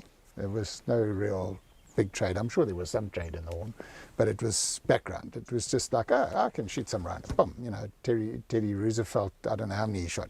Yeah. 50, 100, I don't know, in a hunt, in one hunting trip. And we ended up with a situation where there were about 50 left at the early 1900s, and they were all in KwaZulu-Natal in what was now the Shishli-Mfolozi area. And from those 50, they kind of bred up to saturate that Shishli-Mfolozi. It was about 100,000 hectares. I can't remember what the numbers got up to, but they were getting to the point where there were too many. And a thing called Operation Rhino was brought into being. And this was in the 1950s, early 1960s. Ian Player is one of the more famous people on that, but there was a whole big team. Sure. Dr. Hatuan was the pioneer of developing drugs to dart them, and M99 being one of them, and that was the key to doing it. And that was a real risky operation. They used to ride after rhino initially before they worked out the drugs, and throw lassos over them and try and pull them off with horses and all sorts of things. I mean, it used to be really, really seriously dangerous. Yeah. And then they found the tranquilized. Then they used to ride after them with the horses and then try and get the vehicles there which weren't all four-wheel drive. They used to have the Land Rovers, but they couldn't. The trucks were not four-wheel drive, and have to try and get them to where the rhinos were, and all that kind of stuff. And then they worked out how antidotes worked, and etc.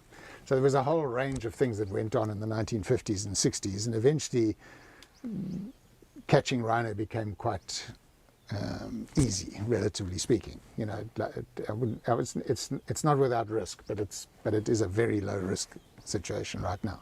Yeah.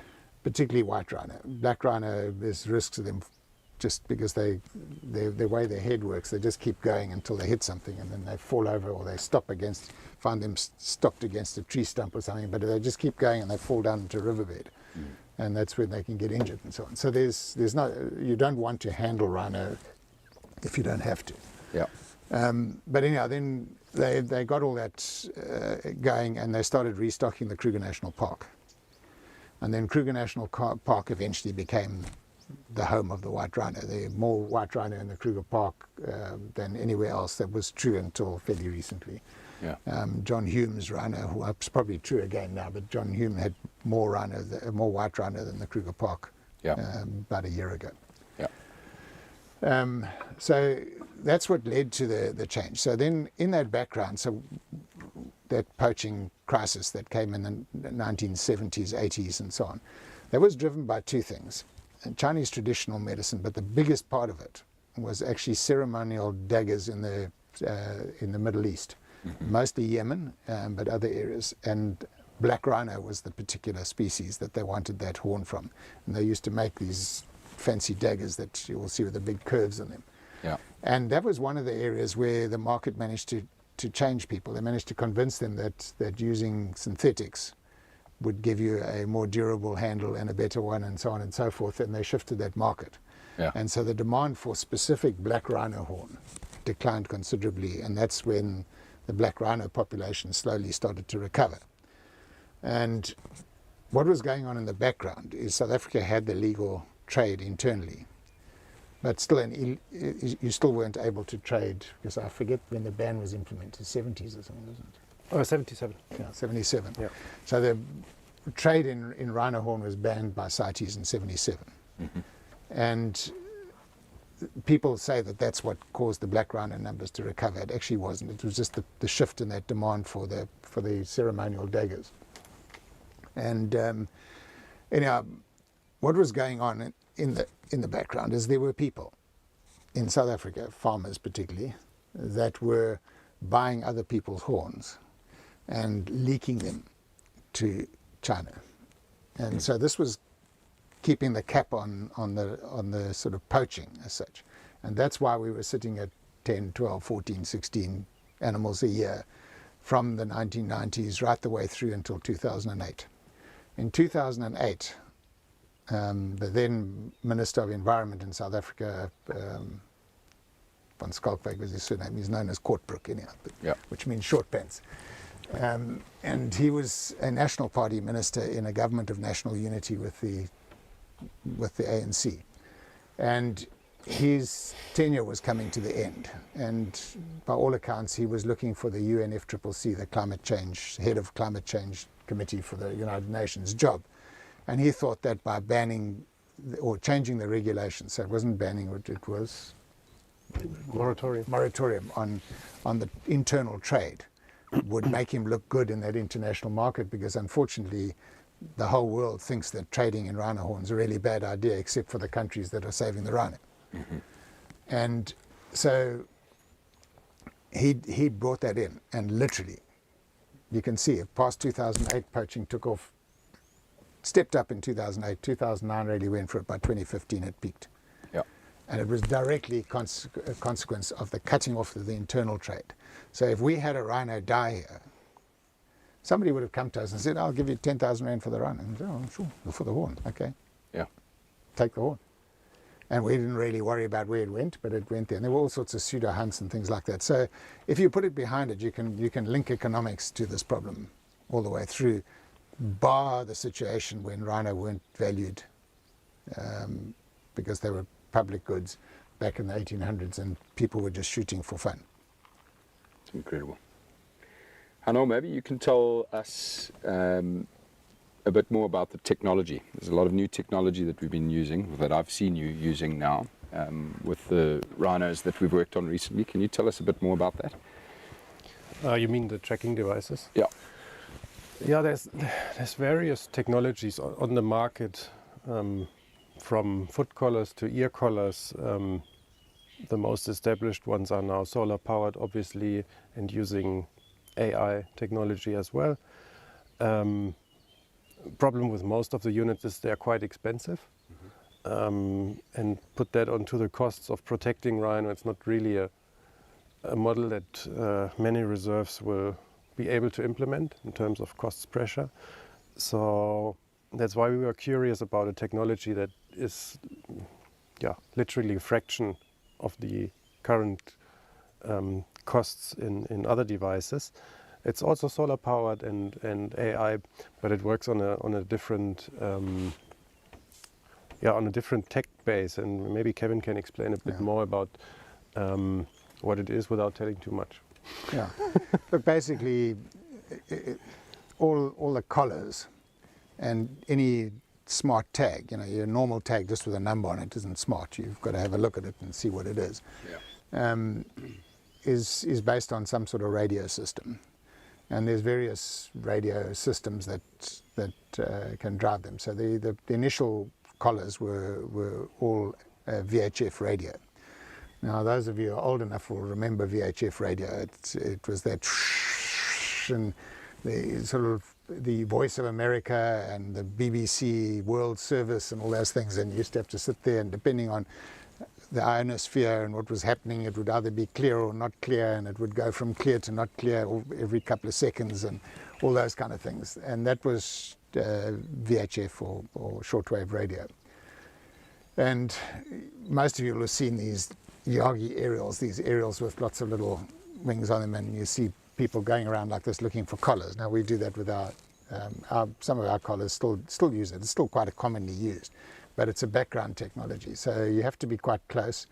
It's line of sight, and you need to be, generally speaking, within about a half a kilometre. Sometimes if you're at the top of the hill, you might get a kilometre range. So it's very difficult in a place like this to find an animal if you don't have some idea at least where it is. And once you know where it is, you find it, and even then, You know, we can have that elephant bull sitting behind the bush here, and all we can say is the signal tells us he's somewhere in this area. Yeah.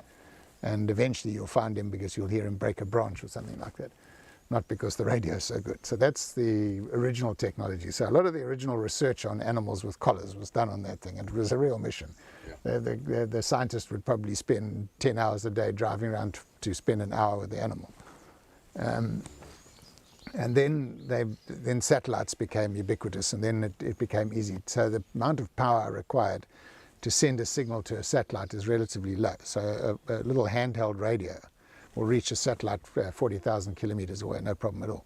Yeah. But it battles to reach a vehicle 1 kilometer away on the ground. But up in the sky, it works really well. So satellite technology then came along, but the trouble is using satellite time is expensive. So sending a message up there, even though the message is just basically a series of ones and zeros, it's just a number string.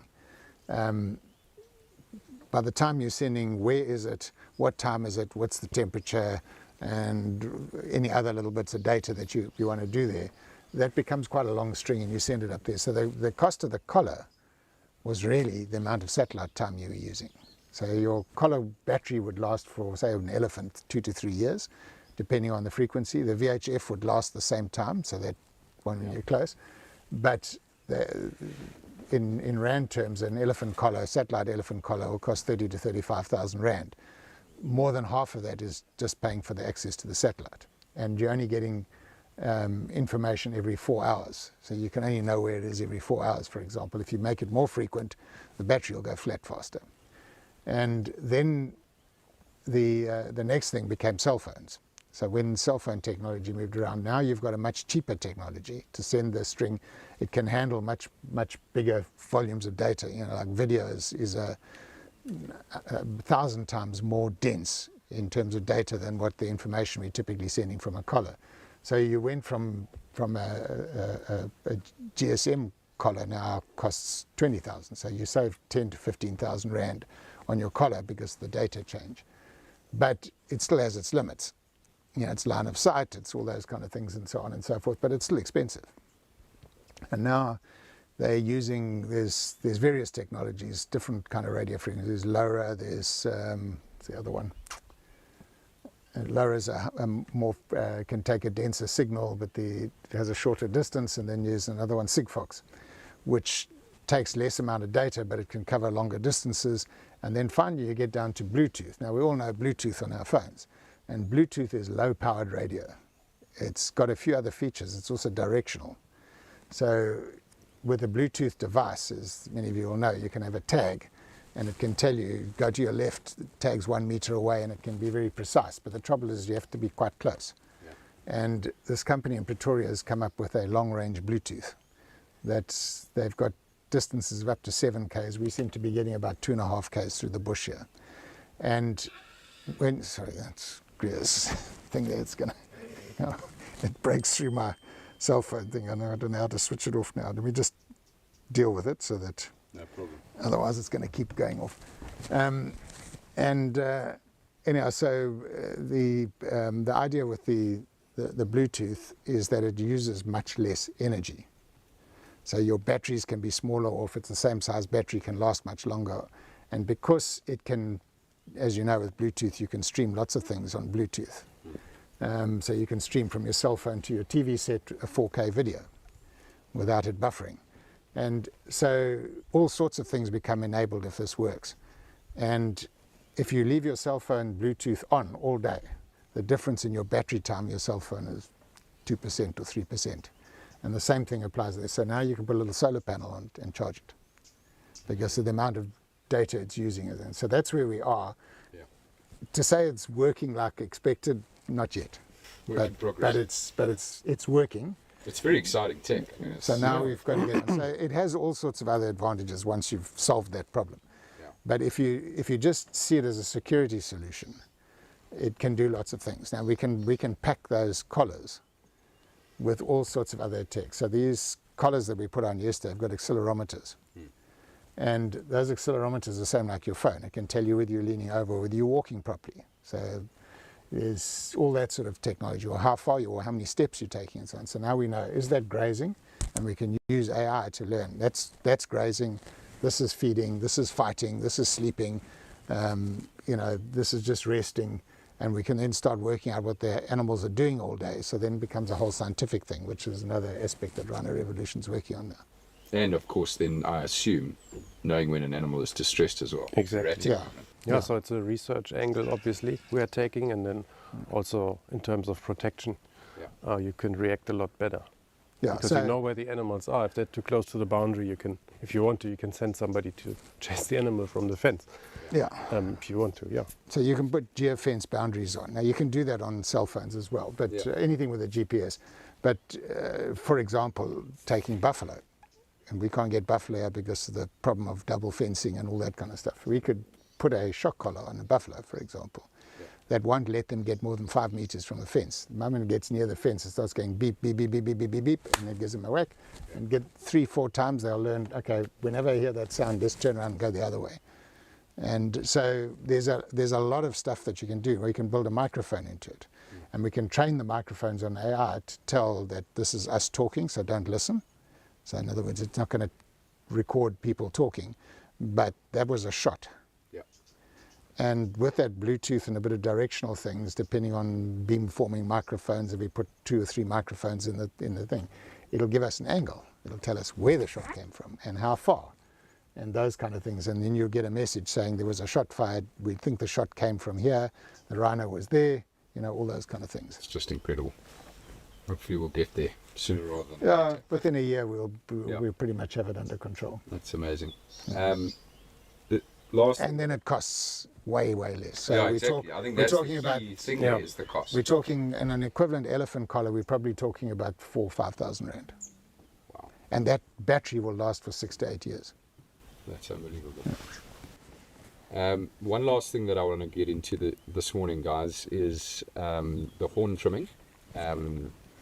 Is it effective in anti-poaching? I don't know if you can maybe just chat a little bit about the reason we trim, how effective it is in protecting rhino.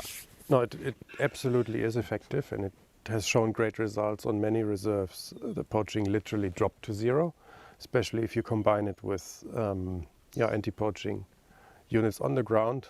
So the results are the evidence, especially here in our area and in the Greater Kruger. Where we have there's a meta-analysis research paper that shows that. So statistically significant reduction in poaching on areas where their horns are trimmed, particularly where they're all trimmed.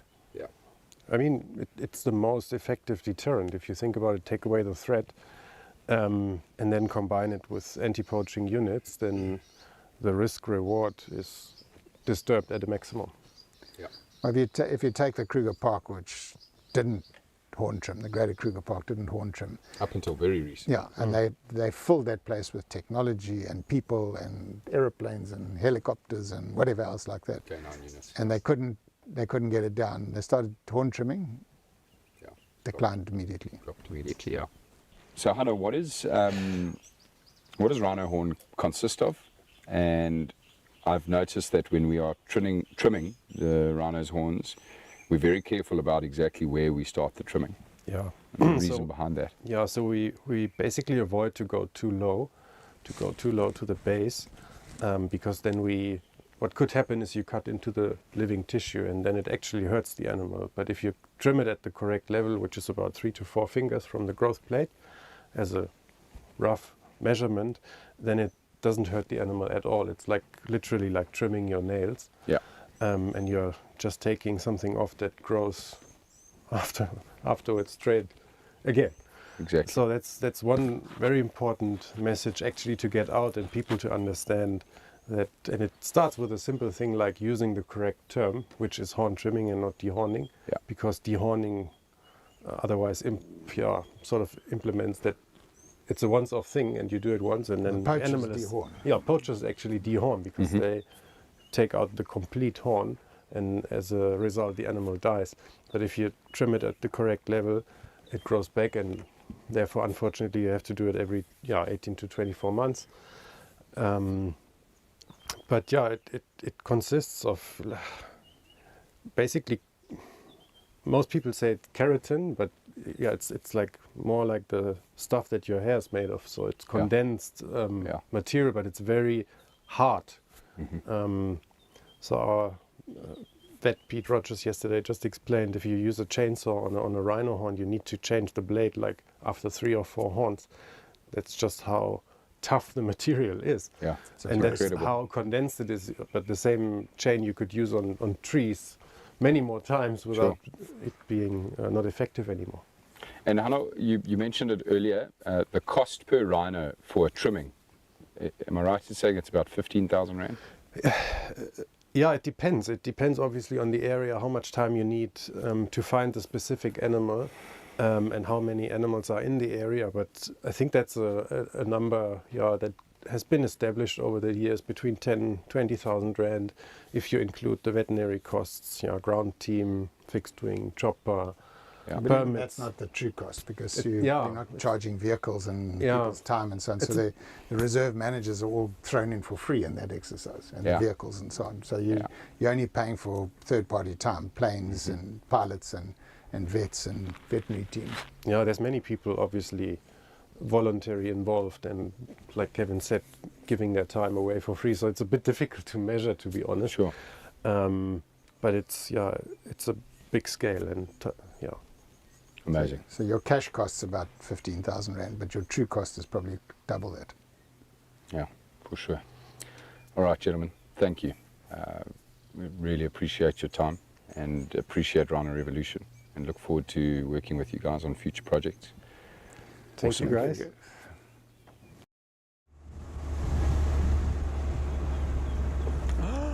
Look there.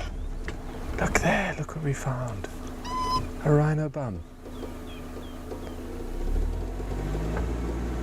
There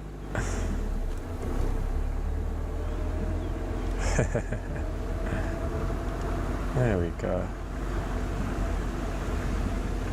What a big boy.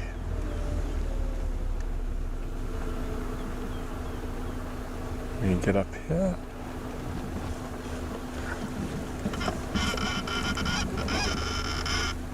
Stop here. We're probably going to follow the road and we can just admire his beautiful rear end as he trundles on.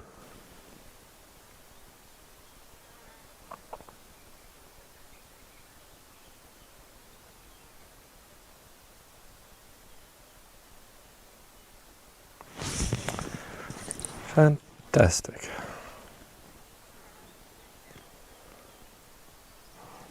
Do you have to call this in?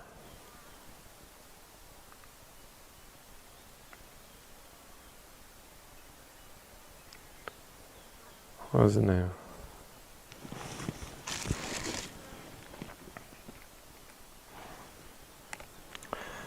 One white rhino bull heading north on Seskanpad Noord towards Blou Wildebeest route.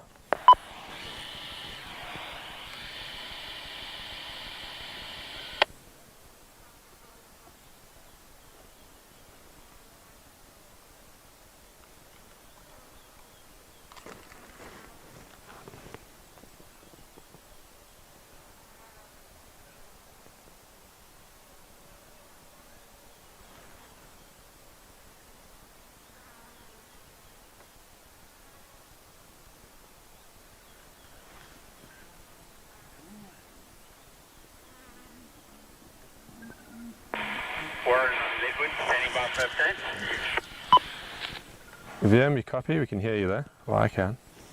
What is this? We're hearing something on our left here. If I remember correctly, it's 4 stations on Blauwang. Updates, elephants on Mbuvu trials heading west. VM, can you hear me? Male lions and the pride in between We contractors. heard baboons. Yeah, I think we heard baboons to our left. Okay, let's follow. Let's get up to this. Sighting of a rhino junction, Seskat North and Blou Wildebeest route. There's baboons. Heard baboons grunting to our left.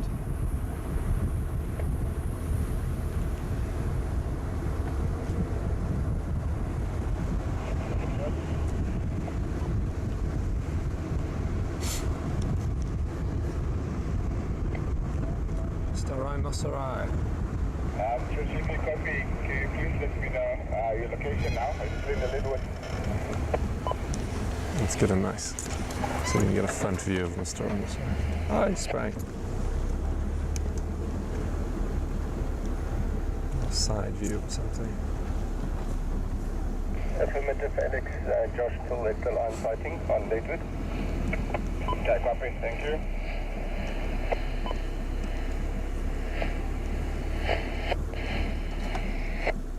Yeah, I wonder. I'm leaving the lock of the prize, leaving Jedrick and one other station on lock. Alex, if you copy me, I'm going to start making my way out of Ledwood. I should be out in the next 10 minutes. Thank you. you. Beautiful boy.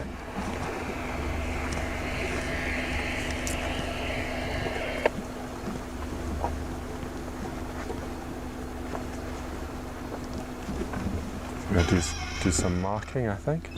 There we go.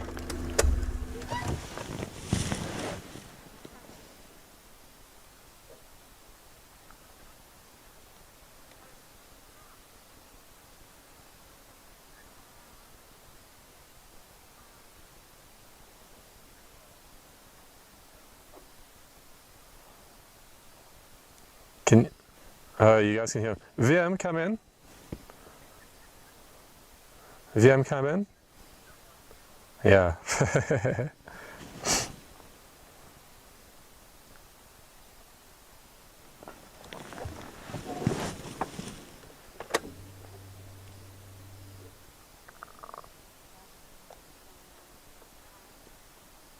VM, come in.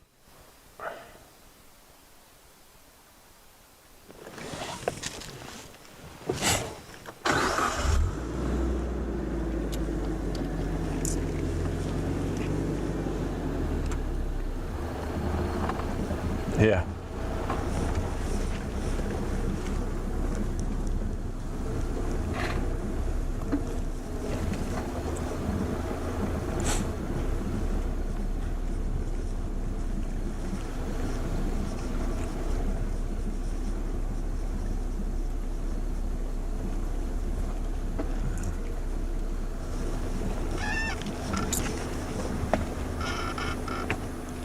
Station leaving the elephant herd with Hazel unlocked. There's close to concrete crossing, still heading west.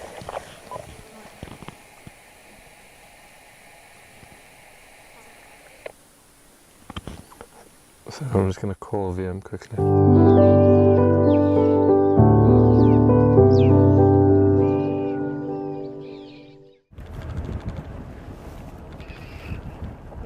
Welcome back, everybody.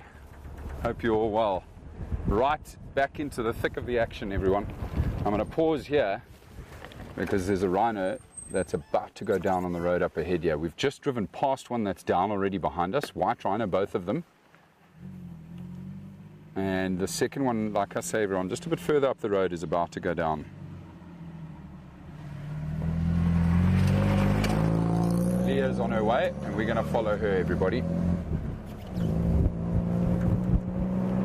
Now, while you were away, everybody, we had stopped under a tree for some lunch. And just as we were tucking in, Bruce gave us the call that we needed to head out. We've just done 3 black rhino. A mother and her calf, and I think a bull was the third one. I'm not entirely sure. We didn't go to that animal. But it was quite amazing. The calf and the mother had been separated by probably about 500-600 meters. And we had to load this tiny little black rhino calf onto the back. Well, not tiny. It was probably about a year old. Year and a half, had to load this black rhino calf onto the back of a bucky and take it through to its mother. We didn't have any warning, everybody, which is why you didn't join us for that one. But you're with us now, and this young white rhino is about to go down here in the shade of some big thorn trees. Just pull up next to Leah's vehicle here quietly. There's Matt. Say hello, Matt. Hi, Matt. Matt doesn't want to be friendly with us. That's okay. He's working. Busy, busy, busy Matt. So Ben just steering the youngster up ahead here, everyone.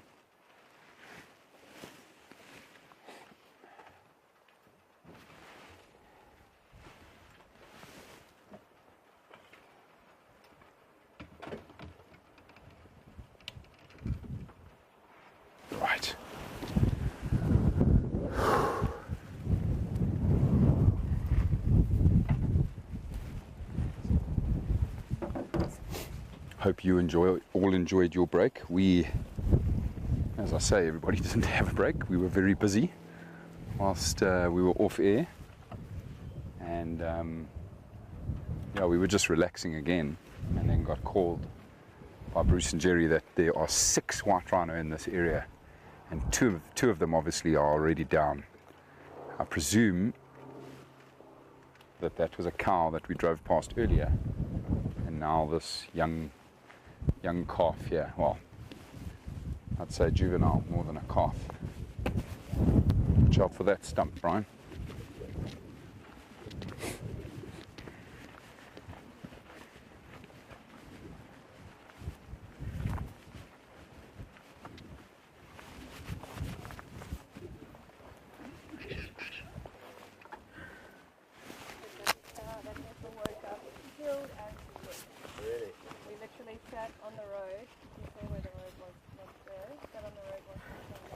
Very interesting, everybody.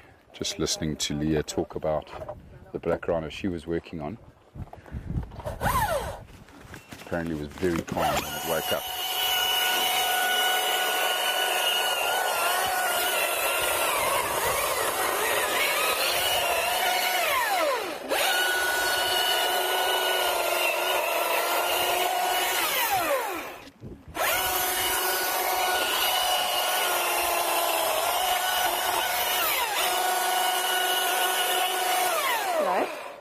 Hi.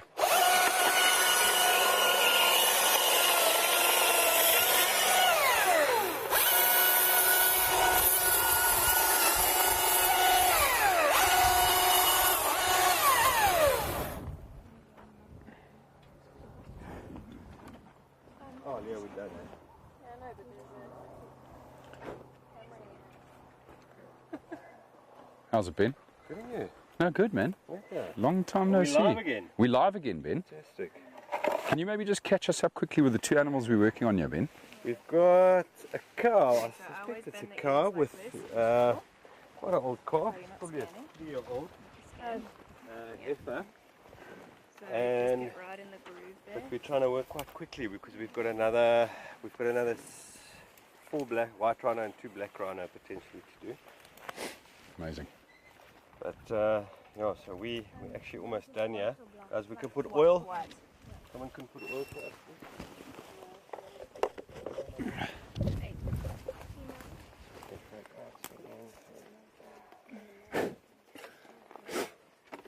Right.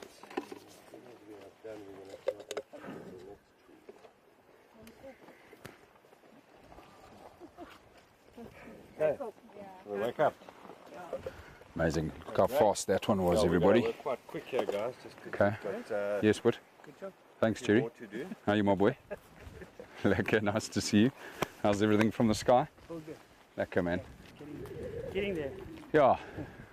Lekker. No, shot, bud. Thank you, Yeah, man. no worries. Okay, we'll see you at the next two. The next two are going to be 2, I think they might be young bulls. 2 young Okay. bulls, yeah. Okay, awesome. Great, they're just on this side of the road. Which side? Got This a side. Flat tire there. Matt, how long are you guys going to be, Yana? How long are you going to be? Jerry was at the 2. Okay, cool. Yeah. We're going to start so long, but no rush. 2 milligrams, yeah. So what you're not seeing from behind the scenes here, everybody, is that we have picked up a flat tire on the Jackal. Hey, Leah, you guys ready to wake up, eh? But the amazing Matthew is busy tending to that problem while we get to sit here in the shade, Brian and I, and enjoy this beautiful young rhino. It is wonderful. Oh man, what a beauty. You can clearly see that this animal was done on the recent trimming. Well, I say recent trimming, everybody, a couple of years ago. See the notches in the ears and not too much growth on those horns. But just topping up that trim, and now she'll be safe for a little while longer.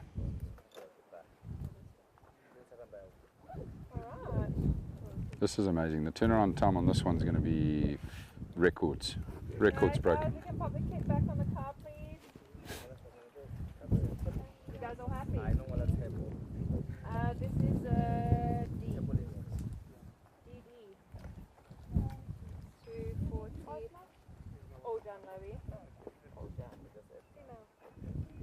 beautiful young cow. Yeah, lady. You can see Jerry and Ben have made their way back to the chopper. So they were just saying to us now they're going to get up in the air. There are a couple more whites and blacks in the area that we're going to try and do with all of you, everybody. Oh, I can hear zeb.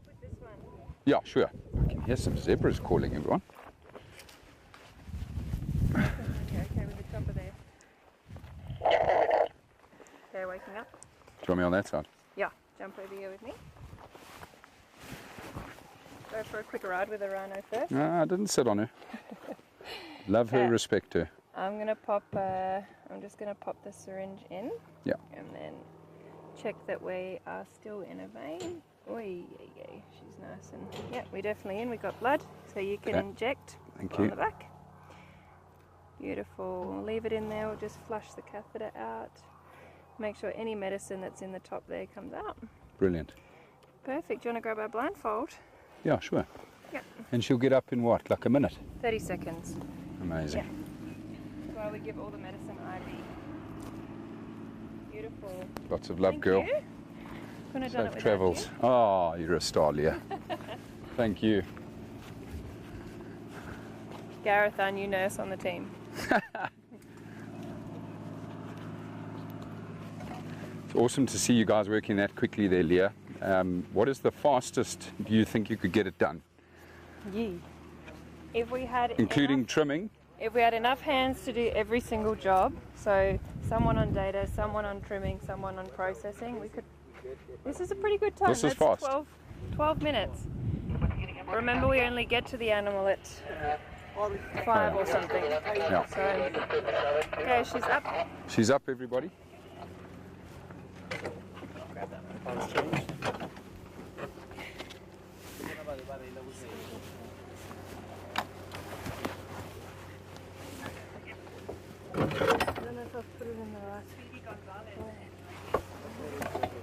Need to just there. Pleasure. Thank you guys for changing. Do you need to move? Possibly.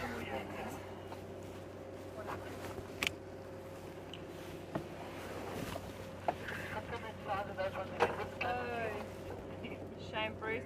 I hear it, and then I have to think about what he said in my head. Bruce just said he feels like he's in a tumble dryer. Oh dear. Lots of heat, turbulence. Bouncing around up there. So that's Bruce, everybody on the radio, just giving us an update from the air. He feels like he's in a tumble dryer. Just bouncing around because of the heat thermals. Yeah, it's got very hot now. This young rhino heifer is just slowly moving back through the tree line, past us here. Okay, Jerry and Ben have just taken off.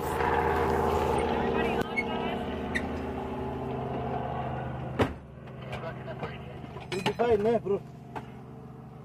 Yeah, we're fine. Okay. Thanks, but just don't leave us behind. We beat Bart, eh? We beat Bart. If there was a plan of going to town, we were going to patch it. Or do you have patches? And guys. Yeah.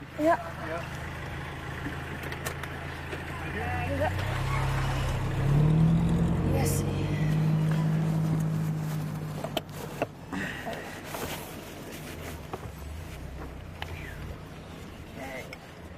Amazing, seeing this little youngster. She's going back towards where her mom is. She remembers where she last saw her mom. She's doing well, everybody. You can see her trotting there.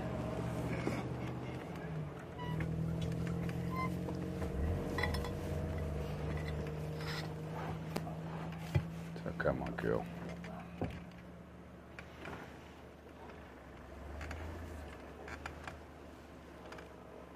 All right, little girl.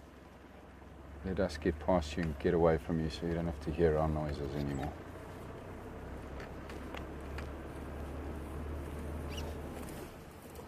So come on, girl. Relax. All right.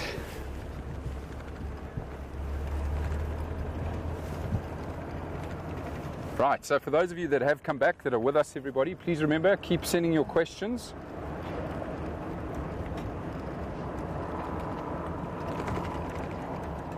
How many are we on now with these two? We 6, 9, 11. Yeah. That's 11 animals, everybody, that we've done so far today. And as I mentioned before, Bruce and Jerry have got eyes on others.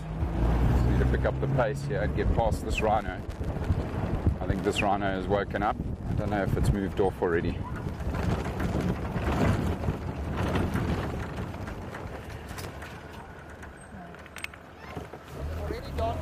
Okay, thank you. There we go. We are already live, Jackal.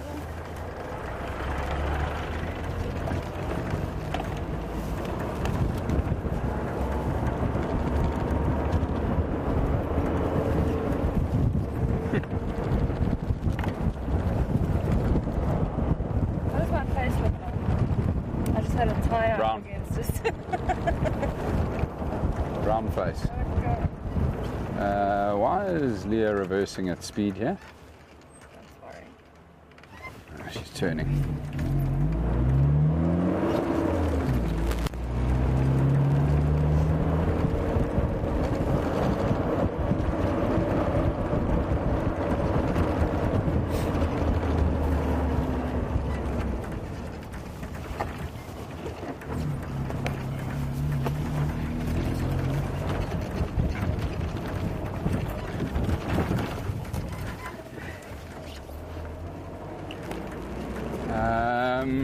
That is flat number 2, SA fan, for the tyres.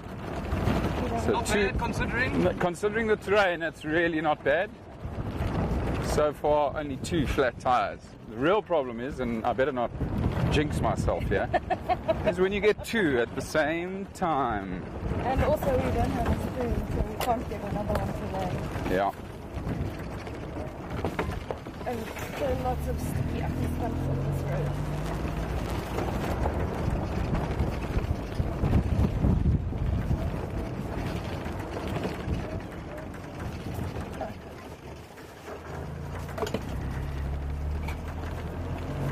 Okay, everybody, I will try to get back to your questions and comments, but the team is working on an animal here, I think.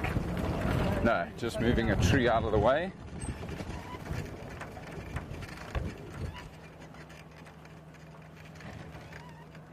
That's incredible, Mary. You've been up 21 hours and staying with us all the way through. You are a superstar. Yes, Mary. We're very grateful to have you supporting us, being one of our close friends, a voice for Painted Dog TV, and everybody else, all of our pack members. Very grateful for all of you. This road looks like it was made yesterday. Yes. Looks like it was made for puncturing time. That even.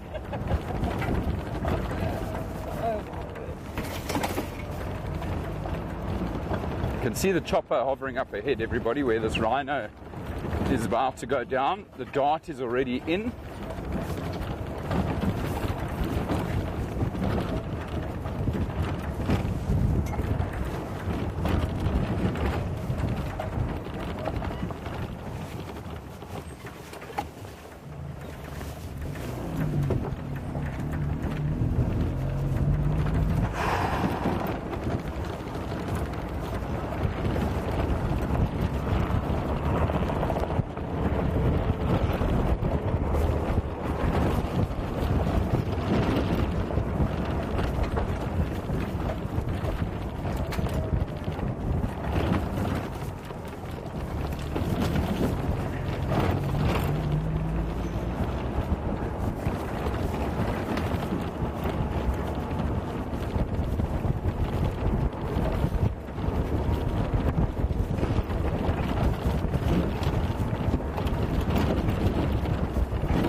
Let's see the rhino now, folks. It's on the road, walking away from us up ahead.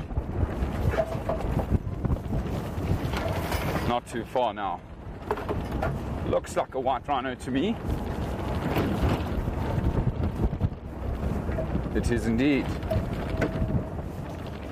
Might even be a young bull.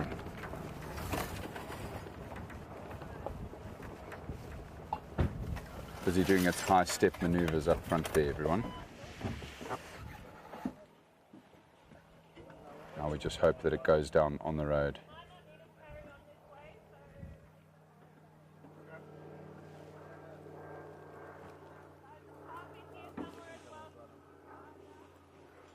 I just heard Leah shouting back to the team here as well, everybody, that the calf is somewhere nearby as well. So this is not a bull. This will be a cow. And her calf is nearby, so we just need to be careful. Keep our wits about us. I'm just alerting you, this road was just opened. I can see that. Just a new road, so just be careful of the Stumps. Yeah. Mm. Otherwise, you can get another punch. Thank you very much, sir. Appreciate it. So there we go.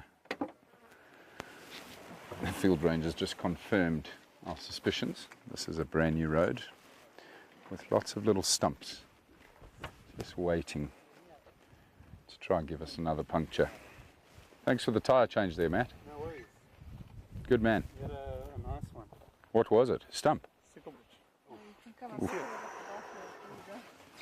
Careful, don't get out there. Oh.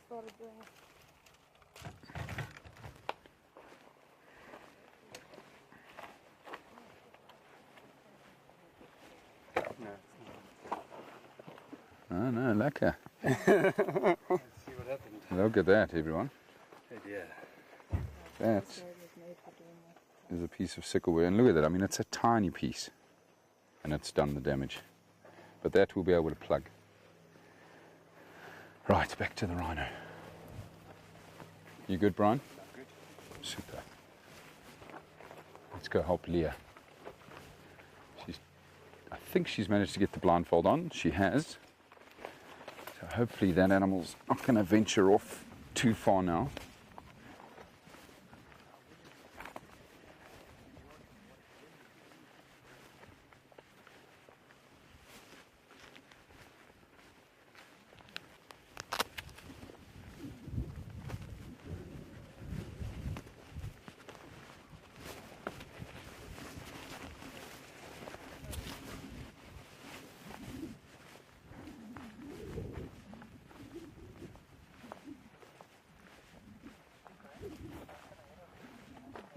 Taking a while to go down there.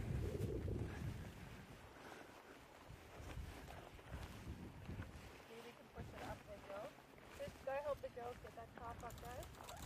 And earplugs here, guys. Alright, I'm gonna go over. Where's the calf? It's just beyond Mom here. Yeah, just around this side.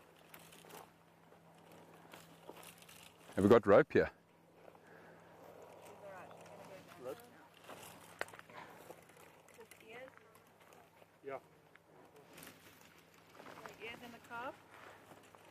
Give me the small earmuffs, please. Thank you very much. And is there... no, all good. Guys? Guys,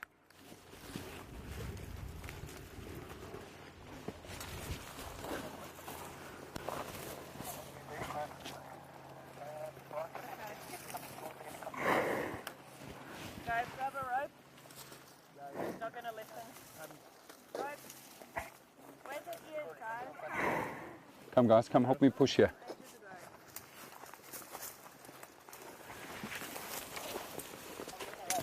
Okay. Okay, that blindfold's off. Just tired. There you go. Got you.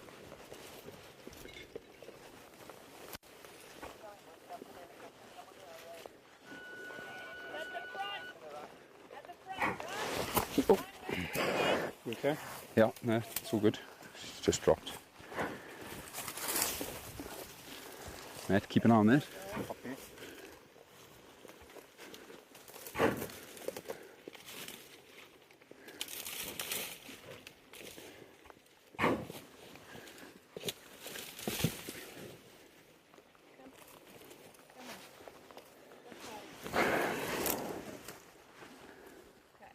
Looks like Mom's gone down there, everybody. Just securing the blindfold here on the calf. Okay.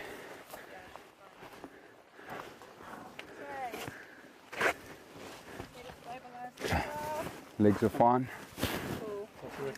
Rear left as well. Okay, oxygen on the Just plug in. Yeah, it's all good. Thanks, Maddie. Okay. 1, 5.1. Nice work, team. No, lekker, man. On the right side. You okay there, Jana? Did she tell you the amount? How much oxygen? 4. 4. Tie knot.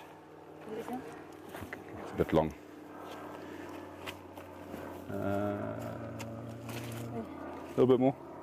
That's cool.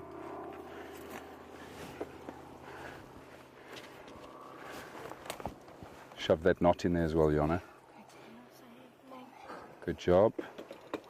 Lefty loosey. Thank you very much, Lee.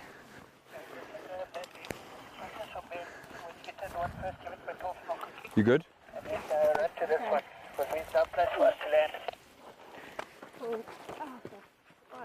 Hang on, stop. Wait, don't move. Holy. Unhook all the things. Oh, you've got it. I hate this thorn. Oh dear. Literally hooked me in the head. Right in the pip. Okay, Gareth, I'm going to need your help with notching this calf, eh? Yeah, that's fine. Just first got to get your head. Ah, that's lekker now. It got me. Okay, wait. Matt, can you just watch the breathing on this calf, please? How many per minute or 6? Yeah, 6 to 8 is good. Okay. Christ. Sorry. That's alright. There we go. I have a new retro hair. Yep. Hey guys, you need to keep her up, okay? Come on. We've done this a million times before. Are you happy with this back left leg? Yeah, it needs, yeah, I can see the foot, so it's fine. Okay. This needs to be snapped. Pull it back, Gareth. Pull it back, No, pull it back. Pull this foot back. Yep. Backwards, tuck it. Okay. And then take it. Come forward. Oh. Let me pull. Yeah, you're going to need some muscle there.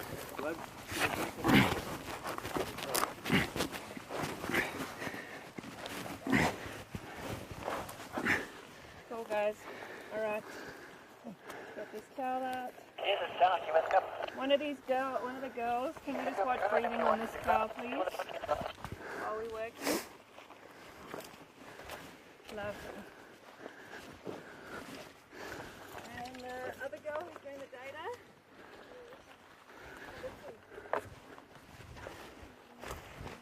Have you scanned? Do you want to just help her with the notches over there when you've scanned? Does it say reading when it's scanning? Yeah.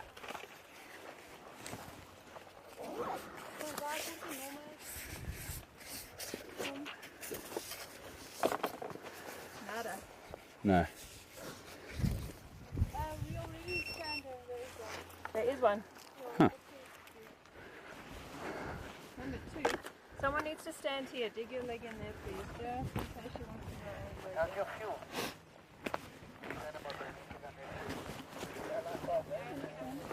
Yeah.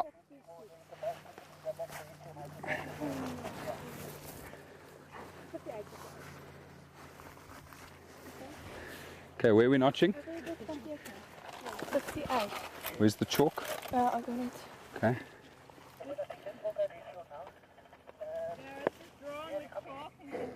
Yeah.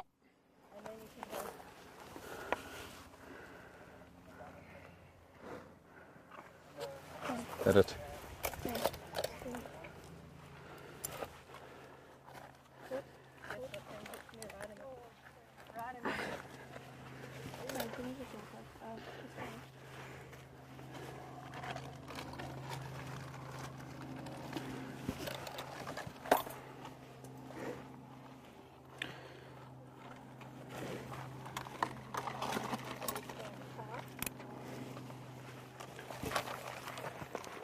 Okay, so clamps on, give it a good little while. Sorry. Okay, cool. Straight to the bush. Sorry?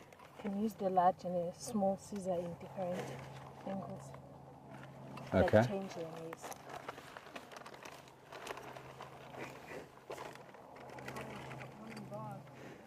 It's on 4 and on just under 1,500.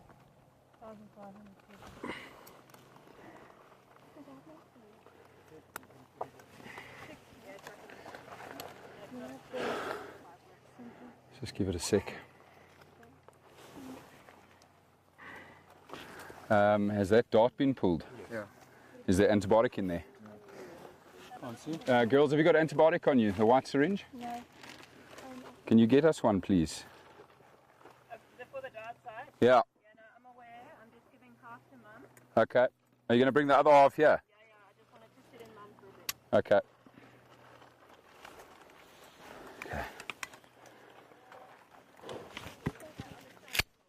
Sorry, my girl. Did you bring both chains, or team, did you bring both chains? Yes. Thank you.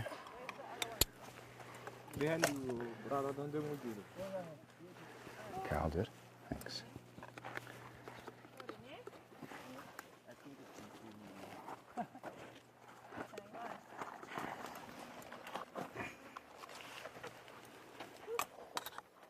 Okay, tell them not to film me something.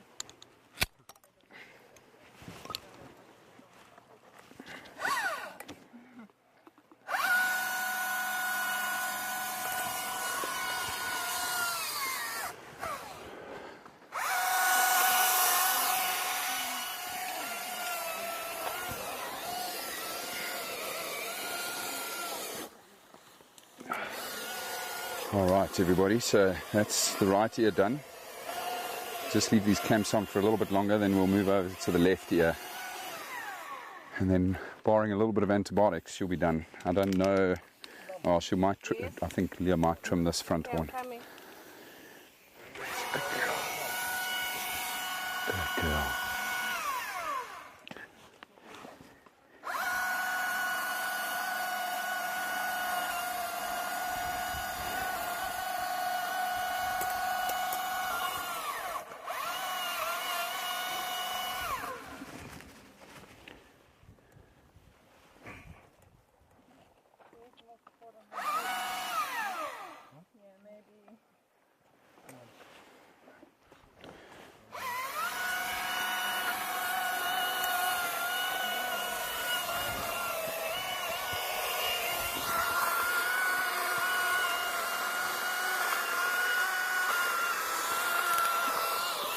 Boom.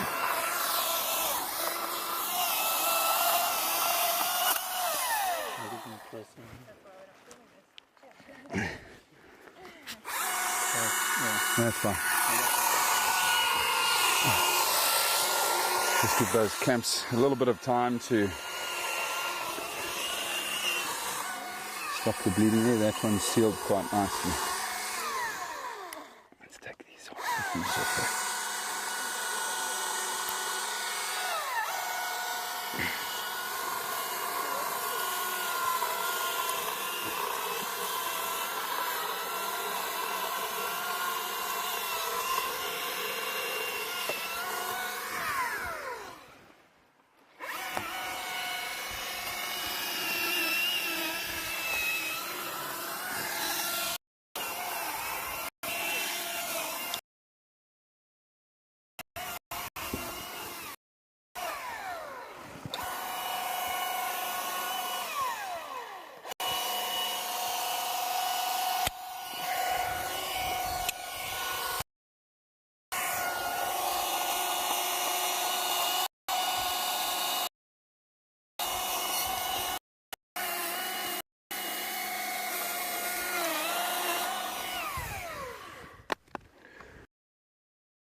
You good, Leah?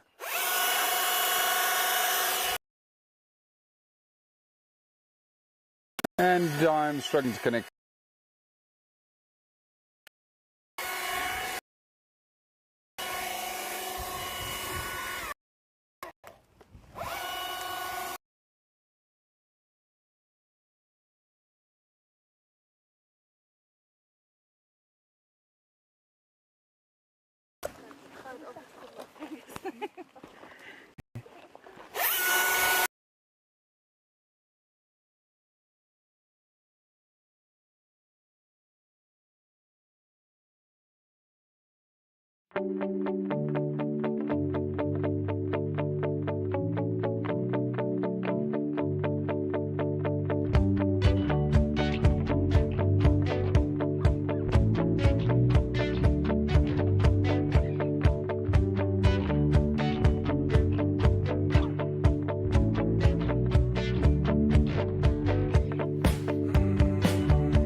Cool.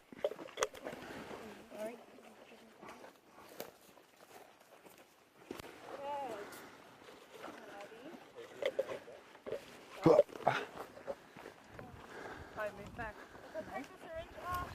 You can leave it in there for now.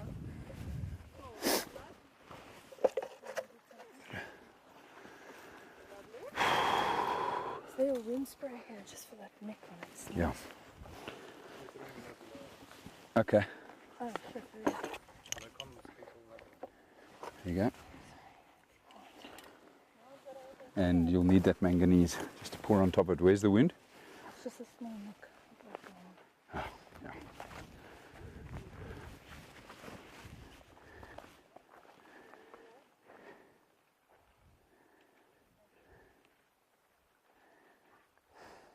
How's it breathing there, Yana? Huh? How's it breathing?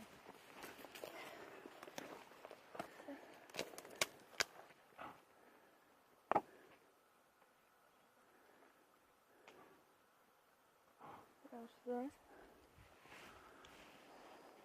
Oh, just mix them a little bit.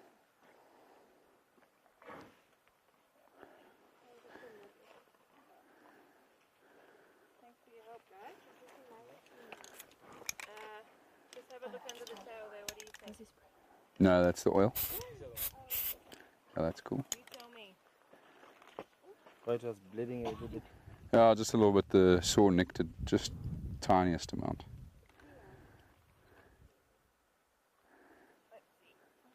I hope so. We've got lots of balls here. Breathing is shallower than it was. Sorry? Okay, guys. Breathing regularly, but it's not as deep. Cool. Let's pack all our stuff up. Okay. Thank you so much for your help. Right, everybody, we're going to start moving back to the vehicles. I think I might.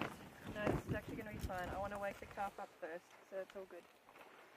Can we leave you alone here? Yeah, you can. Or Cool. you can stay. You can No, stay no, and no. wake up. No, no. So oxygen Thanks. can go on 0, and then we're going to turn it all the way righty-tighty.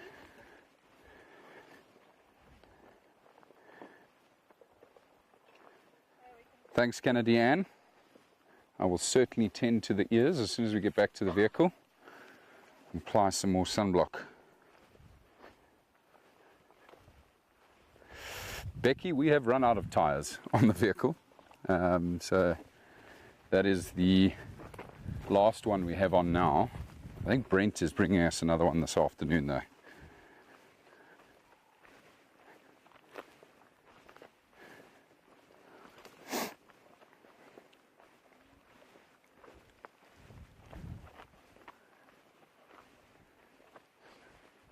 So we did trim the calf, everybody, but literally maybe 3 inches is all that Leah took off. She didn't even clear around the sides. Just the smallest amount was taken off the calf.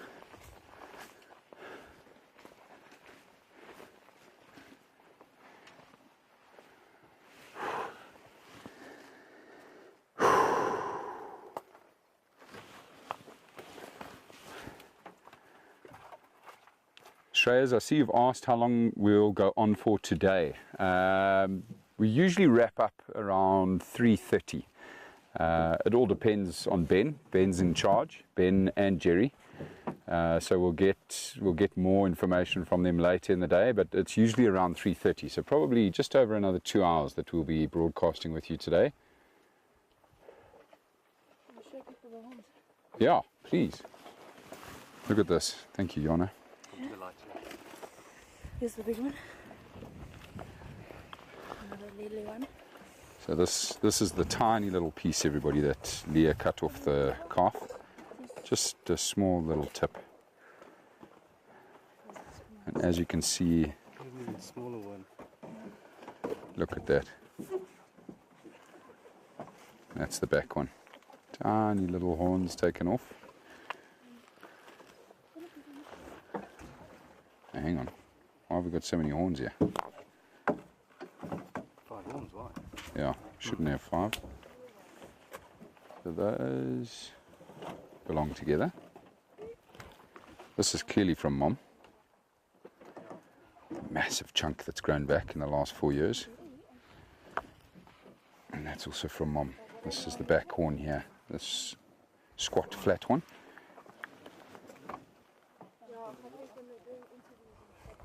Yeah, we've been given another animal's horn here. Guys, why are there 5 horns here? Oh, the one was in the tray. So I think it's from one of the previous runners.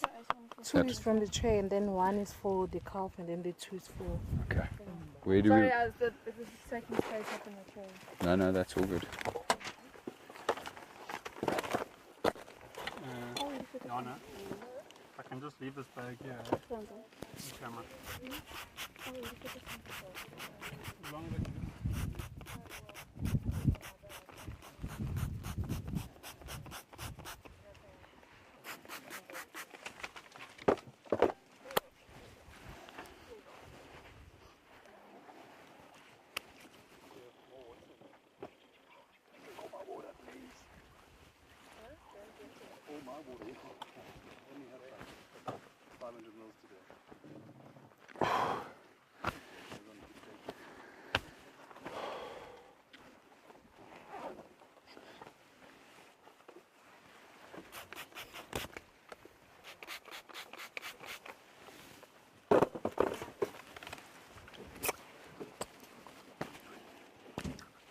Where did they put this? Where did they put this? Oh, it's it.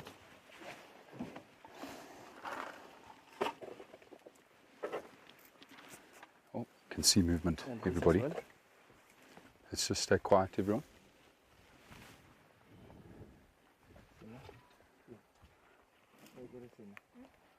And the other one is for the small one. This smaller one. We only have one. Oh, that's good news, guys. They're both up. Mom and calf are on their way. That's amazing. Well done, everybody.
Leah, before we chuck, I'm just going to quickly mark my territory back here. I am. Everybody knows about how much Gareth likes to mark his territory, don't worry. Find a Claim the lands. Yeah, I claim all lands.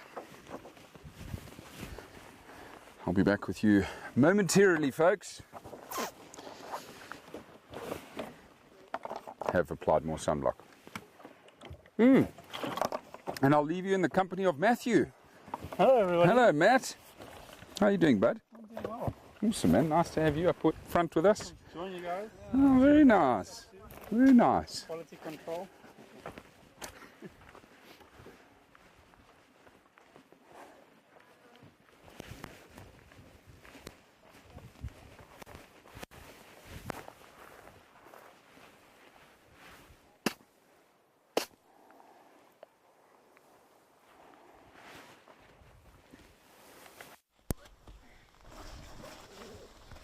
Brian, I don't have earphones, just so you know.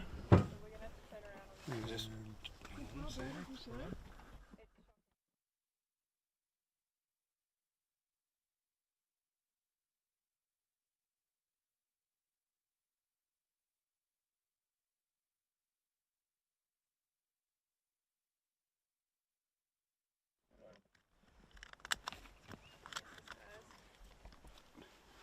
yeah, I seem to be the only one on comms. This is a license here.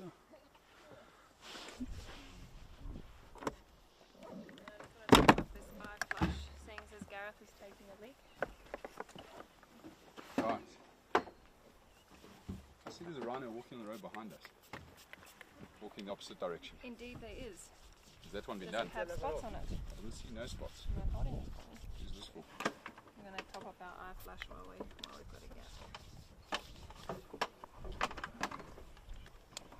Yeah, we must actually, we're going to turn around and go back that way, I think, so let's just check what's going on there. We don't have a gun though.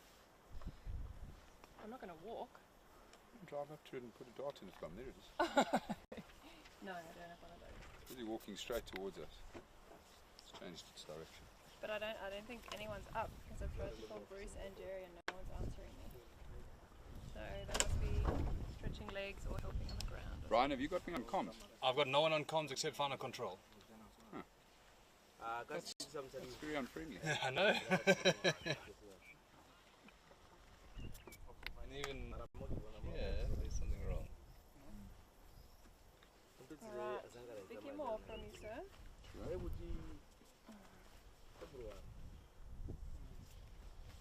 Who's watching? Lots of people watching you. Yeah. Ooh, goodness. Hello everyone.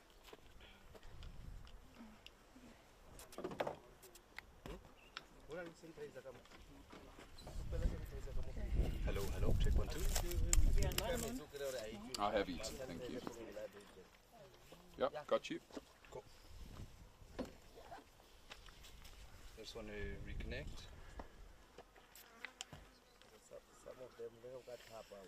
Genius, legend. There you go. Brent's getting a good look at the back of his head. Yes, all the back of it. All the stuff crawling around in there.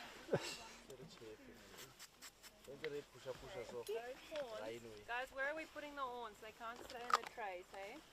We can't carry the trays to every animal. So they must go somewhere else. This oxygen also needs to sit upright. Lay down like that. Yeah, man. Do we have a I'm just bag being or stupid something now. to, tuck them in there. They can't stay in the trays like that. Will you just jump on comms and make sure that Yeah. someone is on comms with them? Yeah, I can. Take over that job, please, because Daisy's obviously not here. There's no high sense here, eh? I don't think so. I've got a high sense. You want to No, take you- my phone and my... No. Leo, are we heading off? I think we're turning around. Okay, so I can put them in my backpack if I need to, but they I want to turn around so I that can't really go forwards with this. Brian can show everyone this rhino bull that's coming our way. It's going to be fun getting around him because this is a very narrow road and he's obviously on the trail of the two rhino we've just done, I think. Sorry? Yes.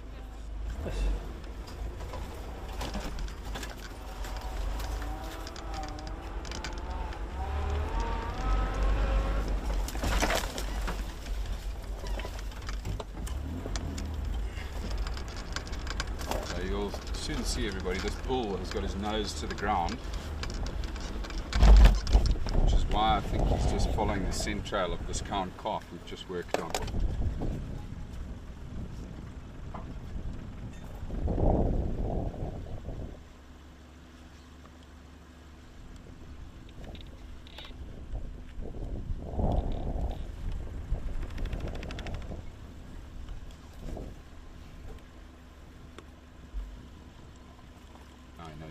This animal has been done and done today. You can see the recently trimmed horns. Thought there were no rings on its bum, but I think that's because it was obviously walking towards us. Right, let's get a bit of space here, everybody. Just going to pull over for this animal.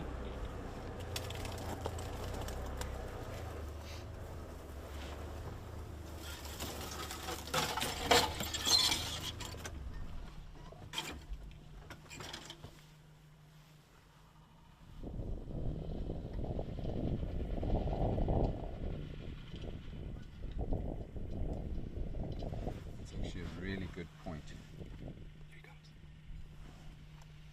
Here comes the rhino.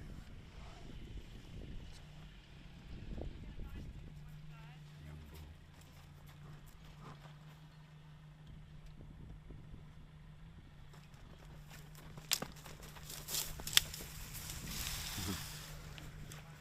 It's wonderful to see that he's moving around so nicely.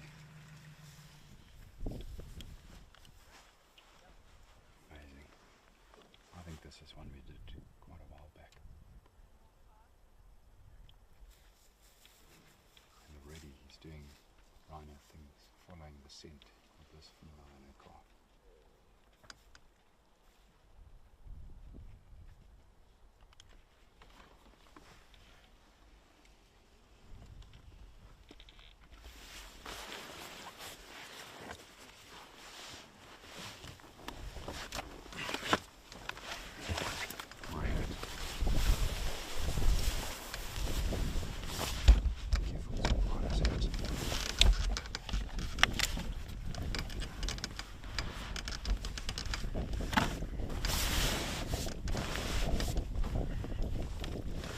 Won't be long, I reckon. One bull, everybody, meets up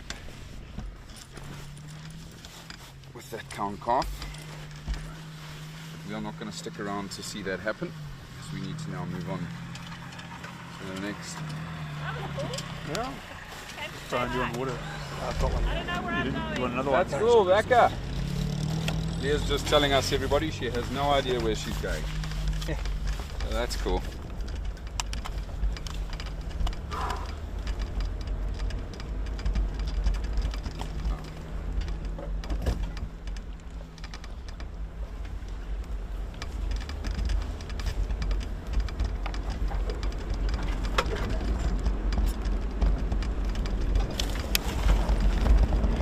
No punctures, please, on the way back to the good road. Yes, please. What was that, Matt? I said yes, please. Oh, okay. Matt's on tire duty today. Thanks, Matt. No worries. So, Matt, tell us, what have you been doing today? Maximum relaxation. Sticking myself in thorn trees. Yeah. Monitoring black rhino breathing. Bombing around in the dust. Yes. Yeah, that about sums it up. But you've had that camera at your side the entire time. Tell us what that camera's for. This is for a little short docky that we're probably going to make. Nice. On Rhino Revolution and probably the work they do.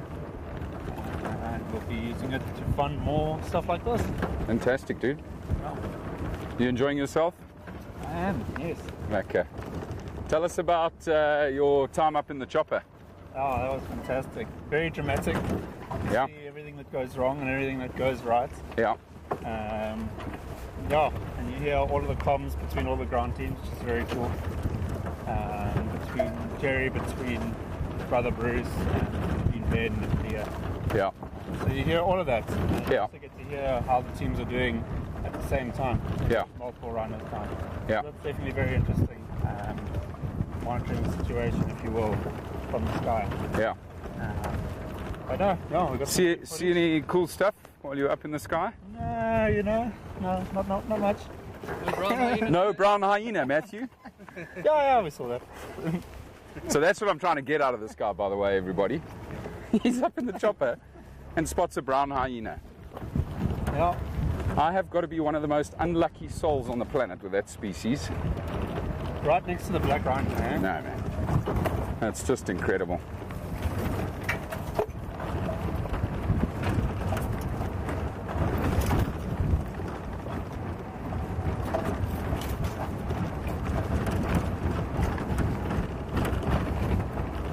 Seeing hyena tracks here? Yeah, lots. Really? Yeah.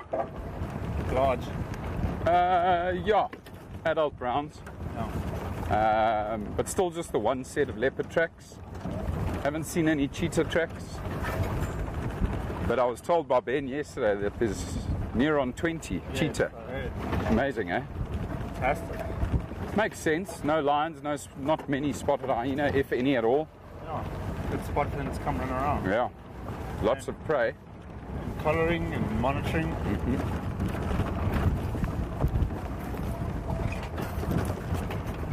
It'll actually be interesting to chat to our friends in the cheetah sphere about the cheetahs here now that we know they're here. Where they've come from, where they came from, exactly.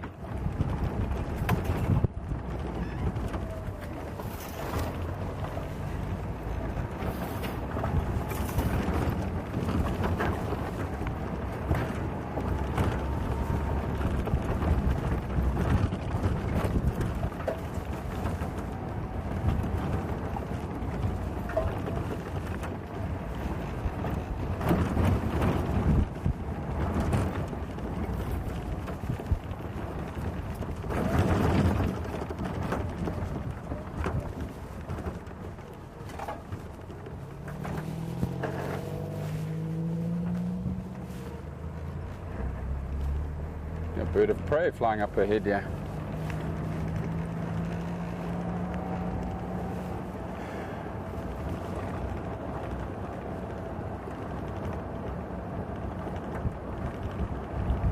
Noel, to answer your question, the cow and calf stood up right next to each other. So the animal that walked past us when we were back in the vehicle now was a young bull. A bull that I think we did a while ago. Maybe even almost 2 hours ago. And yeah, he just happened to move into this area and picked up on the scent of the cow and calf, and he was following that scent.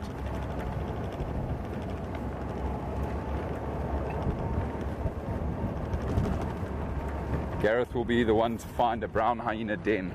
Oh, there we go. Thank you, Mary. That would be very nice. Brian, are you good for water? Yep.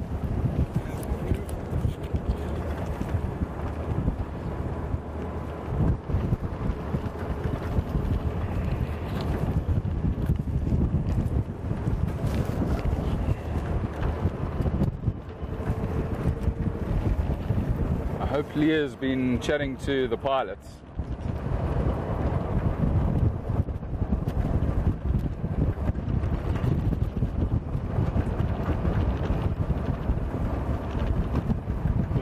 That black rhino calf they loaded on the... Yeah, myself and Brian loaded that black rhino calf. Yeah. What a cutie, eh?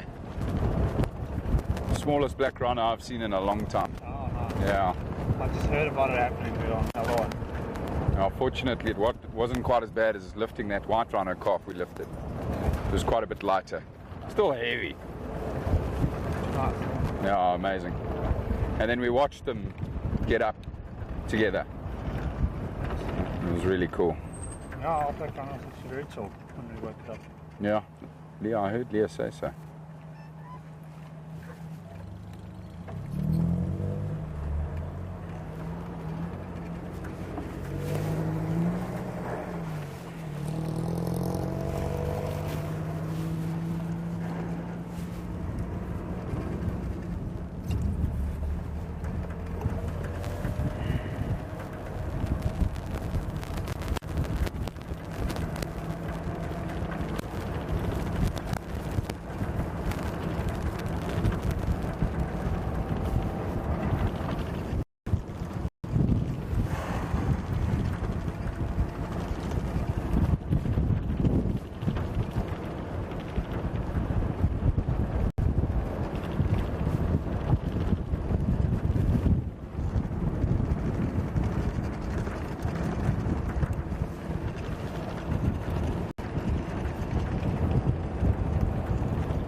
are your tyres there, Matt? They're good. They're fine.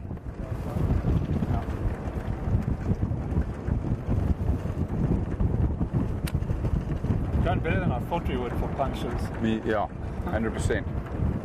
The first day we were driving around here, oh, look at that. Hopefully won't lose them, but I just want Brian to quickly show you the porcupine quills on the road here, everybody. That's pretty cool. I had seen some tracks of porcupine when I was walking around yesterday. There must be tons of porcupine on this reserve. This is a prime area for them. Such an abundance of food. And there's lots of aardvark here as well, so the aardvarks create perfect burrows for the porcupines.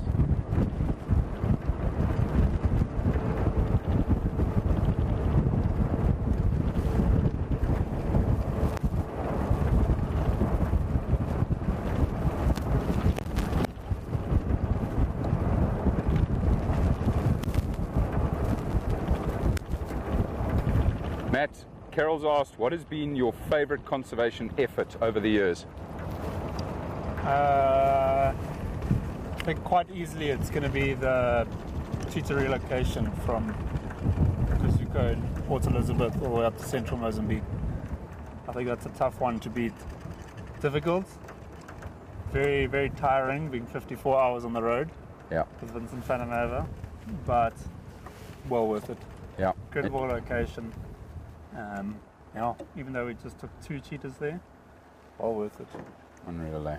I bring you gifts from a crime scene. Oh, the crime scene plot thicket. Saw the first bit of quills 200 meters back. Oh, really? Mm. Ooh, we need to turn around, so I thought I'd take this opportunity to stop and hand these over to you. That's incredible, eh? So what do you reckon? Leopard, Leah? I mean, it's quite maybe possible. a kangaroo. Oh yeah, no, fair enough. Loads of kangaroos in this part of the world. Polar bears. Gee whiz, eh? So, yeah, this porcupine, I thought it was nothing when I saw the first bunch, and now seeing all of these, something definitely happened here. Probably leopard. What? Girls want to keep a memento. Oh, they can have them all. One each. So apparently, I can't get in touch with anyone, but I think, because I think all the pilots are down. Yeah. But they're busy working at a dam back there. Okay. We just chatted to the guys on the radio. So Yeah. we're going to go back there and see if they need help. Okay. Because this area is crawling with rhino. Yeah. There's lots of them here. Yeah, there's plenty. Yeah, we'll just turn around. Sorry, guys. No, all good.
just driven past a massive stack of quills there, everybody. I can't stop.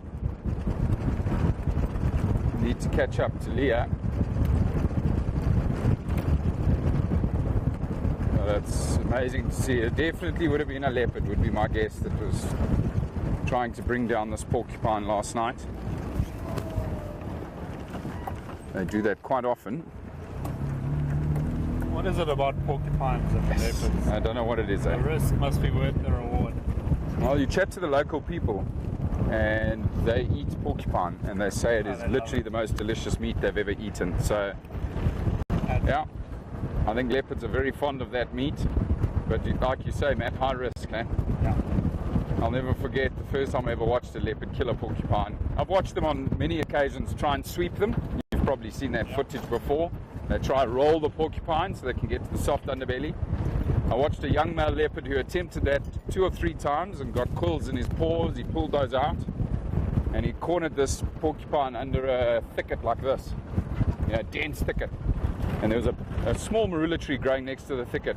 He climbed in the marula tree and then slowly descended into this thicket and went straight down above the porcupine's head, and in one foul, swift move, crushed its skull.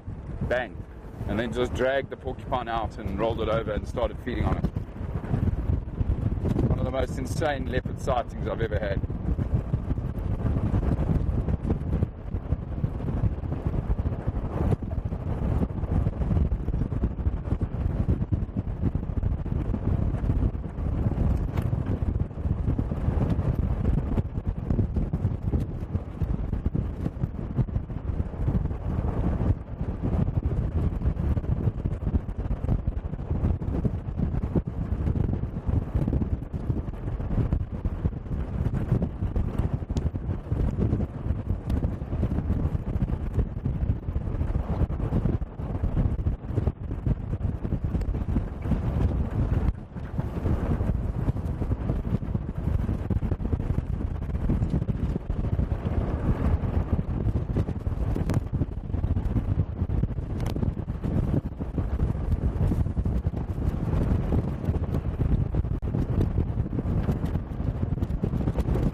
There's some other team members.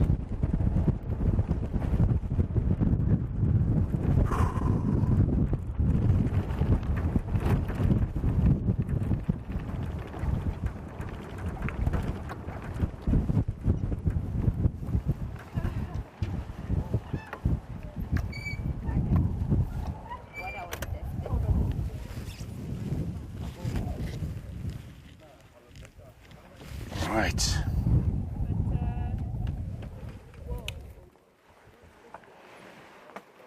Looks like we're just going to be standing by here for a bit, everybody. I just want to wash my hands one more time.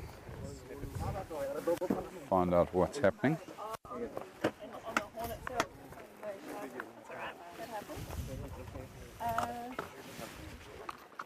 Hello, Basil.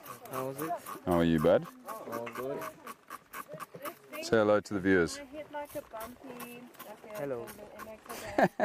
Hello. How's your day been, bud? Hectic. I had to run for 2 meters. Why did you have to run? We had 2 different rhinos on 2 different locations, 2 meters apart. I mean, I don't know how long it was, but I think it was maybe a kilometer away from each other. So I had to fetch the chainsaw from one rhino sighting to the other one, and then run back again. So you got your exercise in. Yeah. Oh, And good. also, one of the bulls got stuck in a bush, so I had to cut off the branches around that. So yeah, it's been busy. As you can see, my beautiful t-shirt. Not so beautiful anymore. So beautiful anymore. Oh, well done, bud. Yeah. Good to have you with us. Thank you. Bart, what's happening? Tell us. We live. Hello, everybody. Hello, Bart. Hello, hello. What's next? Well, we just had a big session now where we did a lot of white rhinos. Yeah. And I think there's another 6 to 8 in the area. Yeah. So we're gonna have a busy afternoon. Brilliant. Okay. Are the guys up in the air at the moment? No, I think everybody's refueling and stretching the legs, and then we'll get going in the next 10 minutes or so. Okay, super. Hopefully, yeah. Fantastic. It looks like a busy afternoon. Do you know how many animals we've done? I lost track. I think 15. 15. 15. Yeah. Okay. So 8 here and I think 7. Okay. Awesome. That's a good number. Yeah, no, we're getting there. We'll take that. Another 5 foot day. Yeah, at least. that'll be Or nice. Another 8, and then we on 80. That would be incredible. You hear that, everybody? Bart's saying if we do get these other 8 animals today, that'll be 80 in 4 days, which are some pretty damn good numbers. First prize. We can do that, yeah.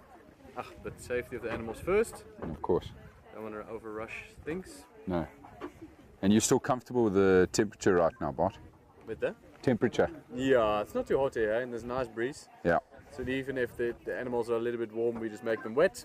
And there's actually a nice breeze that actually cools them down nicely, because you can make them wet, but you also need some kind of wind factor there. Yeah. So like, but there's actually quite a nice wind around us now. Perfect. I'll just grab my phone. Thank you.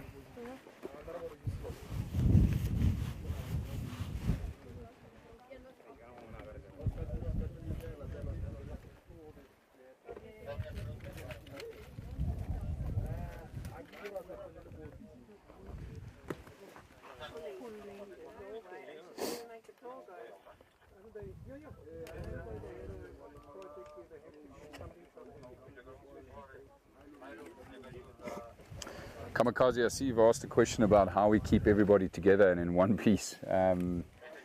Yeah, it's a relatively small number of people. People as well who are experienced in this type of an operation. So that's how we keep track. Everybody knows their role and everybody's very responsible here, and so people know to get on the vehicles and get out. But I have on occasion been involved in operations where people have been left behind, but very quickly someone else in the vehicle will just turn around and say, hey, so-and-so is not here, we need to go back. And you know, even the person stranded, being out in the middle of the bush here, you know, would have the sense, the common sense to know to just wait. And eventually that vehicle went back and got the other person. That person who was left out in the bush only had to wait 15 minutes before they went back and picked him up. Mary, indeed, leopard tracking autopilot. It's always on, always on.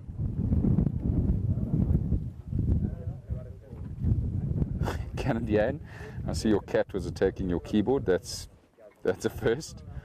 That's amazing. Michael, it's been an amazing day and it's very nice to see you with us. Hope you're well. We are on 15. We've done 15 animals today. So what is that? That's 72 animals in total so far. So really, really good.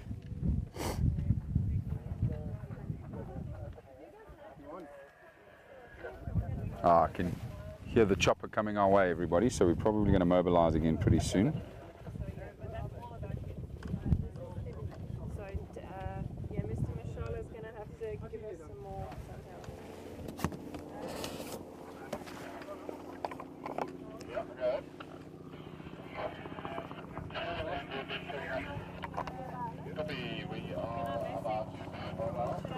Right, water? Good, good.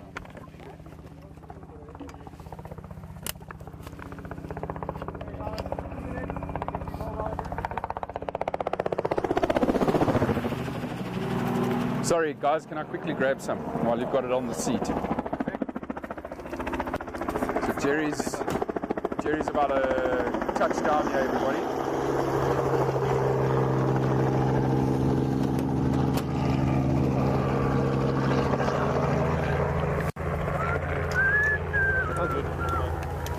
Oh, I've got it, thank you, Hannah.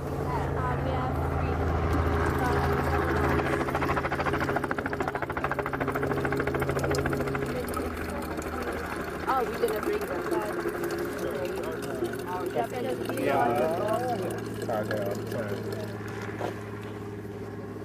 Thank you, kind sir, for the top up.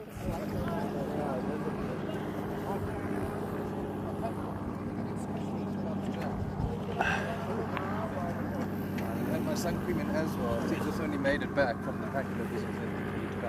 How do you take a packet out? It's not crushed.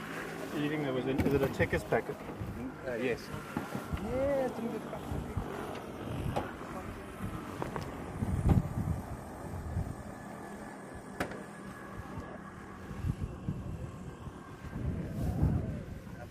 It must have rolled there. Something's going to enjoy that. Yeah. It's all good.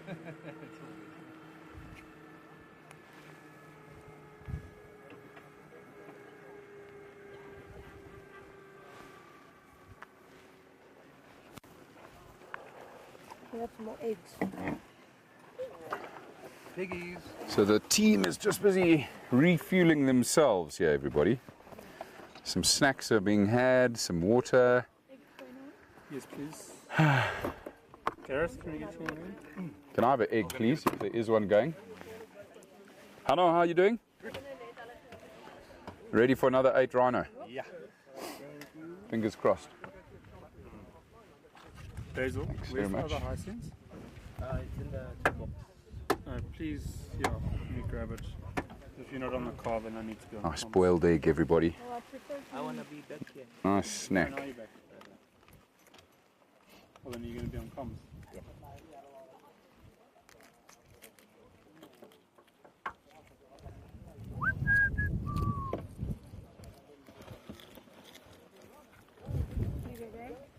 Thank you very much. Do you have another one? The eggie. Yeah. We had another carton of the egg. You can take mine. I've got a sandwich. Water system. Yeah. I was checking to see if there was another lot of eggies We here. I had don't think so. 12 eggs this morning. Did you have a carton with you on the other vehicle? I don't know. You take it. What a sandwich. I had some in here. Mm-hmm. That was delicious, thank you. I just had half some. So technically, and I've got other stuff.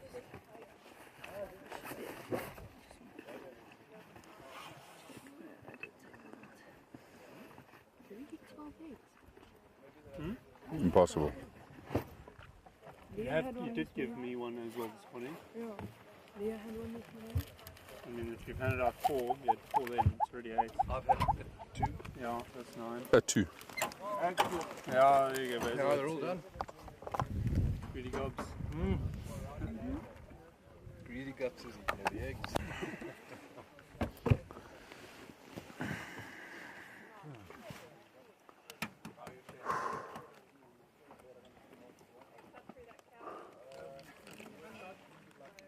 Bruce has landed a few times today, eh? I think he's struggling with the thermals today. Very bouncy up there, apparently.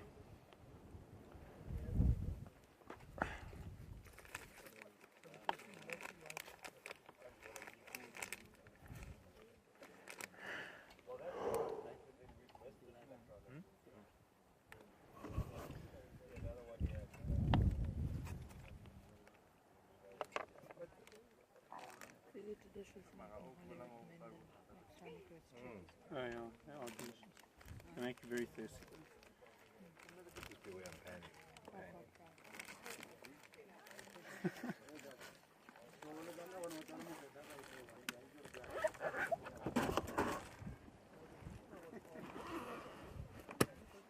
big bag of pen, man.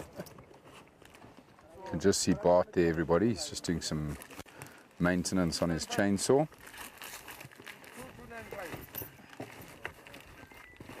Probably topping up the oil and the fuel. That chainsaw for the bush. You guys also had a chainsaw, no? Where is it?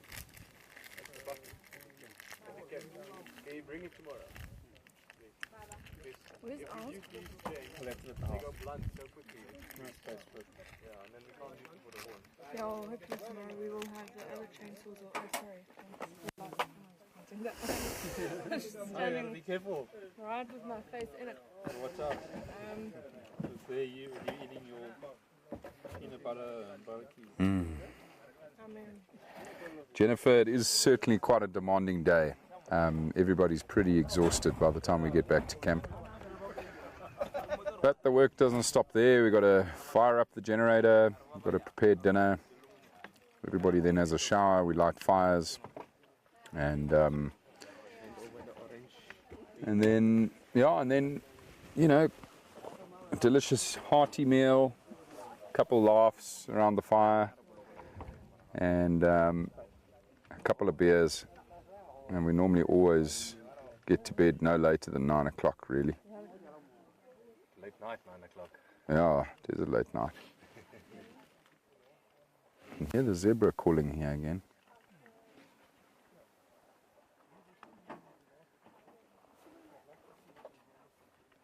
But I can certainly feel my body is getting more tired as the week progresses from lifting all of these animals.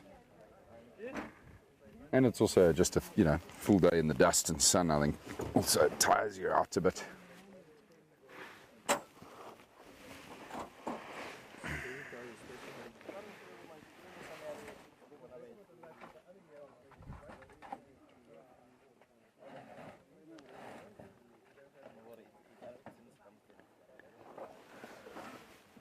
I think we're still just waiting for Bruce at the moment. I haven't heard the fixed wing.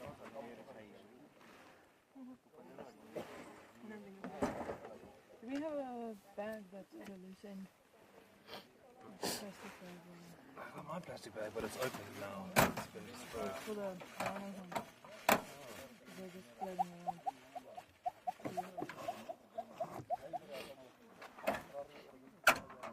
When I put those horns.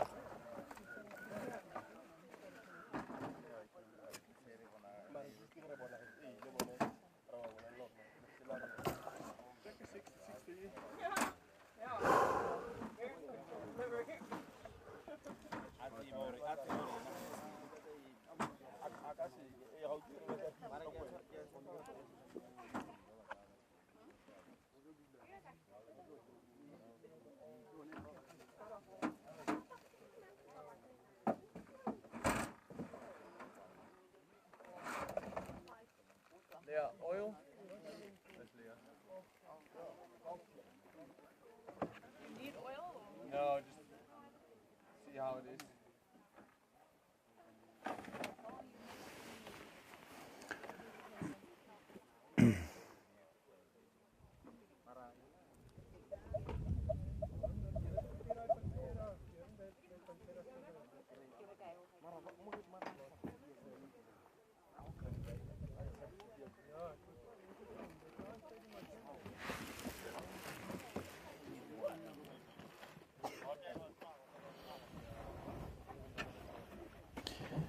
The Aussie accent that you're hearing belongs to Leah.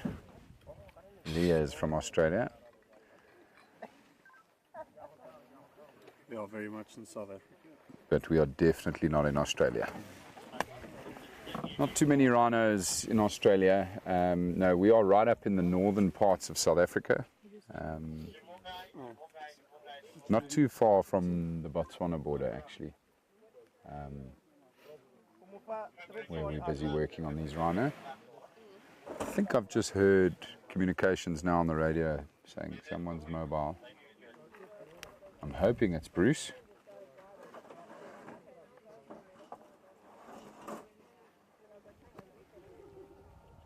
Here he comes. Here we go. Here we go. Hi, Bruce. Find us some rhinos, please, Bruce.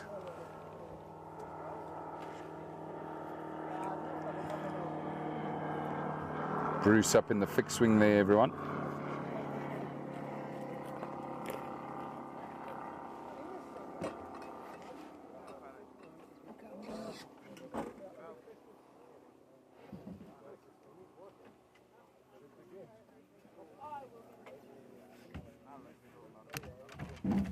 Hopefully it won't be too long now, everybody, before we mobilize.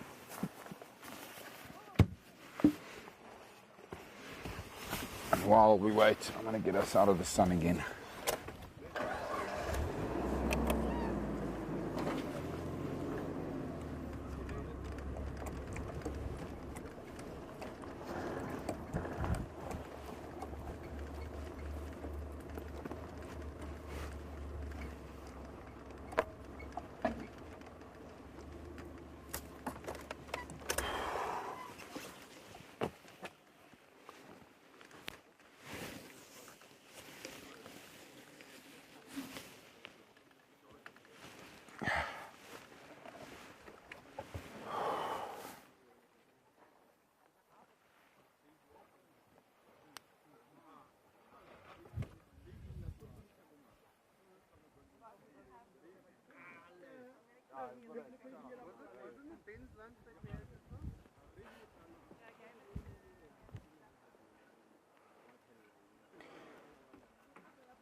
Yeah, so as I was just saying, everybody, we are near to Botswana, but we are in South Africa.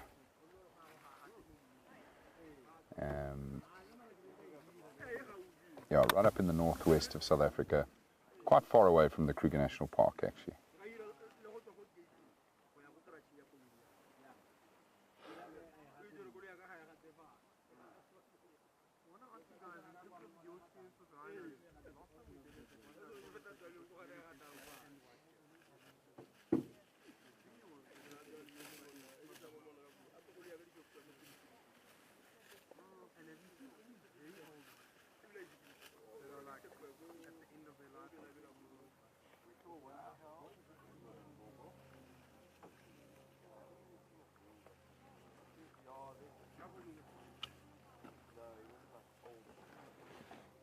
That's an interesting conversation that they're having.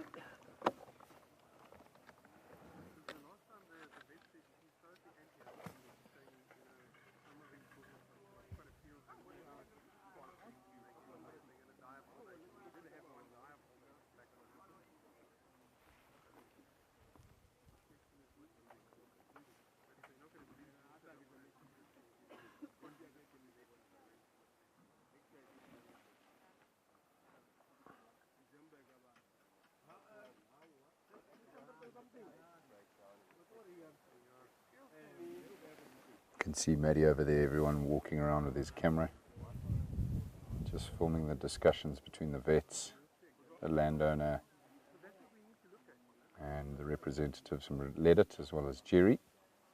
Jana's also in the mix. She's taking some photos, all for that documentary that Matt was telling us about.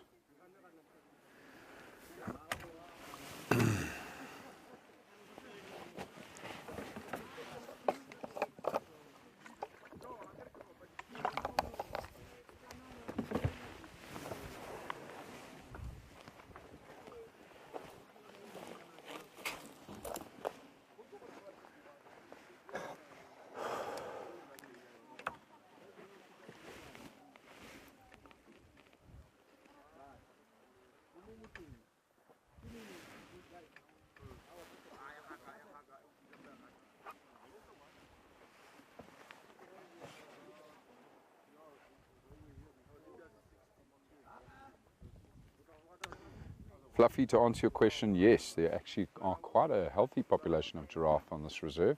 We've seen quite a few already the last couple of days, but I don't think we've seen any today. No, actually we did. Right at the beginning this morning, I think we did see a couple of giraffe running across one of the roads. But they are generally quite scarce when the chopper and the fixed-wing plane are flying overhead. They get spooked by those noisy aircraft pretty quickly. And they'll move out of the area, which is why we're not seeing them all too often.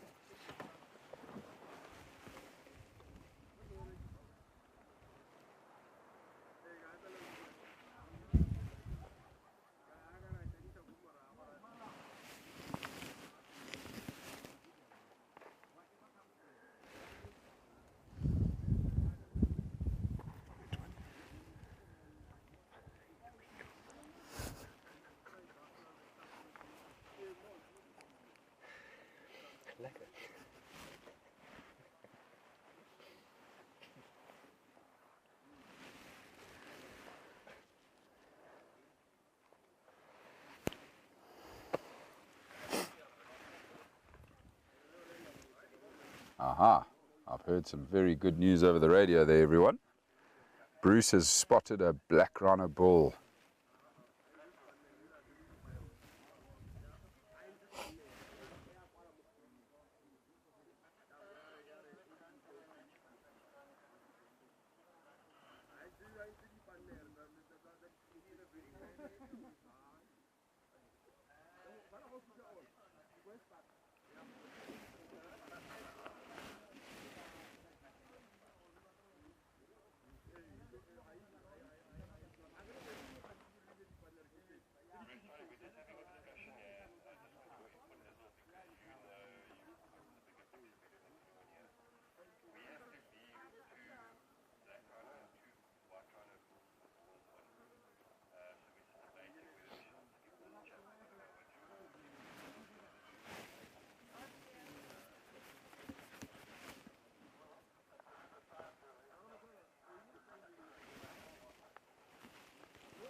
Fluffy, to answer your question about whether there's more species of giraffe or just the one here, it is just the one. It's the only species that occurs in South Africa, and that's the southern giraffe. The other species are found in other parts of Africa, mainly up in East Africa, Kenya and Tanzania. We don't get those species of giraffe down here, so we only see one species, the southern giraffe. And you never know, we might get lucky and spot some more this afternoon while we're chasing after rhinos. So I was just overhearing the conversation between Ben and Bruce, the fixed-wing pilot there, everybody. It seems we're not going to go for this black rhino bull.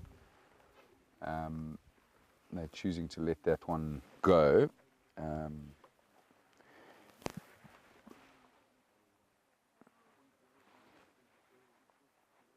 So Bruce is just going to carry on and see who else he can find. So we're going to be here a little while longer.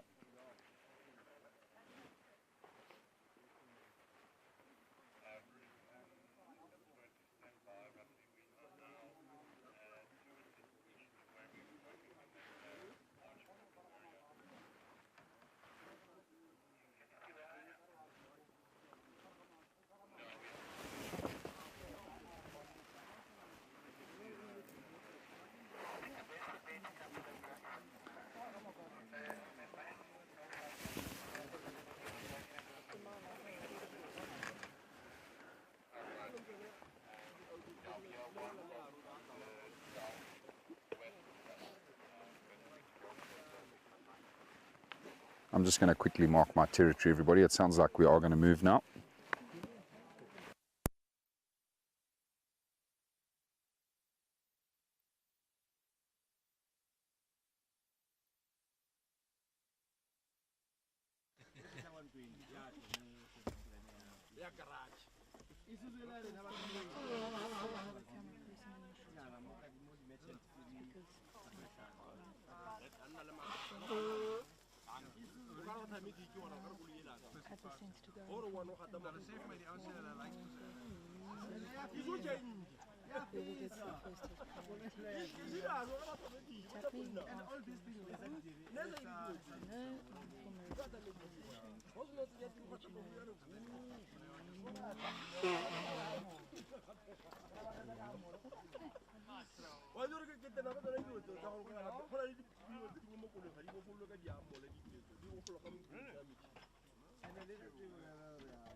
Getting them, what were you really filming? You were filming their backs, and you were filming me in that. We were already there. It didn't make sense for me to have another camera because we don't need the back there. We went coming in from an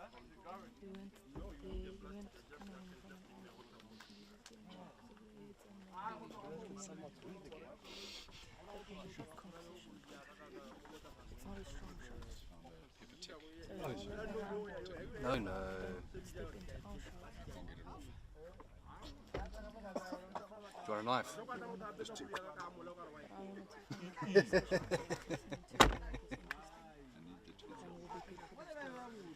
Get the pliers, let's sort this out. Right.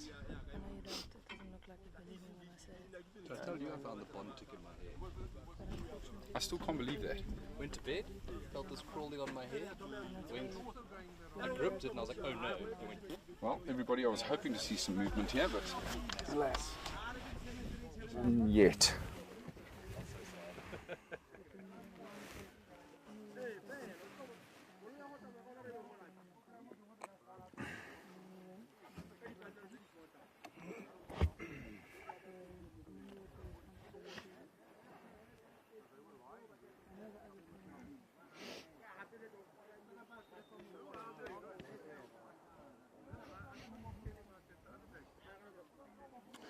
Fluffy.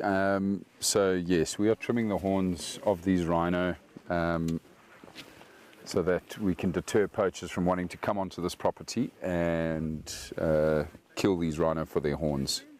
There's a massive black market, mainly in Asia, for rhino horn, and it's very sad that we have to do this, that we have to trim their horns, but it is a really good deterrent to stop poachers from coming in and killing these poor animals for their horns. So that's why we're doing the mass trimming here on this property.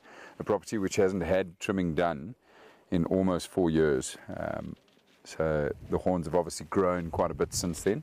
Some of the animals we've done also hadn't been done before, and that's either because they were missed, or they were either too young, or they might have had calves that were too young, and so they were not done the last time the trimming was done on this property, and the reserve was crying out for assistance because they just didn't have the funding to do a really large population of rhino, to trim them all. So that's when Painted Dog TV and Rhino Revolution stepped in. We've raised the funds for this project and brought the whole team together, all thanks to our incredible supporters and the people that attended a big event which was held by Brent in New York to try and raise funds for this project, and he raised a lot of funds at that event. I'm really grateful for that, and to all of those amazing donors that donated money to help us do this important work up here. And to answer your question about how we get close to the rhino, yes, indeed, it is done with a drug called M99. The vets mix it up. They mix up a cocktail in a tranquilizer dart, and the vets go up in the helicopter, the chopper, and they usually firing this dart with blanks, so that a charge behind the dart, which gives it enough speed and force, and they're firing from about 20 meters above the rhino in the air into the rhino's bum. And then it takes usually about 6 to 10 minutes for the animal to go down from the effects of the drug. And we move pretty quickly when we do the trimming, usually on average about 15 minutes per animal. while we're on the ground. We take DNA samples just so that we can keep a track record of that animal. We notch them as well, so we cut little cutouts into their ears so that we can then identify these animals in the future. Those are permanent notches made into the ear. And then obviously the horn is taken to a safe, secure vault in the central part of our country, where the government has a vault that keeps all of the rhino's horns. So that's where the horns are taken. Now this work needs to be done on average every 18 months because that's how fast the rhino's horn grows back. So you can imagine it's quite a costly exercise having to do that every 18 months.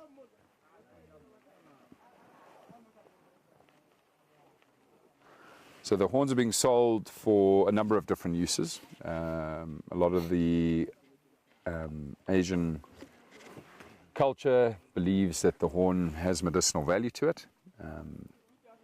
You know, this goes back 5,000 years. That, you know, it's considered traditional medicine in Asia to treat a number of ailments, often, you know, considered to have aphrodisiac powers as well. There's quite a few people that consume the rhino horn. And then there's probably the larger part of the black market or demand is coming out of places like Vietnam and Yemen, where the men make dagger handles from the rhino's horn. So it becomes more a status symbol in those parts of Asia. And so those are the main buyers that are buying this poor animal's precious horn on the black market.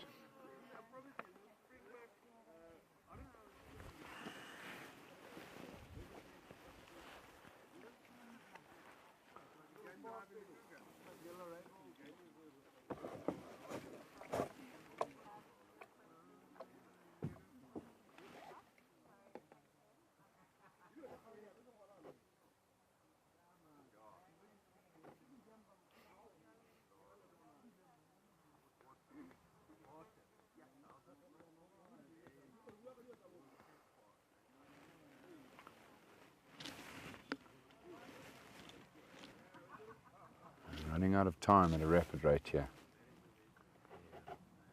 Hopefully Bruce will locate some rhino pretty soon, everybody. I'd imagine we're only going to be active for another hour.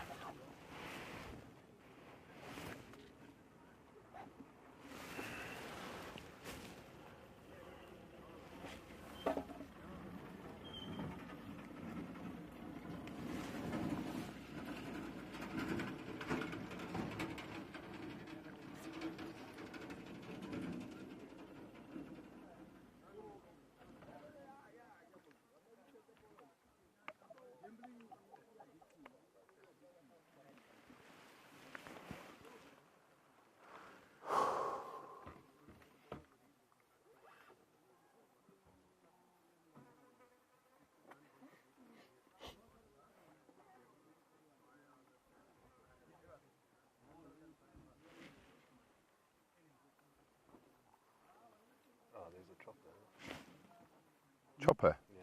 Chopper's here. There's another chopper there. There's a fixed wing with us. Oh, it's fixed wing. Yeah, it's Bruce. Hopefully he's got something lekker there. That would be nice.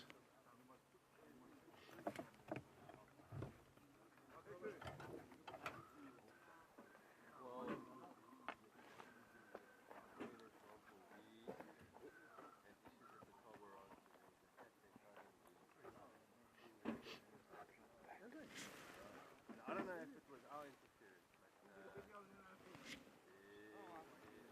what do you mean?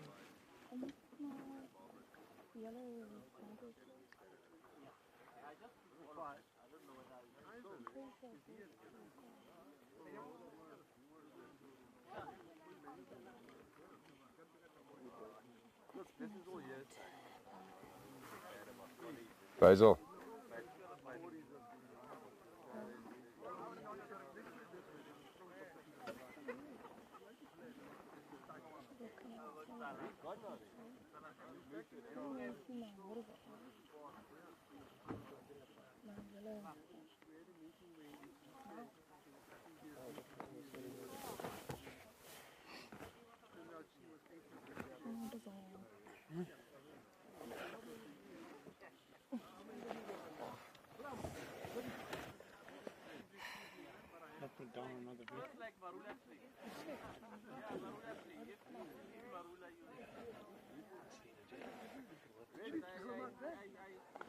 Fluffy, to answer your question as to how many animals are on this reserve, I don't actually know the exact number because I've never been here before.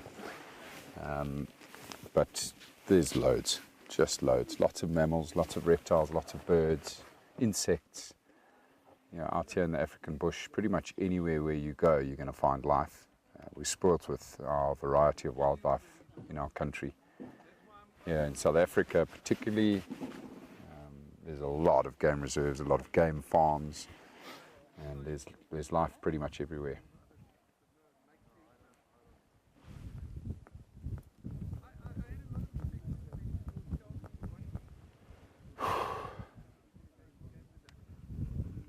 Hurry up and wait, eh, boys? Story of our game.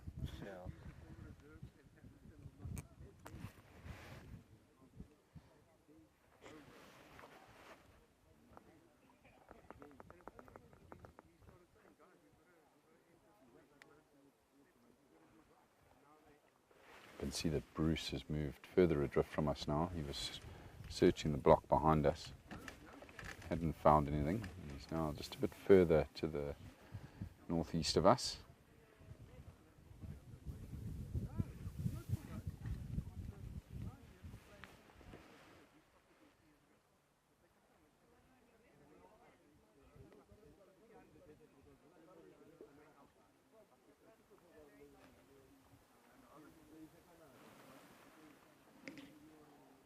Amazes me how quiet that plane is every time.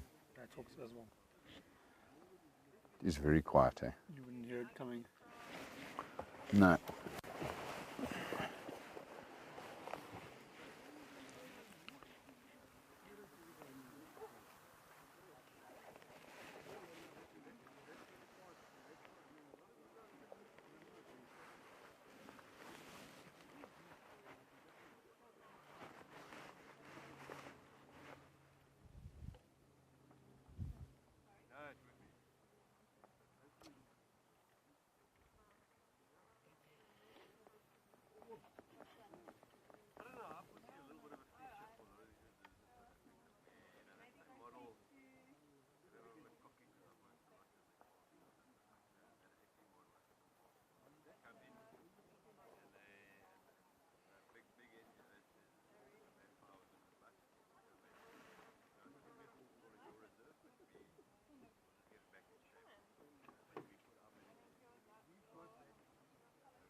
Just hang on 1 second there, Viam.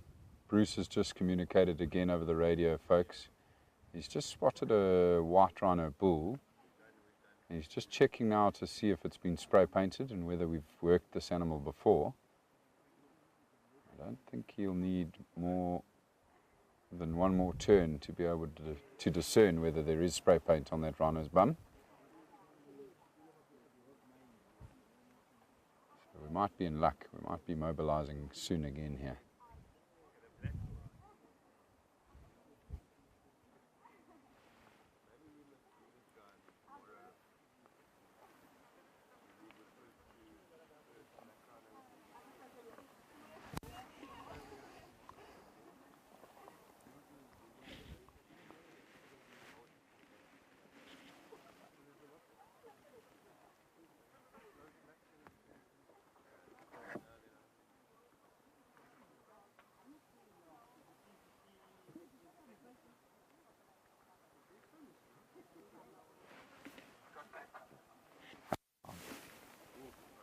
Bugger. Bad news there, everybody. That rhino has got paint on. Here comes Ben the man. Greetings, guys. How's it, Ben? How are you? No, good, eh? And you guys? Very well, thank you. Enjoying some shade. I see so. Yeah. Yeah. Struggling a bit to find some more rhino. I thought we had 8 lined up when We I had a last. few. We obviously just lost them now when we took a fuel break. Okay. We had to go refuel the plane in the heli. Mm. And we've just lost them. We've got a cow calf still here, and then we've got a black rhino cow calf that we decided to leave as well. The calf was a bit too small. And yeah.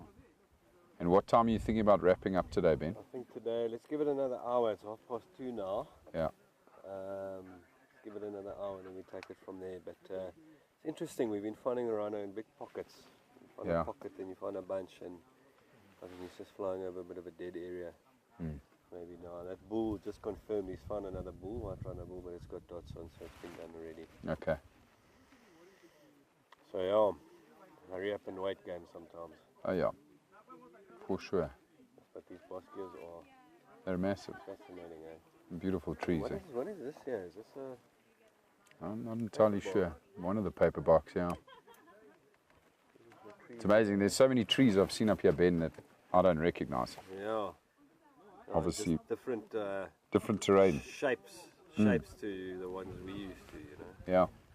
And the bosquias we have in the low veld are a lot smaller than this. Yeah. So and the elephants have also shaped this reserve quite nicely. Did you see a lot of elephant today from the sky? We did. We saw a lone bull now on the way back, and we saw the big group. I think there's a big group of about 40 that walk around there that we saw this morning. Anything else interesting from the air? This old land here, it's probably what,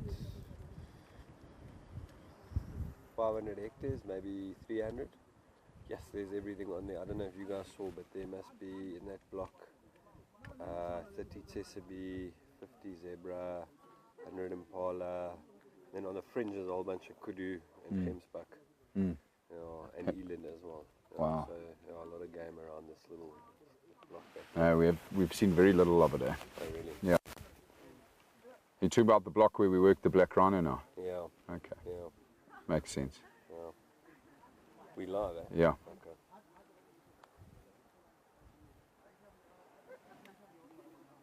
Jerry McDonald is our pilot.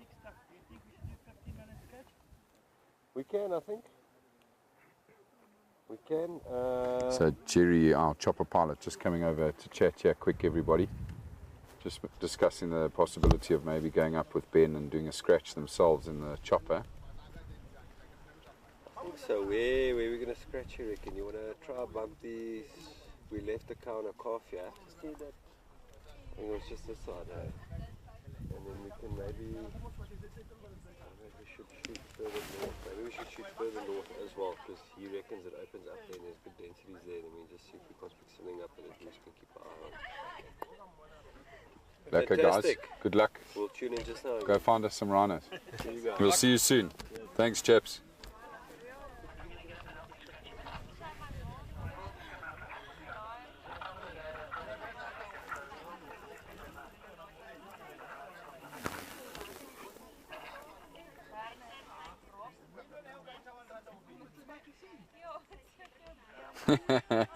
Spot on, Carol. It's exactly what I was waiting for Ben to say, is that he saw a leopard from the air. I know there's one here. There's definitely one. There's probably a lot more. Obviously we've seen the signs of one. We heard one vocalizing the very first morning we were here. But I think since we've been here with these planes and choppers and all the cars racing around, the leopards have gone to ground. Well, and of course then the evidence we had now of where one had tried to kill that porcupine, probably did kill that porcupine with the amount of quills we saw at that last spot.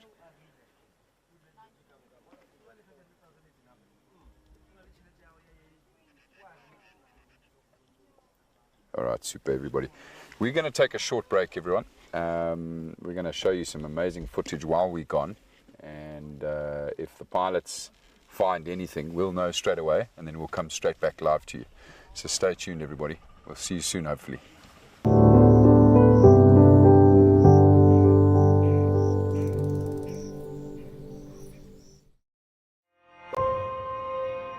For us, live streaming conservation events is incredibly important.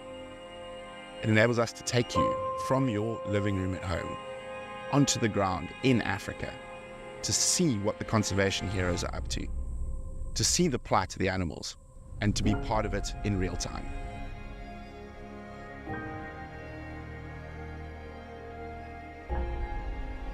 Hello, that one looks very bad, unfortunately. She's breathing a little bit faster than we would normally expect from the elephant, and that's almost certainly from the wound. Her body is fighting. By supporting Painted Dog TV's emergency fund, what it does is actually enable us to react with lightning speed to make sure the money gets to the people on the ground, and in doing so, help save the animals and get them out of danger as quickly as possible. This year has been an incredible example of that. We had 2 wild dog emergencies within a month, and if we didn't have access to those funds, it's almost certain that quite a few of those animals would have either been shot or poisoned. That's the reality of it, and that's conservation.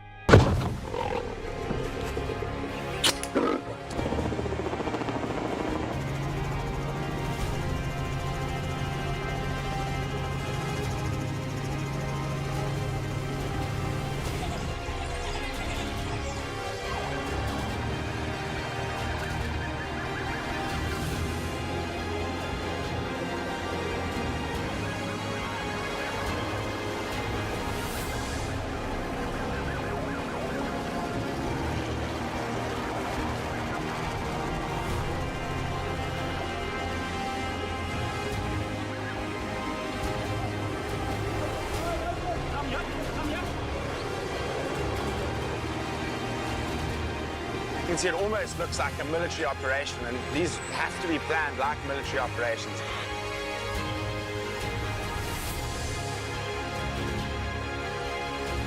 Oh, it's mom and baby coming out first. Here we go.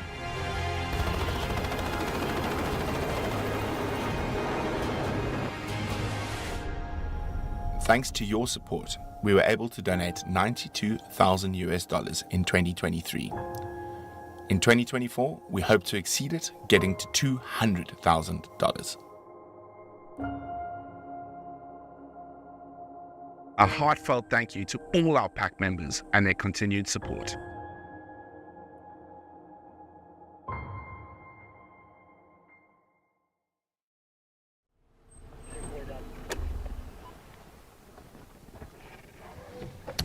This week's keyword is Burma. And there are some rhinoceros. Thank you, Charles. So if you can send it through your answers on the app, and if the app is still giving you issues, you can just email it through to info@painteddog.tv. There are 4 rhinos here, actually. So 3 there and a big bull hiding in the bushes to the right. We can't really see him yet. Just see his grey bottom through the bushes. That's the bull, Charles, that's been I'm sure that's been hanging around the house.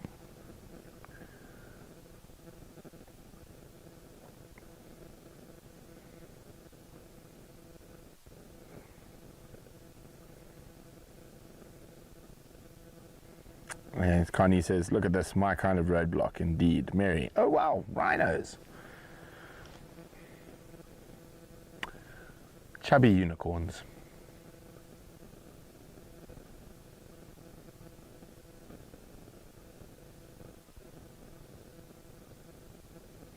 Oh, they look nice and relaxed. Let's get a bit closer.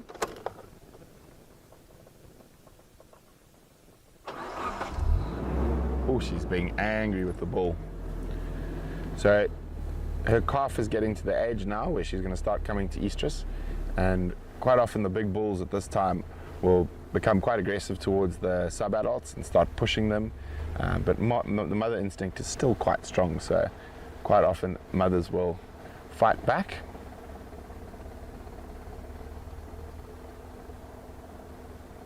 And here's the big boy on our right.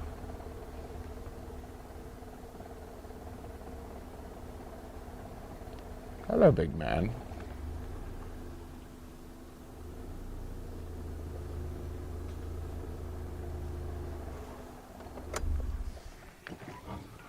Are you enjoying your grass?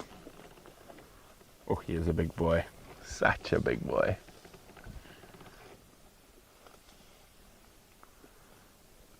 Absolutely awesome.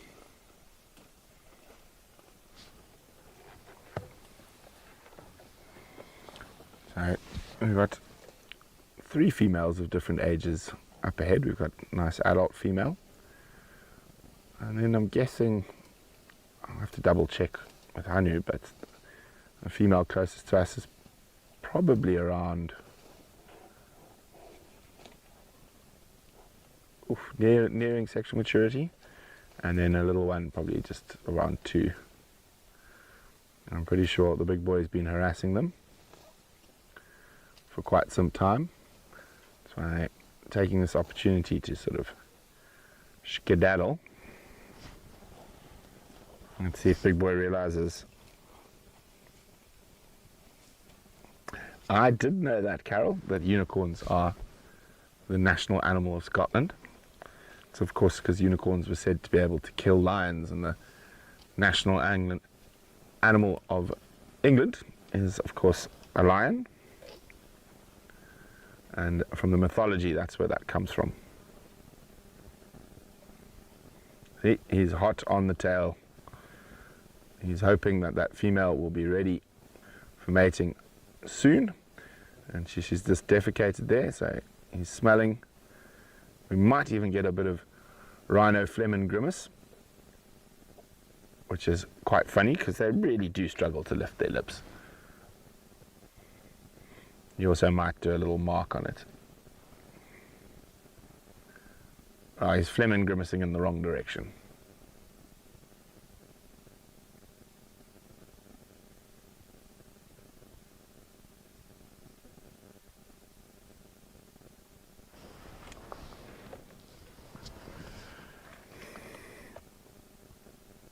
Oh, my pleasure, Carol. Now, off on the trail of the girls.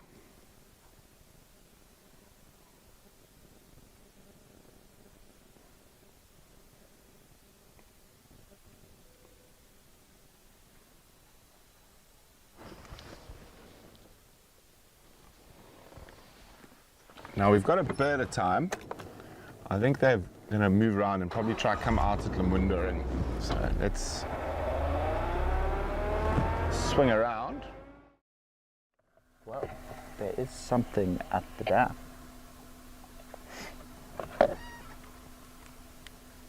Birdman, may I approach there?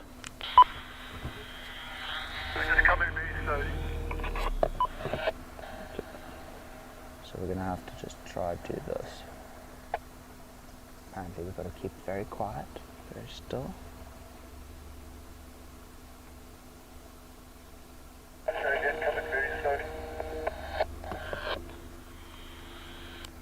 Copy that.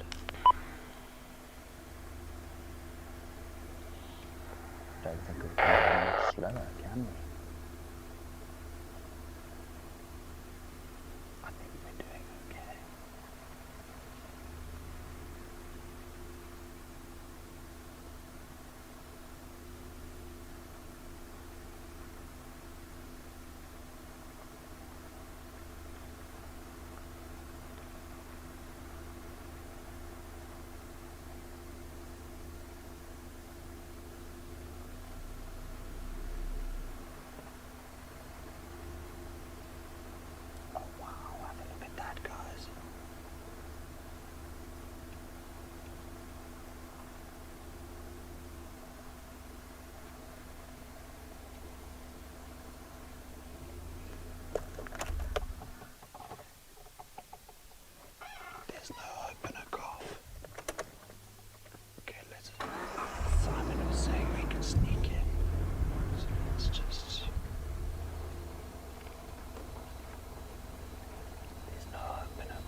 everybody, as you can clearly see, we are highly mobile. Bruce and Jerry have located a black rhino bull, and we are right behind Bart, who is first responder. He's heading to the bull. Leah is coming with us as well. She's behind us with Team 2, just in case we need the extra hands. And it's also always just easier because then we're all close together. So we are moving at pace once again. Chopper is now just above our heads, so we're slowing down.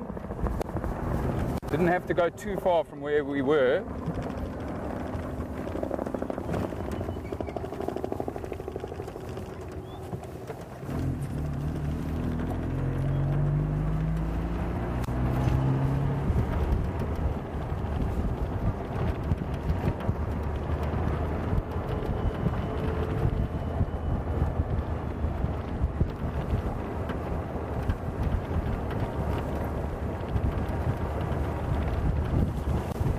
"23 hours and counting, Mary. You are a rock star." That's unreal. We are so grateful for your support. I can see Bruce and Jerry working together on the right-hand side here now, folks.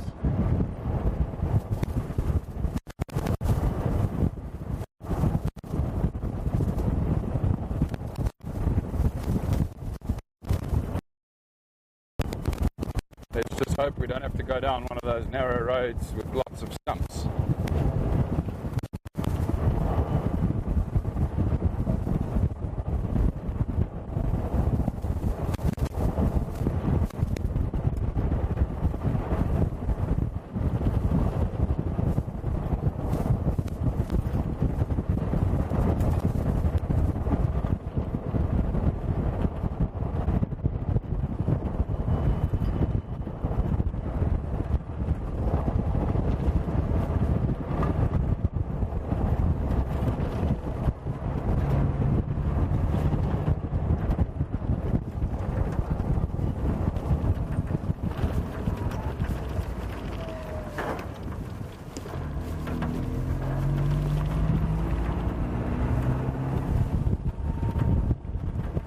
Sure. Also not really liking what I'm seeing in terms of vegetation here, everybody. This is very, very dense.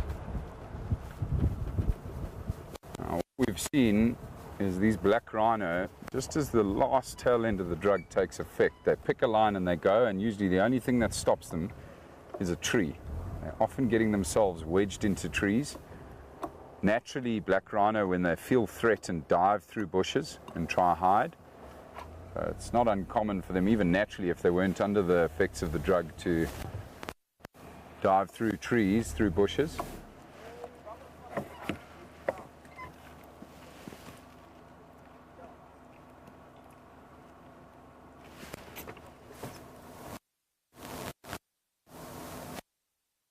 We're just busy trying to work out what's our best to get closest to the rhino.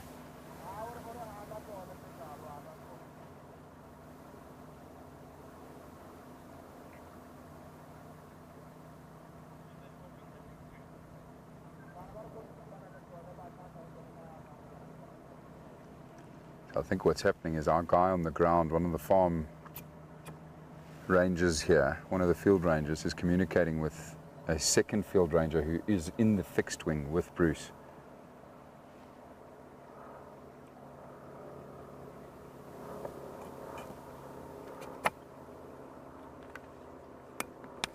Don't see the chopper anymore, folks. I can hear it though.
comes Bruce again.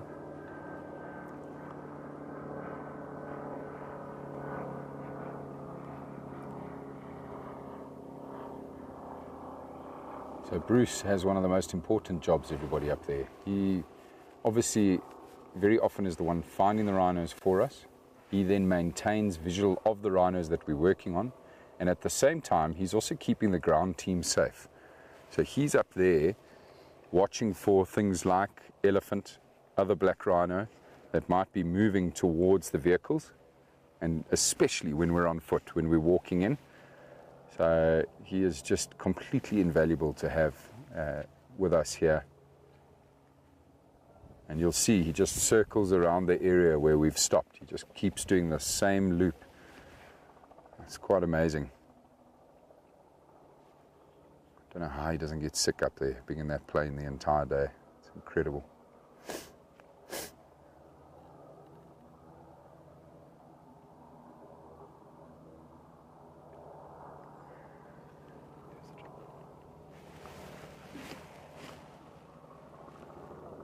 So Brian has just spotted the chopper. It is moving closer to the road we're on here. I think he's moving that black rhino towards the road.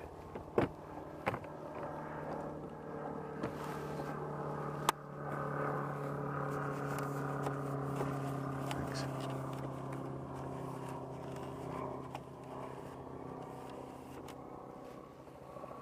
I think that black rhino is going to come out on the road, yeah, everyone.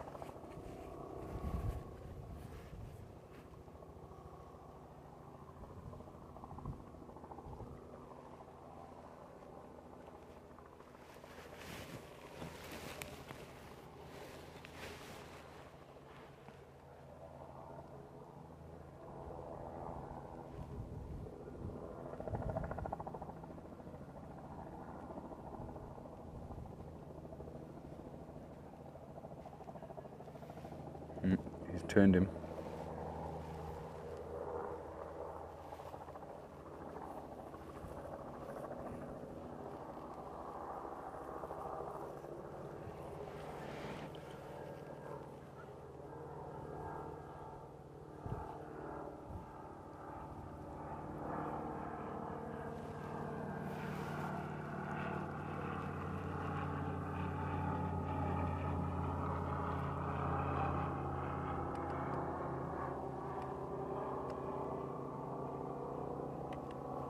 Welcome back, Barbara. Very happy you could join us for the last session of the day. There he is. There goes the black rhino bull that we're after, everyone. Hopefully it won't be long before those drugs take effect.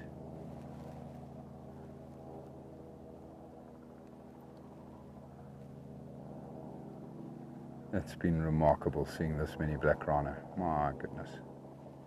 The only other place I've ever seen a population of black rhino like this was in Zimbabwe, Pomashana, one of Singita's properties.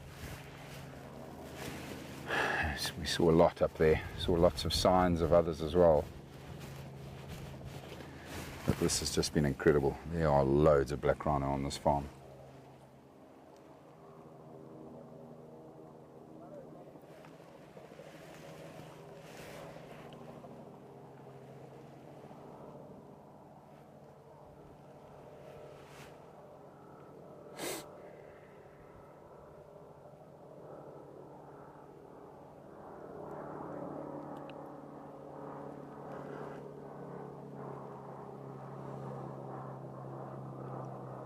Just hear Jerry using the siren now from the chopper, trying to force this black rhino to stay as close to the road as possible.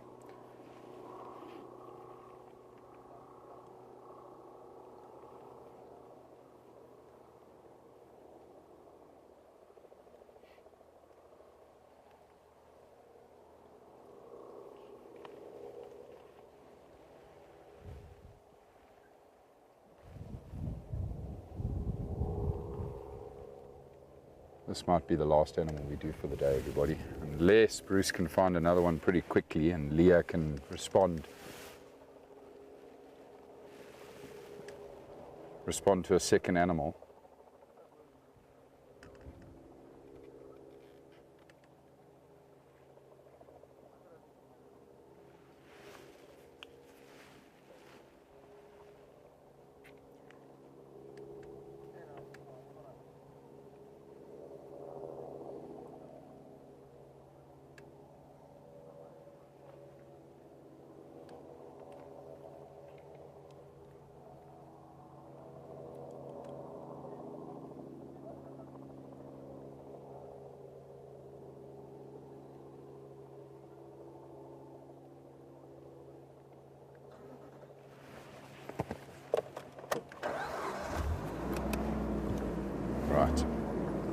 go time.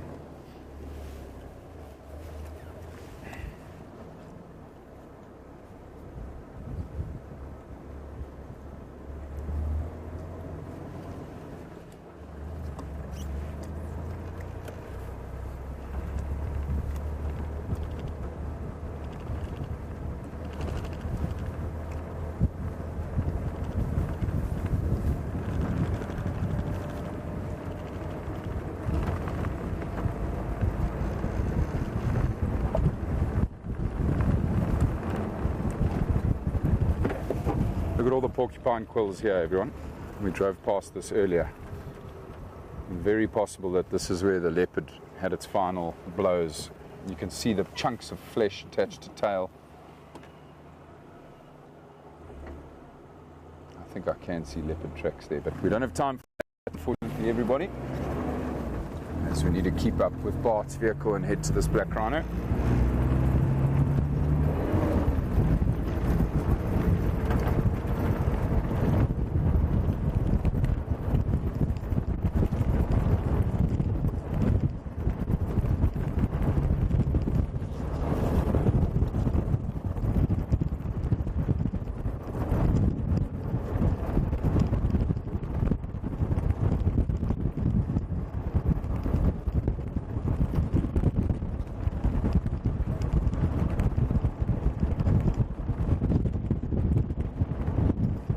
Is the vegetation is starting to open up somewhat.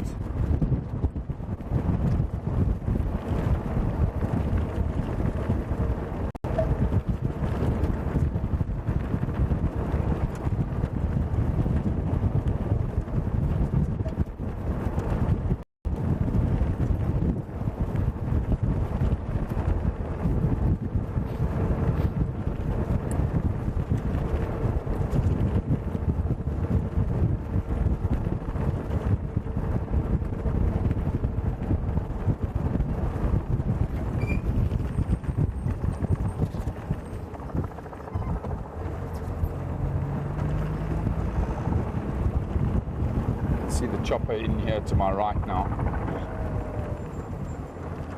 Oh my goodness. This is going to be a long haul for Bart and for all of us, folks. Unfortunately, I don't think we're going to be able to show you the images of this black rhino, everybody. It's just too deep in.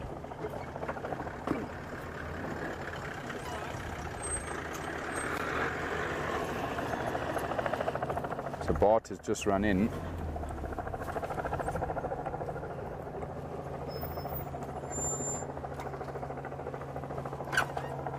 You can see where the chopper is hovering now. That's once again probably 400 or 500 meters in.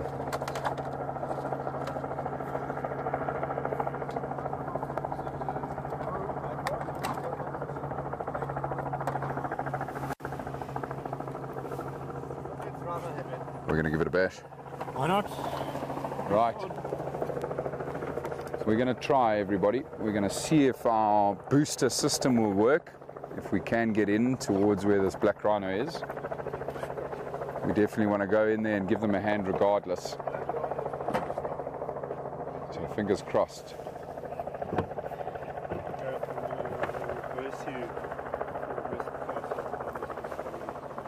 Okay.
back live. Just quickly, everybody. Male leopard. Right here.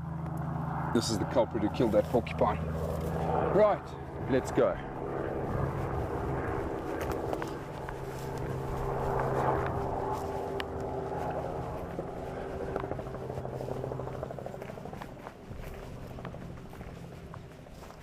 Basil, come this side. Yeah.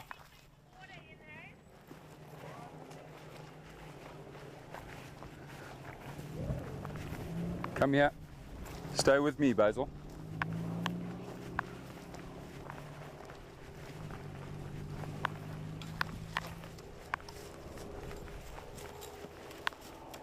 Not as thick as I was expecting, everybody, so hopefully we'll be able to bring you the pictures of this black rhino bull.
Welcome back, everybody. By some miracle, we've managed to get our comms working out here a good 600 meters from the road, and as you can see, the team are busy working on a beautiful young black rhino bull. Absolutely incredible. Bart has just finished trimming the horns. We've done notching. This animal hadn't been done before, and yeah, he's breathing well. Just incredible, guys. This is the same animal, everybody, that we saw running down the road.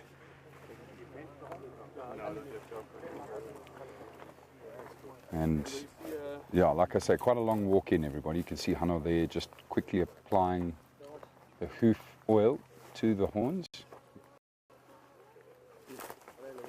or rather the base of those horns, where the horns once were.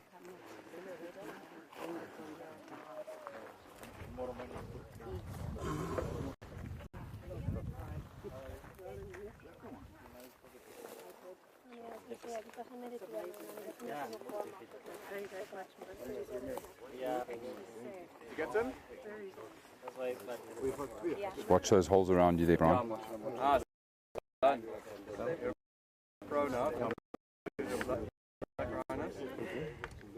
Okay, guys, can start heading back so long. All right, everybody, you hear Bart talking to us there. He wants the people not needed here to just start heading back to the vehicle, because we're pretty much done here, folks. Obviously, black rhino, so I don't want to hear more when it won't give him his. Come here quickly, guys. Here. Left ear, eh? This is the left. Backpack towards the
Ah, I see Connie has joined us. Hello, Connie. Welcome. Very happy that you could join us out here in the middle of nowhere with all the rhinos we've been doing. Just wrapped up a black rhino bull, young black rhino bull. Absolutely amazing, but I hope you're well, Connie.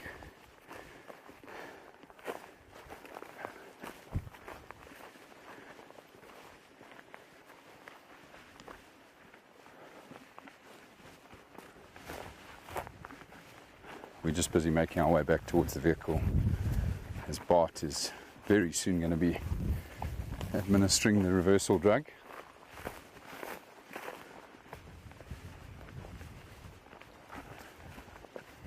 Want to be well clear of that grumpy black rhino. So chuffed, I found leopard tracks, male leopard tracks on the way in here. Almost certainly the animal that killed that porcupine on the road back there.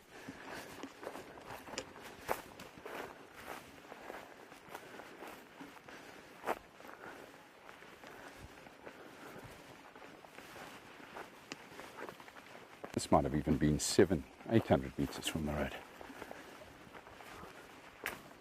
Quite a distance.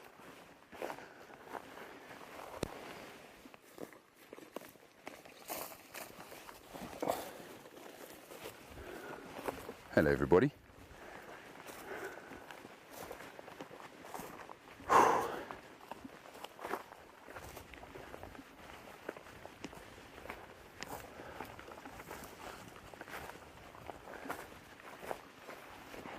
I'm not too sure everyone, but I think I heard on the radio back there, from Bart's radio, I think Leah was sent to another animal. So that might mean we've done 17 animals today. Quite impressive.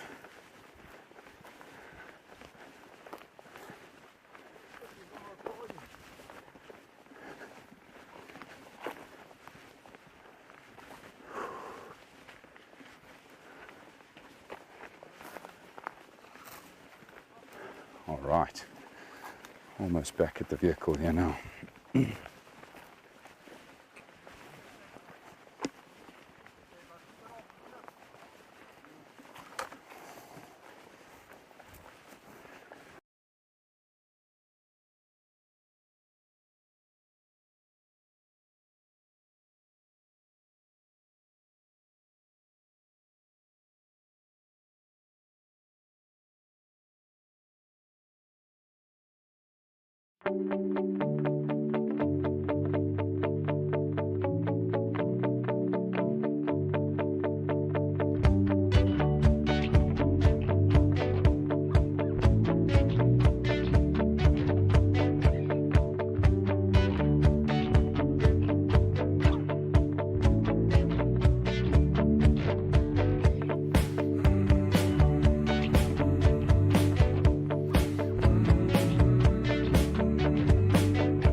Jennifer, I see that you've asked, do black rhino and white rhino tussle a lot?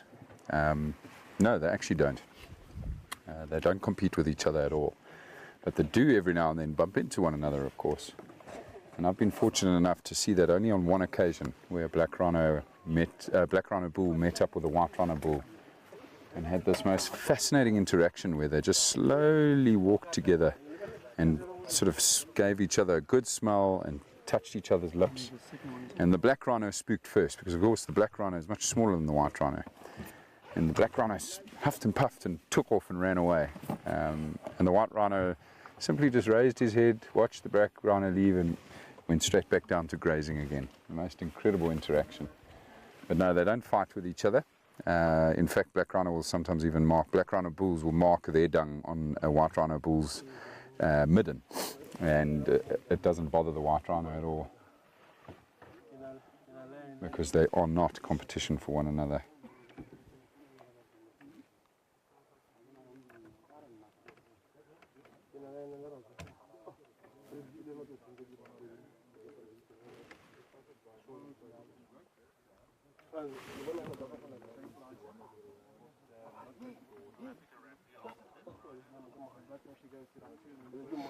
I'm not hearing VM. Okay, so happy to wrap up. Okay.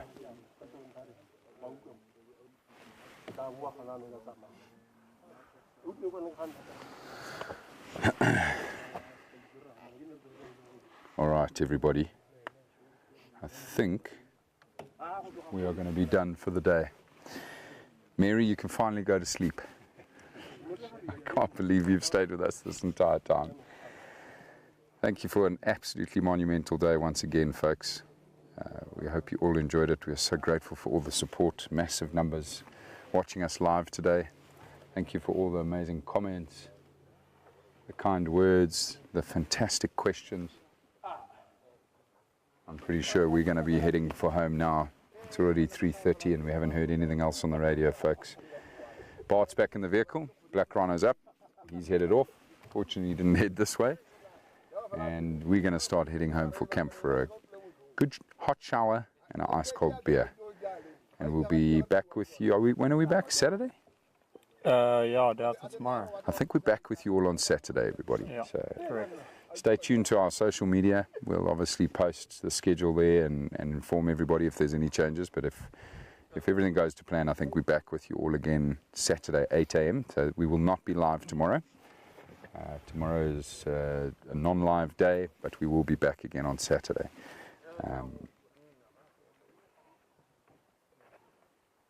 No, thanks, everybody. Hope you all stay well, stay safe. We'll see you soon. Bye for now. Everybody. Bye, guys.